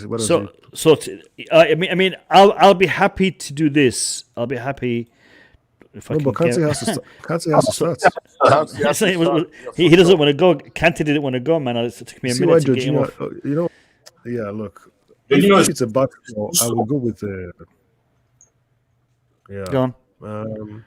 Okay, so I don't think Pulisic will start. I really don't. He wasn't even. I don't think he came off the bench, right? He wasn't even involved in the. No, he wasn't. Match. He wasn't. I'm just going to say Mount. Yeah, Mount's automatic. Yeah. Mount will start. He was just recovering from a knock, and that's why he didn't start the game today. Yeah. Maybe Mount's where. I mean, listen. Before we address this formation, before we address this team, do you guys think this is the formation that we'll like to play, or do you think we'll play something else? Because we can change the formation. I think it's going to be a back three. Back three. Qasim, back three, or Qasim already said back four. Yeah, Broja just scored against Tottenham. Is 1-1. Did he? Nice. They equalized it, eh? Yeah. Nice. Yeah, equalized 1-1. Yeah, 1-1. Did you say Broja? Yeah, Broja scored. Yeah. He's not injured. Someone told me he was injured. Couch. I thought need to stop I listening told to myself, Couch. to be fair, No, I I thought need he to was stop injured as well. listening to Couch. I need to stop. No, but I thought he was injured as well. He was. He was, man. Yeah, he was injured. He might have had like an ACL injury. Yes, I agree. I heard that. That was quick. Man's built like I think a he's tank, gonna be man. back You can't for knock him down. I think he's gonna be back for because Sarr, I think. So formation wise, let's get back to this. Formation wise, what you guys thinking? I think it's gonna be 4-3-2-1. I think I've got a feeling. I agree with Mo Qasim. I've got a feeling Pulisic is gonna start. Can I add something to that? Yeah. So if we play 4 at the back, I just don't think Aspi Aspi will be playing 4 at the back against Palmeiras. I think that position will go directly to Chaluba, but Aspi has to be on the field because he's our captain. So I don't think it will be 4 at the back. I just feel like it's going to be 3 at the back, and Alonso start this game, the final. Because Aspi, That's what more likely Tuchel would do. He always starts Alonso for some reason. That's the problem. Okay, good. I like that one better, Mo, because Mendy is No, playing left. I switched the formation and they put Mendy as a right back. Listen, this application is racist, man. They thought he was Benjamin, not Edward for a second, or some next level thing. Man. Do you have the system 4-2-2-2 that Tuchel used? Yes, we do. You have also we do. Yeah, 4-2-2-2. Yeah, somewhere here, somewhere I can't see it. So it's actually is this? Here it is. There it is. 4-2-2. So I think with this formation, Mendy is a switch. They switch up Mendy again. Do you guys think maybe the formation we saw, or the front line we saw at the end, is what we'll see at the start of the final? Who are they? I think it was Havertz, Lukaku, and Mount. No. Ziyech start that game, man. You can't. Ziyech has to start. Okay, that's true. Yeah, Ziyech has to start. Yeah. It's gonna be I can see Ziyech, Mount, and Lukaku. I think Havertz is going to be the one that misses out if we play 3. Yeah, I think he will miss out. I think he'll be on the bench myself. Yeah. I mean, he ran a lot, but when I was looking at him, he looked in French we say svelte. He looks a little frail. Frail is English. He worn down. He wore himself. Is it frail English word or svelte? Frail is English. Frail is English. Okay, frail. Yeah, he looks. Yeah, frail is English. So we'll look at the formation in more detail closer to the game when we have a presser. But listen, people, before we wrap this up, we are now in the final. This is the position we were in last time we won the Champions League, and we're facing a Brazilian team, and I think we do have the team, but we're not currently having the form. So I'm not sure. Who's confident about this? You guys all confident? I'm confident. You're too confident, mate. You're too. No, listen, you think Lukaku had a good game today, man? Yeah, he had a decent game. Yes, I'm not saying he didn't have a bad game, did he? So Lukaku will always get better. Don't worry. But Kai Havertz has a decent game, or he had a second He half had a bad decent game. He made a few chances for the others, and as usual, they couldn't finish. He had a very decent game. So, that's... Listen, Nick,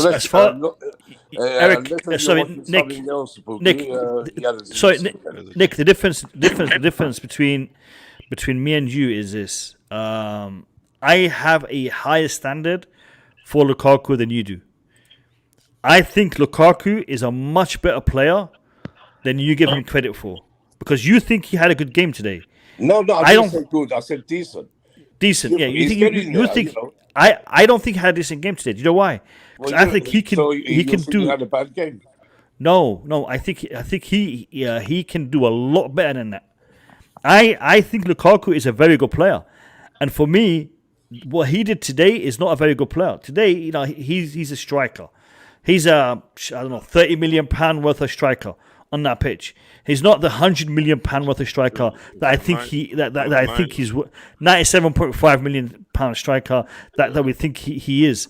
I think Lukaku could do a lot better than what he did. And that is the difference. For me, Lukaku needs to score the winning goal in the final on Saturday. I want to see that happen. Even if he scores the winning goal, people will still it's only a Brazilian team or something. They can. People can. Listen, I will say, you know what? Even after he scores the winning goal in the final, and he pick up that trophy, I'll be like, yeah, that was a decent performance. Do you know why? Because I want to keep pushing until we get the Lukaku that we paid 97.5 million. That man cannot be pushed, man. Too heavy. Oh God, Boogie!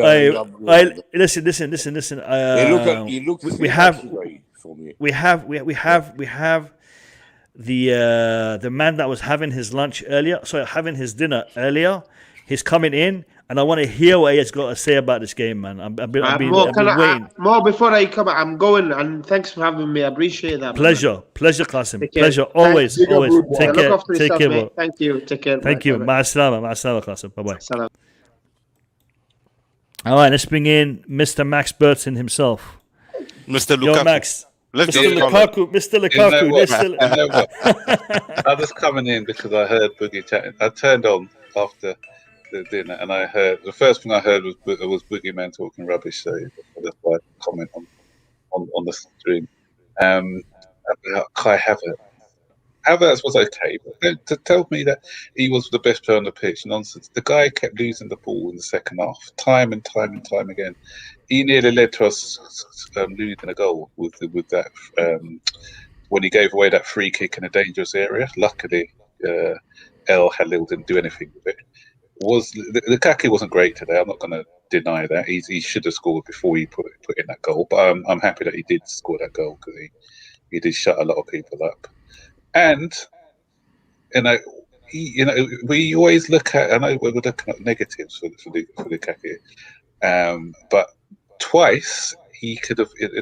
He played people in. I think Mason Mount one time and someone else with his hold-up play, and we could have got a goal. Am I saying he did enough? No, he didn't do enough today. But I don't think there was any real standout performances.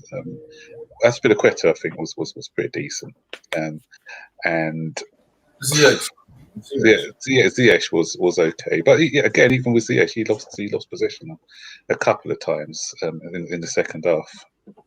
The one thing I did agree with Boogerman for, you got this one right, was when Jorginho did when I know he wasn't playing. He was playing okay, but we did lose a little bit of control in the middle of the park because of the similarities between the two players who are in there, Kovačić and Kante. No one wanted to sit, and it just left us a lot more open in that second half. But we need to play a lot better than this if we're going to win a tournament, because Palmeiras, I've been doing my scouting on them already. They are going to be a tougher nut to crack.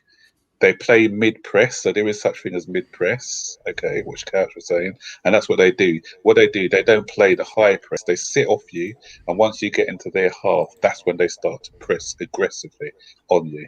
And one thing what they're going to do as well is they're going to get on Jorginho, because they like to press the deep line playmaker, or the regista, we call it. They press them. They press him hard.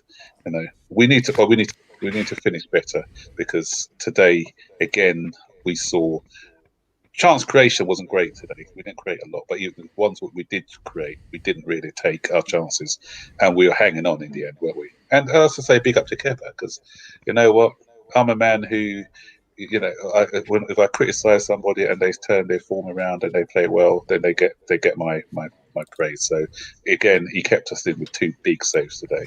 And the last thing I want to say is, again, we saw that Ziyech in a 4-man defence is a lot better than in a 3-man defence. Today, I didn't think he had one of his better games, and I think that also goes down to the fact that we changed the system to the 3-4-3 formation today, and that doesn't really get the best out of him. But the good thing is Tuchel hopefully will be back on Saturday. Don't underestimate his quality on the touchline. He'll be cajoling the players and making sure they give you that extra percent. Because I don't think the guy, is it Mikel's or whoever his assistant is, he's not as vocal as him. So I think the players relax a little bit more because they haven't got Tuchel there who's always on their case, making sure that they keep the high standards up. So I think that'll be a big plus for us having him back in the dugout. Yeah. No, Max. What you said is pretty much what we've been chatting about for the stream, the entirety of the stream. I think Palmeiras will not be easy. They will not be easy. And from what I'm reading, from what Chris is saying, there's a lot of support for Palmeiras in Abu Dhabi right now. And I know there'll be a lot more people traveling in for that final. So it will probably be skewed in respect to the support towards Palmeiras. So it will feel like another away game, as what's his name, Saltzlow was mentioning in his press conference. We'll wait and we'll see. But I think we need to step up our game, Max. I think the performance we put in today. Yeah, no, it wasn't great. Our last 2 performances haven't been great, to be fair. True. So that definitely needs to be addressed. And one game, 90 minutes, World Cup champions. We've got to do this, man. We've got to do this. Boogie's laughing. We laughing at Boogie. I was reading Chris' comment about me and Max, and I just read it and I was laughing. Oh, what was he saying, Max? What's he say? Max Boogeyman wasn't talking rubbish. You're just upset. He is correct. More news to follow on this news story. How was he correct? Correct on what? The Boogeyman wasn't even watching the game. He said he was half watching it, and that's why he probably missed all the bits when Havertz was getting dispossessed. In my mouth. No, I said at one point I have to go away, and when I was going away, I was looking for the screen from distance, and I thought Pulisic was on the field because I saw someone running, pressing. I thought, okay, Pulisic. Then when I came closer, it was still Havertz pressing. Now, did you see him losing the ball a lot though? I see him losing and getting bullied off the ball, but it's not that worse. It's not that bad, Max. I don't. He lost ball. Don't get me wrong. I'm a Havertz fan. I love Havertz, but I'm just keeping it real. If we're dishing out criticism, it's got to be consistent. He has to be better for sure. I was actually on Twitter, and then that spell, that 20-minute spell where we didn't even have the ball in our own half. It was all in our half. Sorry, in when they were on the attack. Somebody said, "Oh, Lukaku's hold-up play is rubbish." Lukaku didn't even have he wasn't even nowhere near the ball, and that's what I'm saying. That's what I'm talking about, man. There's agendas and there's agendas. That's what I'm saying. It's got to be. If you're criticizing, it's got to be let the criticism be fair. And honestly, Max, I'm bang on with you. I always judge the performance, man. I'm not trying to look at what my agenda is. I don't have agendas with Chelsea players. As long as they wear the badge, I'm a fan. Exactly. I don't have any player maybe not sound against, but any player that wears a Chelsea badge, I'm a fan of. Hold on. Cash, so Lukaku's hold up play was good? Lukaku's hold up play wasn't very good? No, was it good? No, I'm saying, was it good? Yeah, at points, it was. It was actually pretty good. Yeah, he knocked out a few headers. Yeah. Hold on a second. He didn't play it into Havertz a few times on the breaks for Havertz to break into space? His hold-up play was okay. If you look at the game, his hold-up play was all right. He held the ball until it was taken away from him. He held the ball until it was taken away from him. He laid in about 3 people. We're going to have to watch. You know what? Watch the game. We're not going to have to watch it with you guys. I'm a Lukaku fan. I want to see what you guys are seeing right now. His whole over 90 minutes, it wasn't great. Max, let me say something. Maybe the way it come out may not sound good, but do you remember at one point during the game, Lukaku has the ball, he run with the ball, and he should continue and take a shot, but he stopped. And then wait, and pass the ball. And I remember that it was Bobby also on the channel, and Bobby was frustrated. Why don't you just go? That's why. Oh, Bobby is back. Listen, then Bobby, I'm not going to say too much. No, and listen, twice. I My know what point you're is- talking about. Listen. No. Did I say he had a good? Listen, I'm not sticking up. No. for the guy. What I'm He trying to did- say but is, what people I'm talk saying about is, he hold the we ball, he can't- hold the ball. He should not be holding it. Go score it. Yeah, That's what he you're getting did- paid for. He did a lot of negatives, but he did do some positives. So you got to say that the guy did some good stuff. So you can't say that he was all bad, because he wasn't all bad. No, You yeah, know? I'm happy that he scored goal. I'm happy that he is the reason why we're going to the final. I just hope It wasn't the that- only goal. Arguably, he could have had 2 assists today as well. You know, he laid it on the plate for 2 players. Mason Mount one, and then there was another one. I can't remember who the other one was. But He even did- Mason Mount was just a waste of No. opportunity. You're not- that was He a clear should take chance. on. He Mason Mount had take to that score ball that, and score. chance. He shouldn't Matt, be passing it. Do you know who Lukaku's beginning to remind me of? He's beginning to remind me of when Chelsea had Paul Furlong and Robert Fleck as attackers. I wouldn't No, say that's I ridiculous. wouldn't No, say that. no, bad. no. The fans were just I disagree, hoping Bobby. against They're, hope. they're nowhere near Lukaku. I'm completely lost. Someone spell those names for me so I can tap the No, that's the Bobby. You're putting it going too far. The fans were just praying every day for these guys, just something, even by accident. Let it just happen. That's where we are with Lukaku. No, It's really sad. Robert Fleck was poor. No. Robert Fleck was and them two Fleck and Furlong didn't last too long with us, and they were nowhere near Chelsea level. It's nowhere. You can't say that, man. No. Oh, and Lukaku is. Lukaku will be. He will be. Yeah, but the question is in prison. Is Lukaku Lukaku Listen. at the level? Listen. I think Couch. I think I might have been. No, it wasn't. I was looking at a tweet from Jan earlier today, and this is all the things that I said, which beforehand, which I agree with. Before the interview, this guy was coming into a bit of form. You know, with the Brighton game and the Aston Villa game, he showed what he was worth. What he's going through now is his fault. I'm not saying it's anyone's fault. It is his fault, because by doing that interview, he's put added pressure on himself, and because of that, he's overthinking things, and he's not. The guy is not playing as well as he should be playing. He's not a bad player, but it's in his head now. So to compare him with Fleck and thing, that's just ridiculous. That's there.